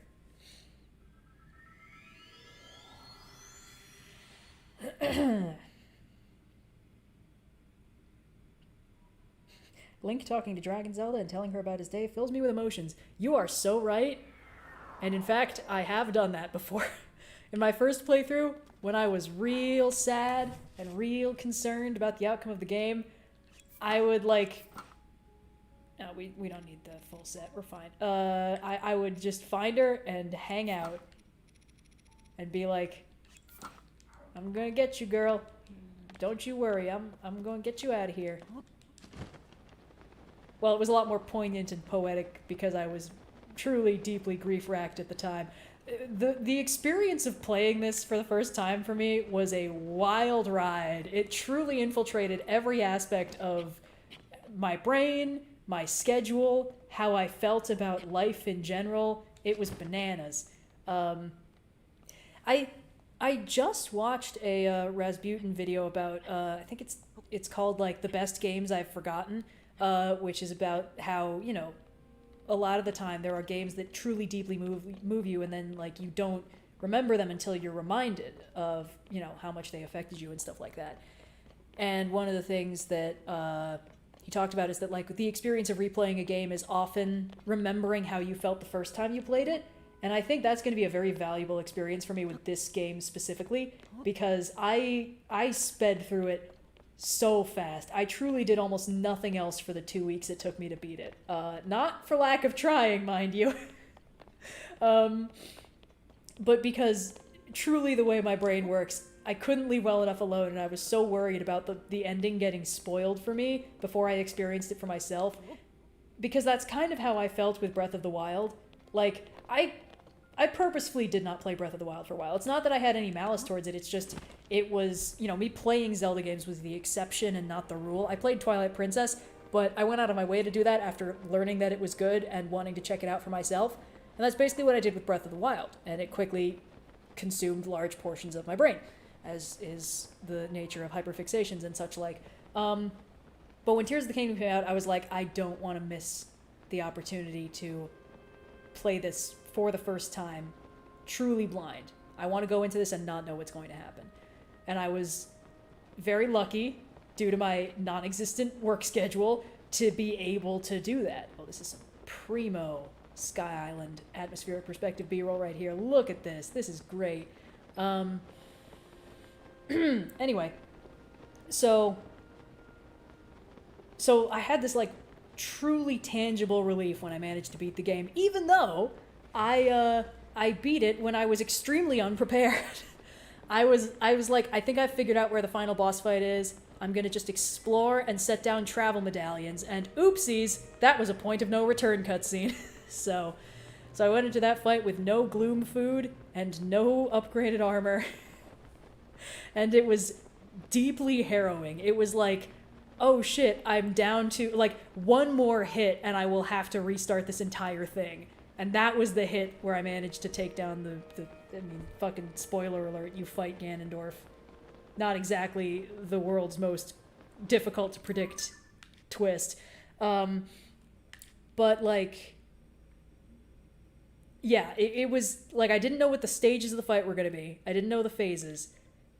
I was deeply unprepared and couldn't heal up. And it was one of those boss fights where like, it was like first stage, okay, this is hard. Second stage, okay, this is harder, but mitigated. Third stage, okay, this is unreasonable. Fourth stage, oh thank God, we've reached the Dark Beast equivalent. And man, the absolute profundity of the way that the ending affected me, with the beginning of the game fresh in my mind after only 2 weeks, was a truly incomparable experience. And I like this game so much, you guys, in case you couldn't tell. Oh, this is good. This is good stuff. Maybe it doesn't know we're here. Nope, just kidding. Alright, you big bitch. I've defeated you before, and I'll do it again.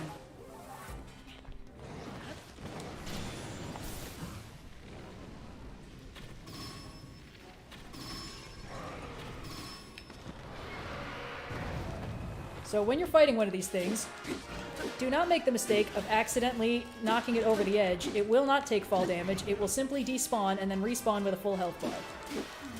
Just in case you were thinking of letting that happen.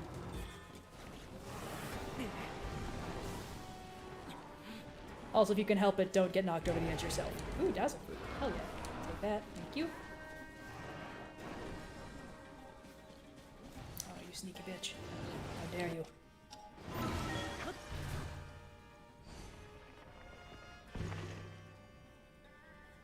Whoop. Not the best place I could have worked out, but that's okay. Okay. 20 and a 2 and a you know what to do. Sounds like you've experienced that firsthand. I have in fact experienced that multiple times because as mentioned, I was farming these guys for guts and it was really annoying having to restart a fight from the beginning when I'd already used up my arrows taking it down. No, no, no, no.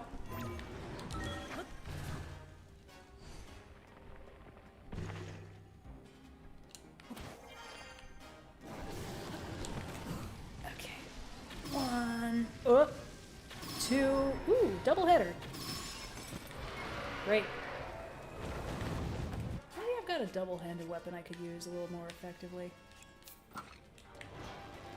Come on, buddy.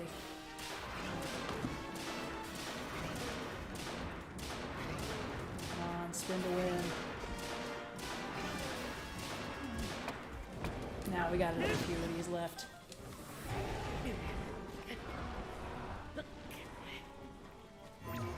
Whoop.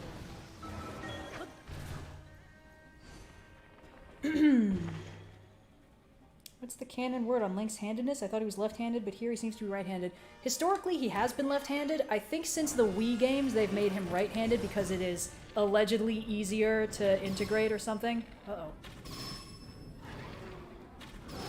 Oh, good. It worked. I don't know how I feel about that. Oh. Oh. Ah! No, my bow.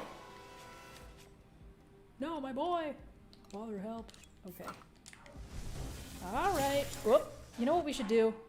We should put on our fuck you lightning damage helmet. You know, as a treat. There we go. We're good now.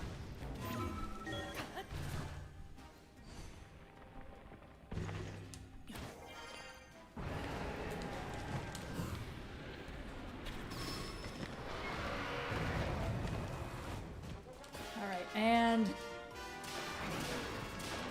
Alright, hold real still, buddy.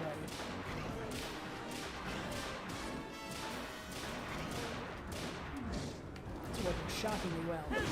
Okay, now for the annoying part. Alright, now the trick here is going to be to avoid getting impaled by ice spikes while tanking all other damage.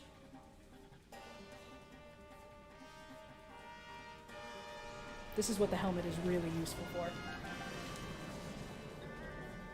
So basically, in case you haven't fought these guys, each of them has a breath weapon that is a specific kind of annoying to deal with. Oh god. Maybe... Maybe? It's gonna do so much less damage. Oh yeah, that doesn't even work. Ah! So that's the thing. The ice breath does these fucking things. And they are so annoying. Because that is clearly the way you are supposed to be able to use them to climb back up. But like, it doesn't work a lot of the time. And sometimes they get blasted by other things falling down at the same time, like that thing that just happened.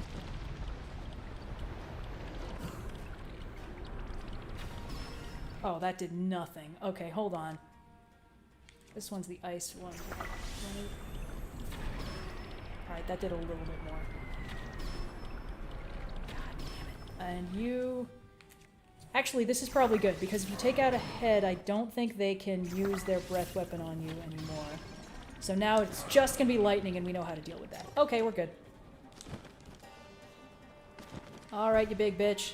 Strike me down and I'll become more powerful than you can possibly imagine. Any day now, buddy. Actually, let's switch back to the actual Rebo. I swear these things are supposed to take me higher than this, but it's fine. Perfect.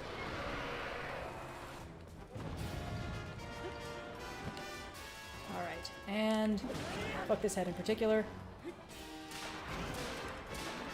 I don't do it. Yay! Alright, mission accomplished. Did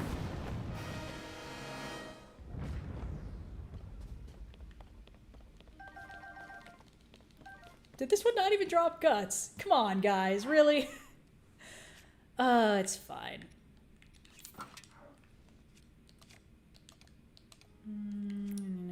There we go.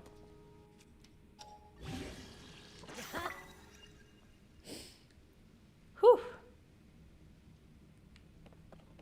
Alright, let's see. Well, that was good. That was some good B-roll. Let's see if there's any other... maybe some... Ooh. Alright, I thought of something that would be good. Just a money shot that I think would be good to have.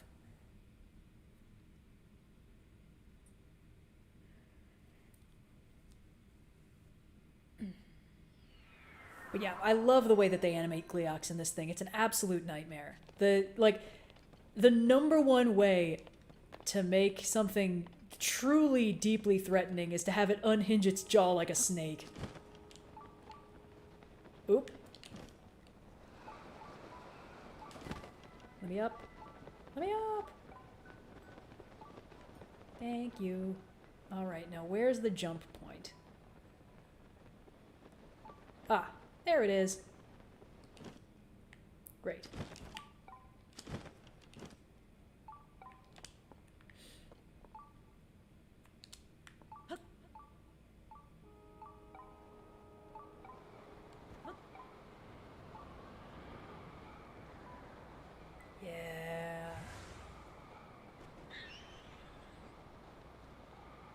This is the good stuff.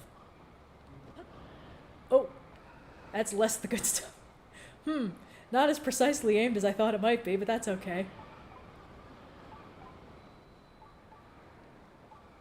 Whee!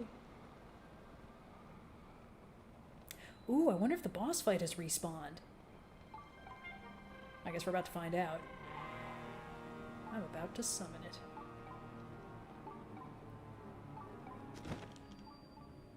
Yes? No? Perhaps? Huh. No, I guess it's gone. I think. How about that? Okay, well, that was cool. Alright, it was one use only. Good to know. Now let's figure out where to warp next. We've already done... Let's see, we did the water thing, yeah, and the, maybe this, nope, we already did Valor Island.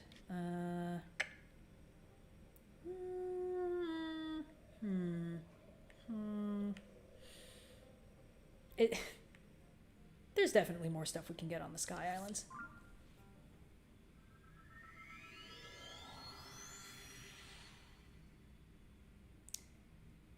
Ooh, Great Plateau would be good to check. I think we've already done some wandering around there, but we can check out the Temple of Time, meander around, harass some Yiga clan if there's any left alive. I genuinely don't remember. Let's take off our stupid hat now that we don't need it anymore. Sorry, Riju. It's just not my favorite. We can't obscure the luscious locks, after all.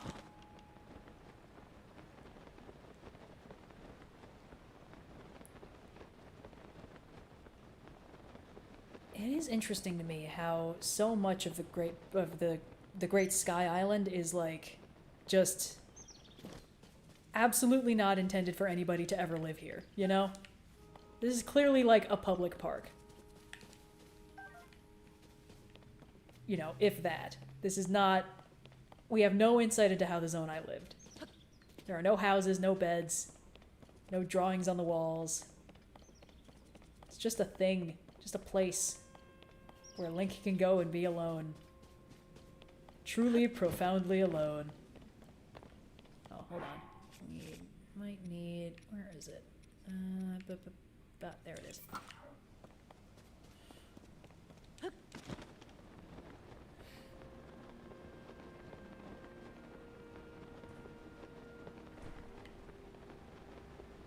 And...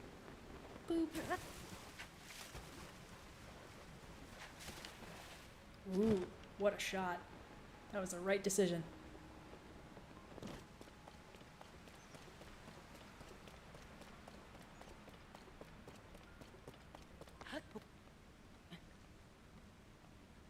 I know I have the ascend ability and it would be easier to get up that way, but that's, you know, it's about the journey, not the destination, in this highly specific context of acquiring B-roll for a video.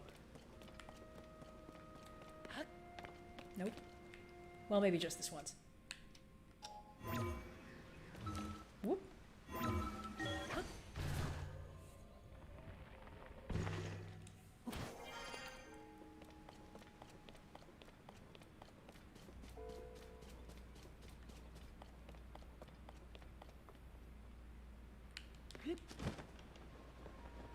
But yeah, so like this whole... Wow, yeah, that... I haven't really paid attention to the Temple of Time from this angle. It really does look like it was ripped up by the foundations and just put in the air. Like, and I mean it was, obviously, but like everything else here kind of looks like it was purposefully built, you know, on flying islands to look like that deliberately. Huh. Really thought something was gonna happen there. I don't know. It's cool. And sad.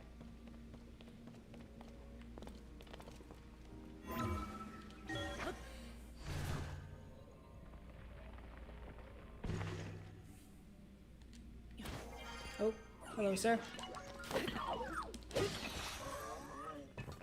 This might be a little bit busted. Oh, we should absolutely get Temple of Time footage from the inside. I don't know why it didn't occur to me before.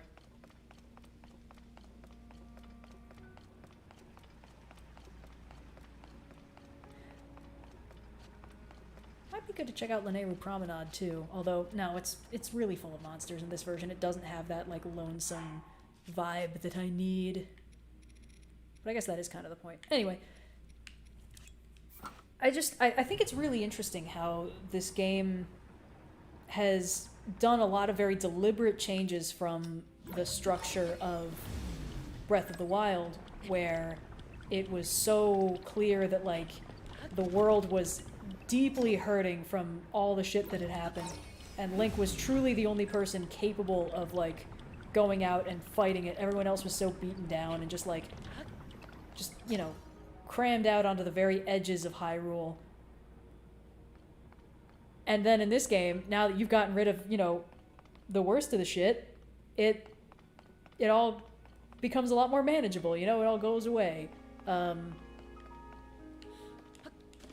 And so you start getting people in places that were previously completely uninhabited. In fact, we can check that out when we inevitably jump off the edge of this.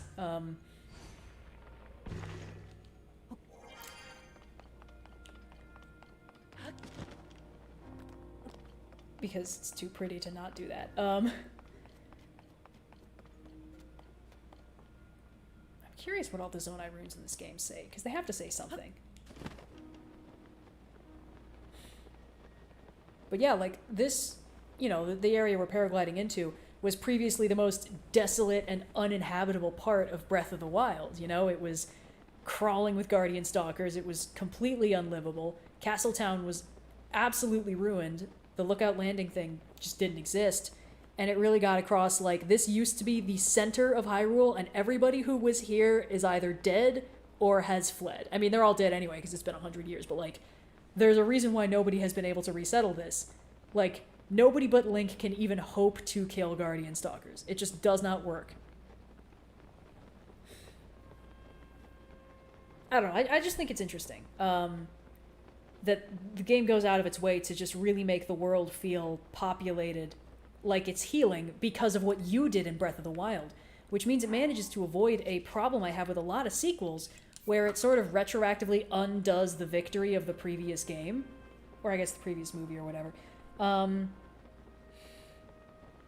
But like, you know, when you're making a sequel to a game and the threat has to be the same guy, it can be a little bit like, they gotta, oh, you thought you beat them, but actually you did not.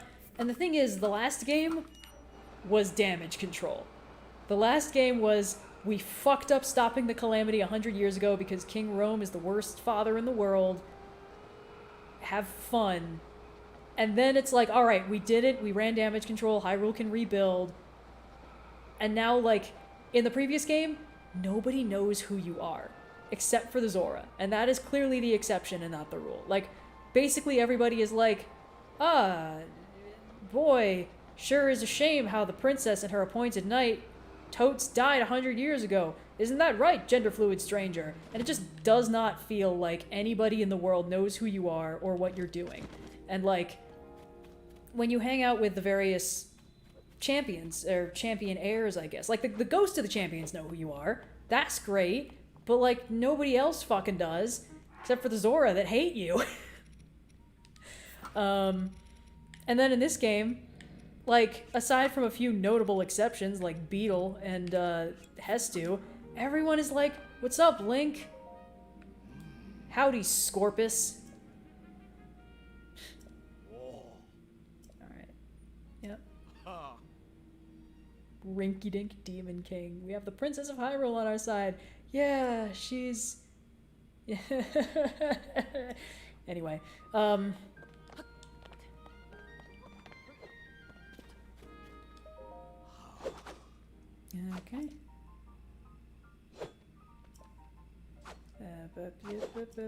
Great, awesome.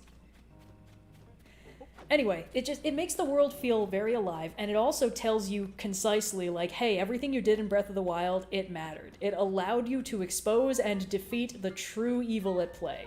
And also, it allowed everybody else in the world to rebuild and, like, actually start living their lives again. The entire thesis of this game is that Link does not have to be alone when he fights anymore.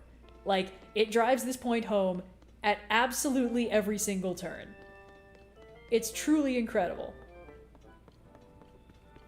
Howdy. Yeah. Stop it, guys! Alright, great, cool. But it's so hard for sequels to do that because, again, kind of tying into the whole, like, it needs to be new and fresh, but it also needs to be that thing that succeeded in making us money before. So we end up getting this feeling that, like, oh, you know, the sequel needs to be the same conflict as the first game. So, does it need to be the same threat as the first game? Do we need to not... Stop telling me to rescue Zelda, I'm trying so hard. Oh, where's the... Hold on. There's a thing I actually want to... Oh, yeah, okay, it's up and around. But... Yeah, you know, oftentimes it'll be like, oh, you thought you defeated the true enemy, but you didn't. You defeated, like, true enemy little baby mode sidekick, and now the real true enemy is here, and you have to actually deal with that. And in this one, it's like, no, you had to stop the calamity. The calamity was plan A. Demon King is on plan B. And... I don't know, I just really like that. And the way that they prove over and over again, like, hey, Link, everything you did mattered. Like, I know it sucks that you lost your... arm, girlfriend, ponytail, magic sword, and entire outfit, but, like, boy, everything you did still mattered, and it's still really cool.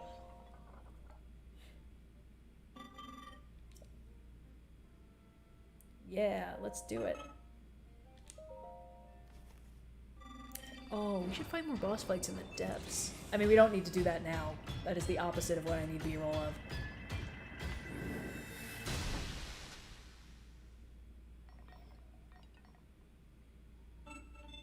Thanks, bud. Yeah. Slurp.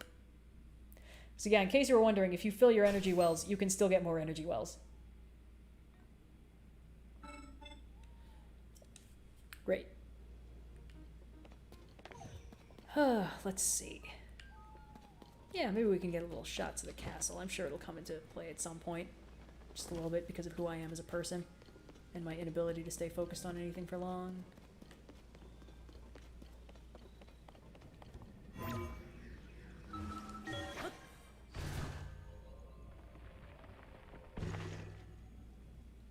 Whoa. Did the weather just spontaneously change? Oop, hold on. Let's put on our special hat again. We could do a Depths Colgera fight, maybe. Nah, why would we need to do that?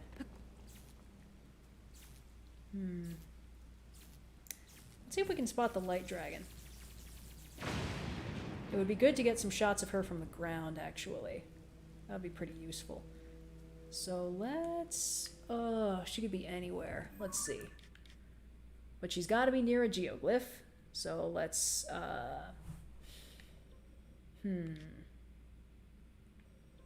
Start here and go from there.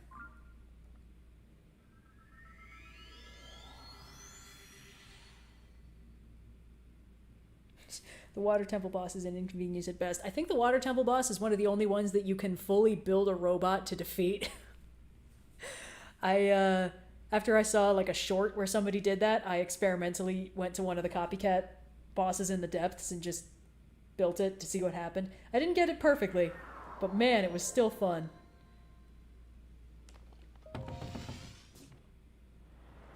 Oop! Oh, look at that. Oh, do we know our girl or do we know our girl? Alright, so she is near the Lanayru Tower. We can just, yeah.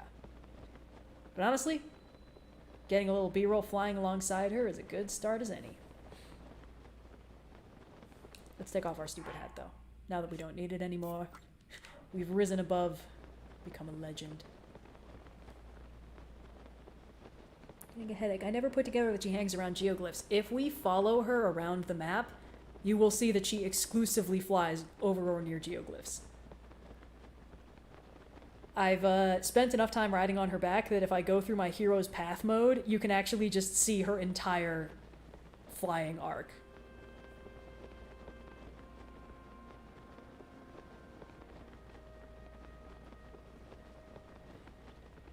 Alright, now that's enough. Let's warp to the Lanayru Tower.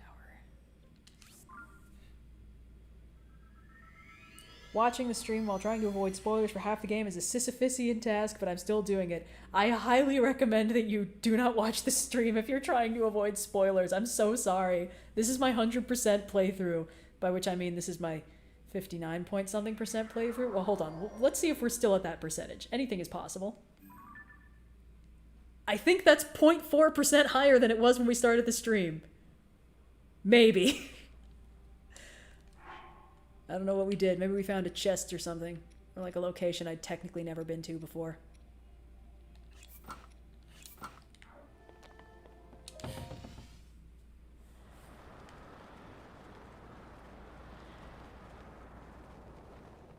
Where is she? Ah! I found her.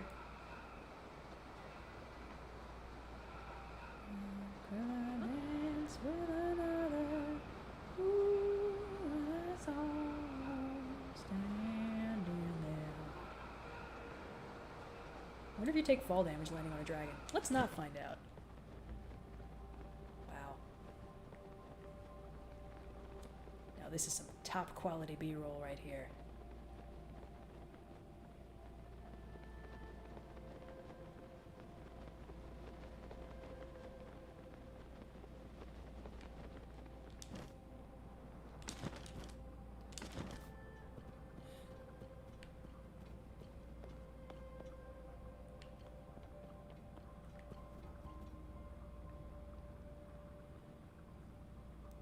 Sorry, everything got all poignant. Alright, let's sorry, Zelda, just thank you.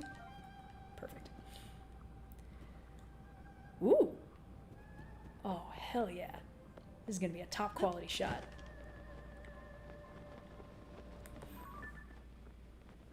Ooh, and he just came out too. This is great.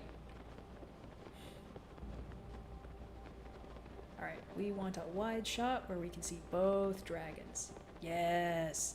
Yes, it's working.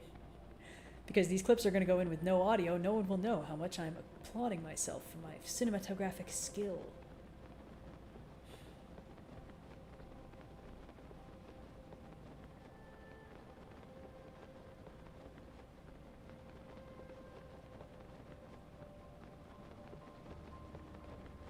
Yeah, there we go. You could put that shit in the trailer and it wouldn't look out of place.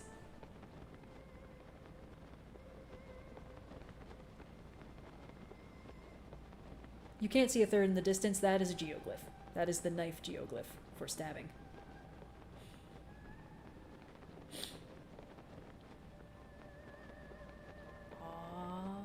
Yeah.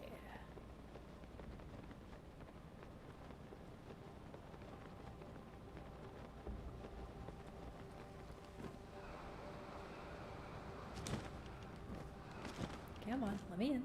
Thank you. Perfect.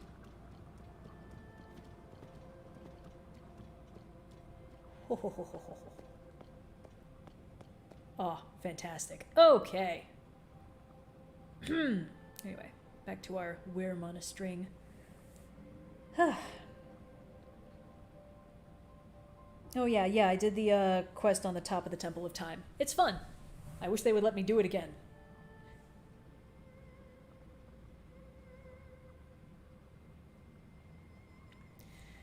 Let's see. Oh. Yeah, it's been like, how long? 4.5 hours? That's not so bad. It's pretty long for an After Dark stream. I think maybe I'll try one more thing and then probably call it. We've gotten most of the things I needed. Let's see. Let's see, I did that guy, we did all that, and this fucking... I don't think we checked out this labyrinth. Can't hurt to get a little bit more.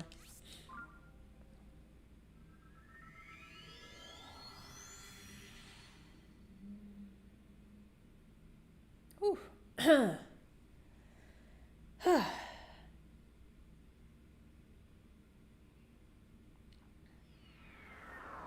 think we've done the Great Plateau, or at least we did a little running around. Oh wait, no.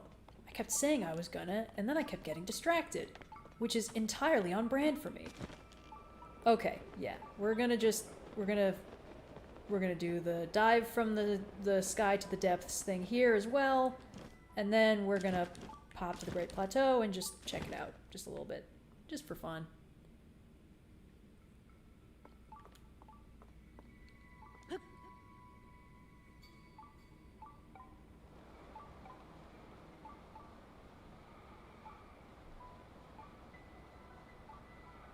Keeps playing something that's close to the Guardian piano sting, just enough for me to sweat a little bit.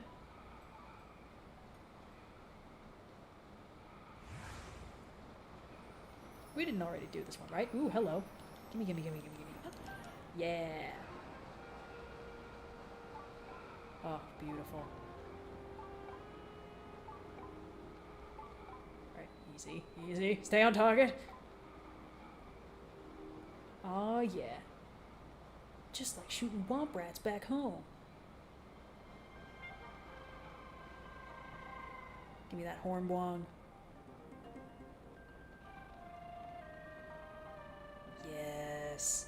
Yes. Damn, this one just keeps going.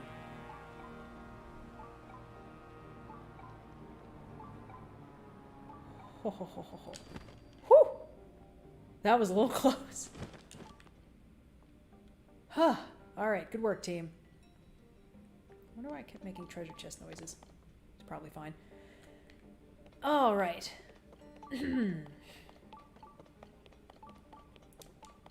I hope as a DLC they add Guardians back into the game. I simply think it would be fun.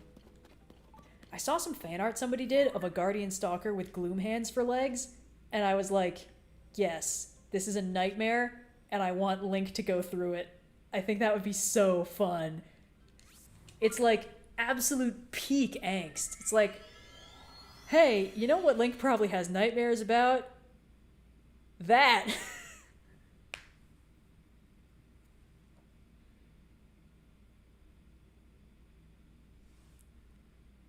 I've been saying for ages. No, this is the wrong shrine. That's not what I've been saying for ages. I've been saying for ages. The Guardians. Well, hold on. How do I. You know what? It's probably easier to just warp and then fly. Gloomhands would be better if they were more mobile and worse. And I simply think adding a laser would add an exciting twist of drama to the difficulties that Link faces.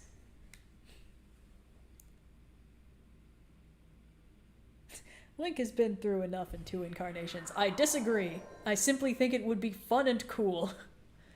Alright, where are we going? We are going left.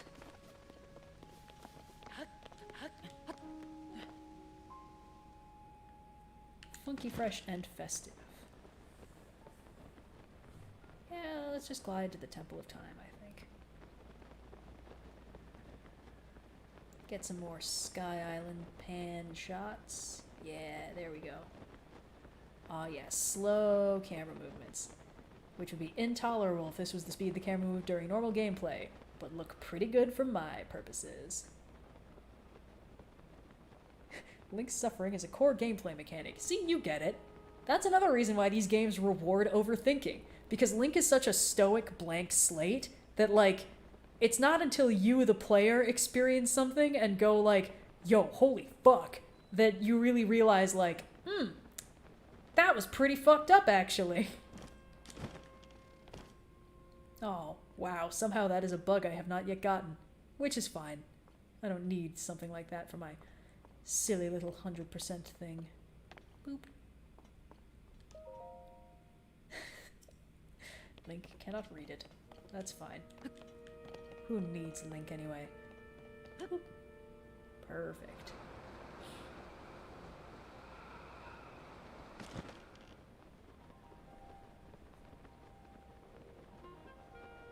Did anyone else think the Master Trials happened in the same place/realm as the realms from Skyward Sword? Yes, I think that would be cool. There's like one of the many, I guess, myth themes that shows up across different Zelda games is the Sacred Realm. And I think that's cool. Oh man, I love the music that kicks in when you're paragliding for long enough. Just so cool. Oh man, that was another like cross-game connection that I saw somebody make that I don't think was intentional, but I think is still cool, which is in Twilight Princess, there's that one part where you're collecting like light tears, and there's this incredibly stressful just like thing where it's like this time limit, or hold on, am I mistaking this? Twilight Princess does have the Tears of Light, but I think I'm confusing it for a thing in Skyward Sword, where you are in a sacred glowy realm. I think this is when you're powering up the sword that will become the Master Sword. And it's like you need to get these things to extend how much time you have. And when the time runs out, these like long-eared guardian statue things come to life and start chasing you, and it's terrifying. I think that's a Skyward Sword thing. And somebody pointed out, hey, silhouette-wise, those things aren't dissimilar to the Zonai. And I simply think that is neat.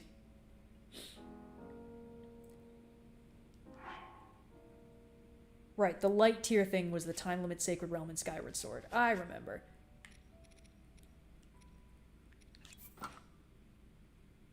Helmet once worn by warriors of an ancient warlike tribe from the Faron region. Warlike tribe from the Faron region? Yeah, I do remember when the theory was that those guys were Zonai, and how it's pretty clear that that is simply not true anymore. Which is a damn shame. A crying shame, you could say. Hey, girl. Ooh, we should go to the Forgotten Temple. Just for fun. Just because it's fun. Alright. Okay, I just needed the footage. Thanks, girl. Alright, where was I?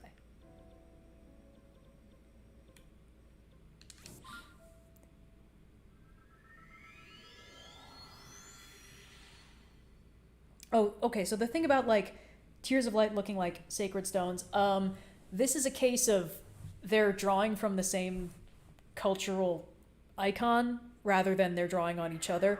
Uh, if you've seen an abundance of anime, you have seen the sort of asymmetrical teardrop shape thing turn up before, for sure. You absolutely have seen this thing. Uh, it is, I think, evoking the image of one of the three sacred treasures of Japan. Like there's the mirror, the sword, and there's a gem, and the gem is that shape. So that's what it's derived from. The Magatama. Yes, thank you guys. Whoops. Oh, shit. Aw. I did not know that this would give you the sacred white sword of the sky back if you broke it, which I have done. Well, no, I'm a little... No, we've already done all the dragon stuff. We don't need to do that again. Focus, damn it. Let's see, is there anything in the sky in this area that would be cool to... not really. I mean, we already did all that stuff, so... Come on, there's stuff. There's stuff aplenty. But this is the thing, it's like, we want more stuff in the Sky Islands, and it's like, there isn't any. Sorry, all of the real stuff is hidden in the depths. Have fun. Speaking of, actually, I do need a little bit more just depths stuff. Hold on. Which of these is a Colgera boss fight? Is it both of them? I think it might be both of them. Ah, why the heck not? The boss music slaps. May as well.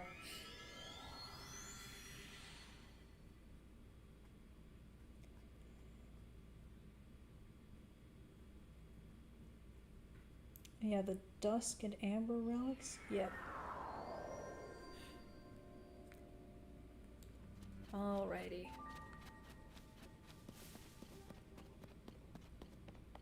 Wait, am I... Aha! There he is. I see you, villain.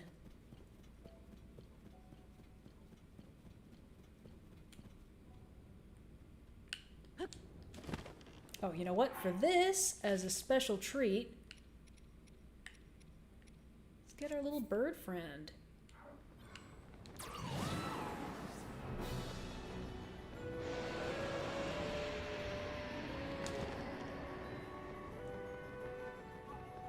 Beating the muscle memory for mashing A to fly faster was so hard on my non-100% file. Come on, you coward. Expose your weak point. But meanwhile, let's all jam.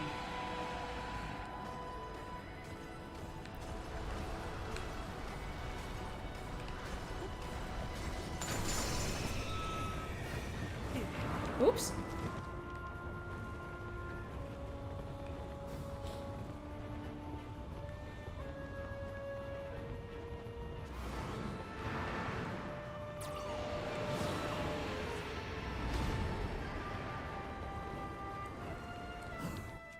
Wonder. Oh, I don't think I have any rockets. Drat. Oh, that's fine. I definitely have other things.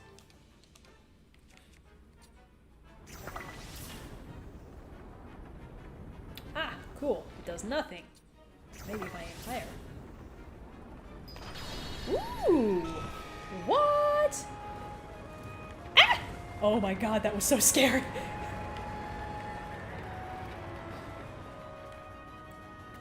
Not my favorite experience, TBH. Man, the music though, right? I listened to this for like a full 20 minutes the other day. I was in the exact right headspace for it, and it was great.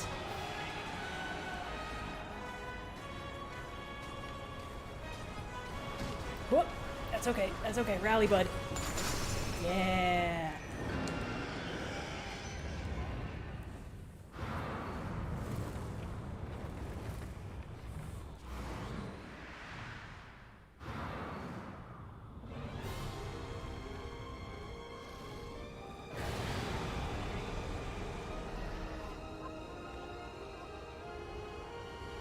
Oh, I haven't beaten this one yet, have I? That's fun. Great, we'll get a treasure chest I don't have already.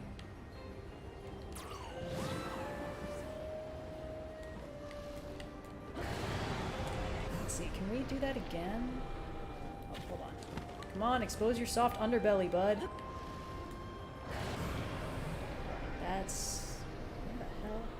It's a little hard to aim, but... let's see, we'll...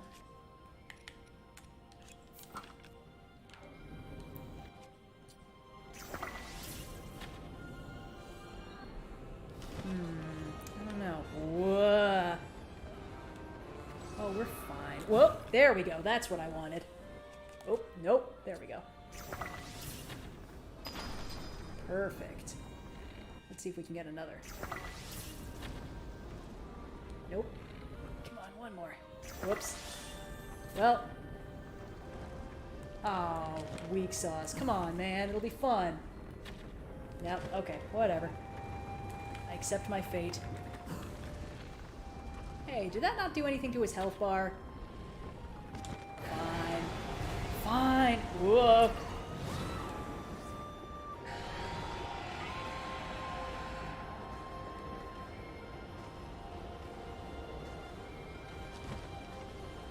Oh boy. Aha. Whoop, okay. Needs to arc more.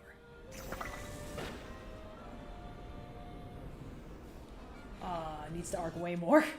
No, let's not waste that. Let's, yeah, why not? I'm curious. Cool, that did nothing.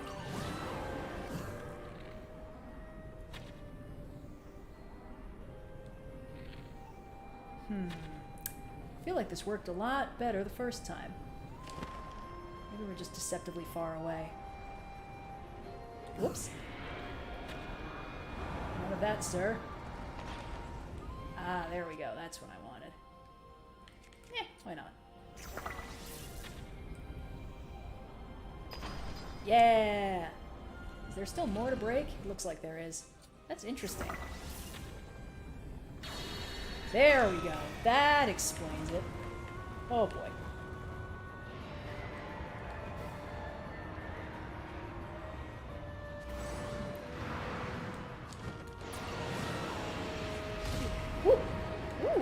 Bar. I think I see the problem. I'm wearing my worst armor set because fashion. Well, I certainly can't put the guns away, but I will make a concession of putting on a slightly better hat.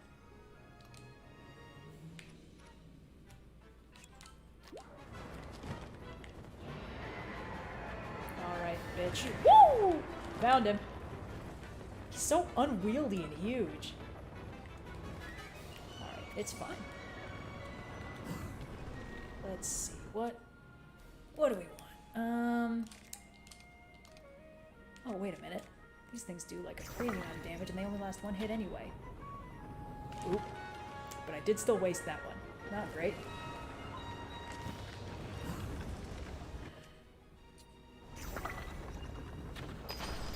There we go. Yeehaw!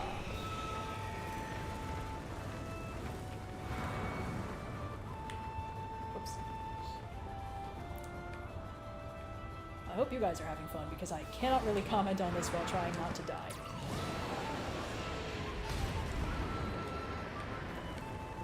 Aha, there you are. There's your soft underbelly. I found it! Oh, listen to that chorus.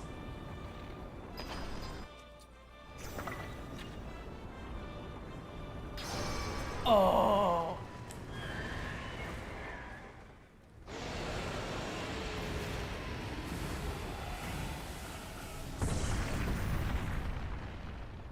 Whew!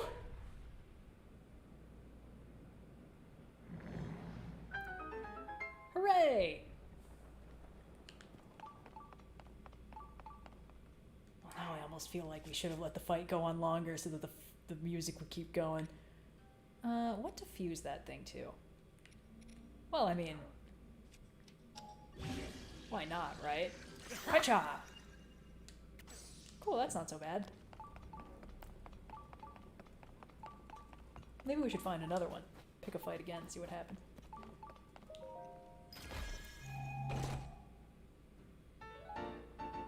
Hooray! We can get more batteries.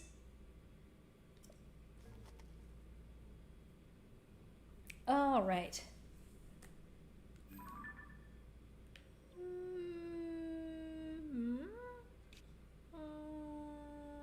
Yeah, it's probably fine.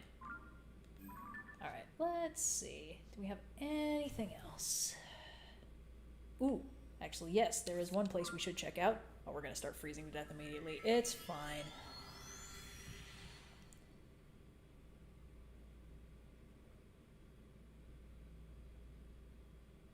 Why are you fusing Gibdo bones? Because Colgera's different damage thresholds on the glass thingies seem to correlate to how much damage the weapon does. Like, if it does too little, it cracks the glass. It can shatter the layer, but then leave the sort of webbed, like spider web looking thing underneath intact, which is not good for us. But if you do enough damage in one go, it breaks the whole thing, which is why diving through it seems to be the way that you're supposed to. Oh, this is different than where I thought we were. That's fine. We can reverse. Actually, this is good because that way we get a little B-roll of exactly what it's like to have a companion when you're doing one of these things without getting the full sage overcrowding effect, which happens if you just have them all on like I normally do.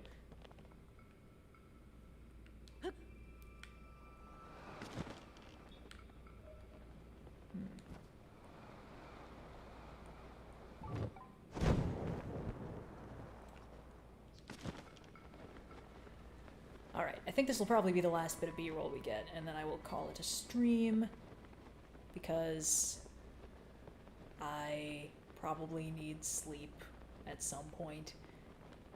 I fucked up my sleep schedule a couple days ago, having a shockingly productive comic work session. It was one of those things where, like, I messaged Blue at 1 in the morning, like, alright, so I said I think I could get through 5 pages of line art and stuff, like, tomorrow. Well, I did that today. And now I'm debating whether I should shade it. And then he gets another message at 2:30 a.m. that's like, I did it.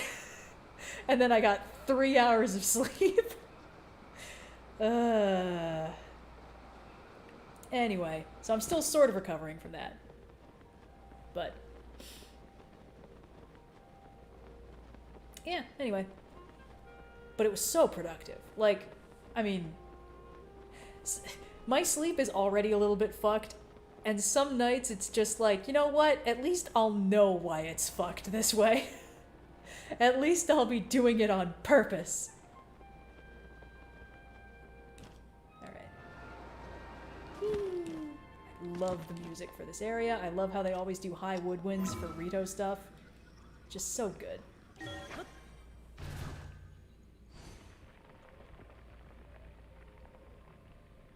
Okay. Why are you guys talking about my comic? Get out of here. Alright, and now I just want the Rising Island chain. Yeah, that's what I wanted. Look at that. It's hard to get this angle because when you're doing this for the quest line, all of that is completely surrounded by a hurricane.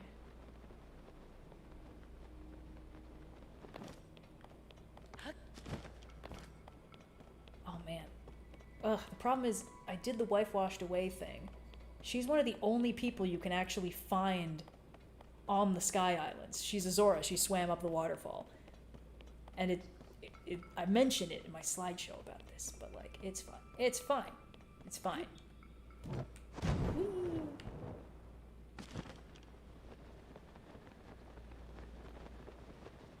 Oh boy, it's so pretty.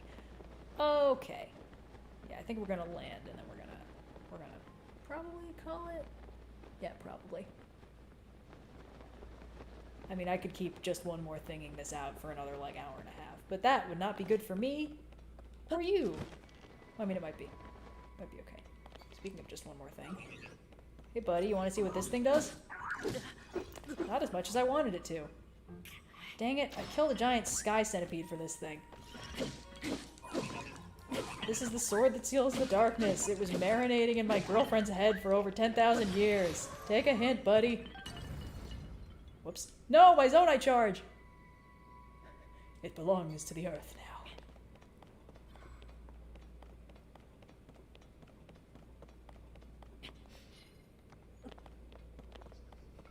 I see a Korok thing over there. I pretend I do not see it.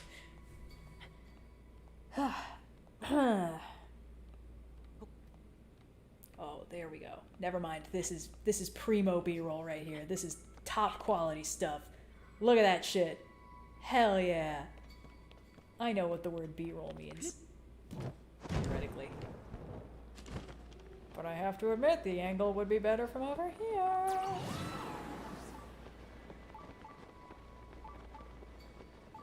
Oh, no.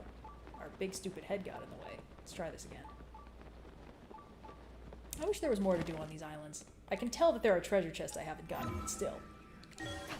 But I also like that this part, again, environmental storytelling. This part of the island looks busted. It doesn't look like this is how it was supposed to look.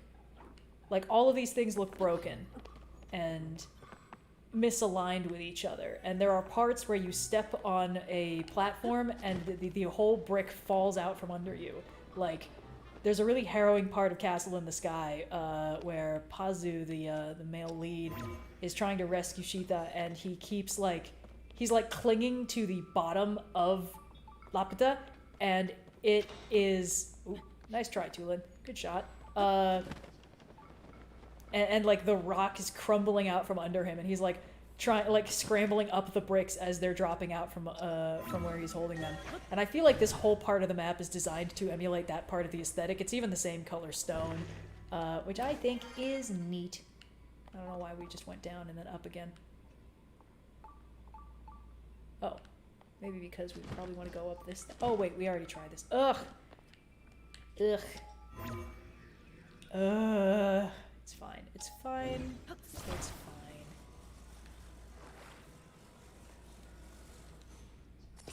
Oh, that's an interesting thing I didn't know it would let me do. Huh, how about that? Great.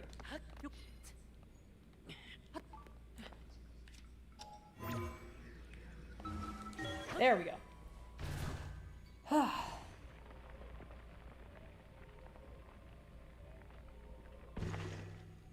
But yeah, there's a lot of Lapita aesthetic in this game. It's very intentional. It slaps. But this part of the map, like, you look at this, and this does not look like how it was designed to be laid out. The islands are at funky angles sometimes. Like this, again, when I say, like, the flying islands feel disconnected and empty and not like a place where people lived, this is what I mean. This was very much on purpose. This feels like it's been shattered. And none of the flying islands, like the Great Sky Island, you don't get islands at funky angles, you know, stuff like that. Even by the Zora, like, waterworks thing, I think you get some of them that feel like they're, like, out of place a little bit, but none of them feel like they've been knocked asunder by something.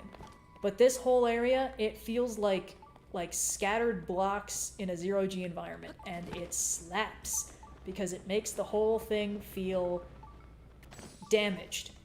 It feels like something happened here and it wasn't great, but you will never know what it was. And this place is, like, full of sentries and stuff. Oh. Hey, knock it off. And one to grow on. Great. Okay, cool. Anyway, so when I talk about how, like, man, I wish there was more stuff to do in the Sky Islands, it's purely because I like them so much, but I also completely understand why there is not much to do on them, because they were designed this way on purpose. It doesn't feel like, oh, they ran out of time or money or whatever. This is how they're supposed to feel, and I think it's great. Alright, we're gonna jump on this trampoline, and then we're gonna scooch to bed. We're gonna scooch to bed. We're gonna go to bed. I'm gonna go to bed is what I'm saying. Bed is gonna happen. Theoretically. Maybe when we bounce on this next trampoline. Maybe when we get one more shot of the big O. Yeah, there we go. Yeah, see, it was all worth it for this breathtaking view. Like, my man, I need you to not fall off. There we go, perfect. Alright, let's do the slow panning shot. We're just gonna Nope. Slower panning shot. Come on, buddy. Don't fail me now. Yeah, there we go. Oh yeah, it's all coming together. Woo, baby. Oh, so cool.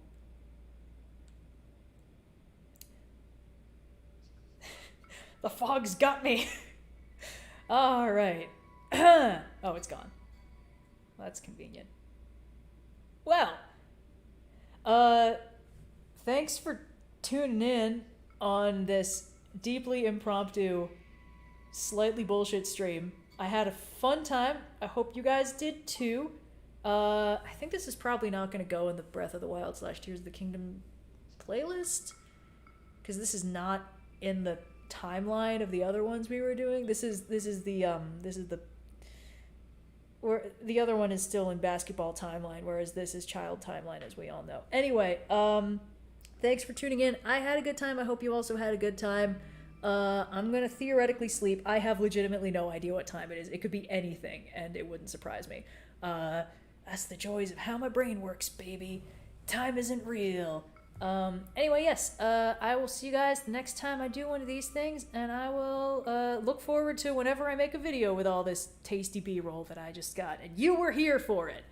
Alright, oh, look at that. That bat thing just went to sleep, and so will the Aracuda. It's an Aracuda. I've been playing this game for weeks, months. I don't know why I'm feeling like this. Anyway, God, it has been months. Okay, Jesus Christ. Good night, everybody.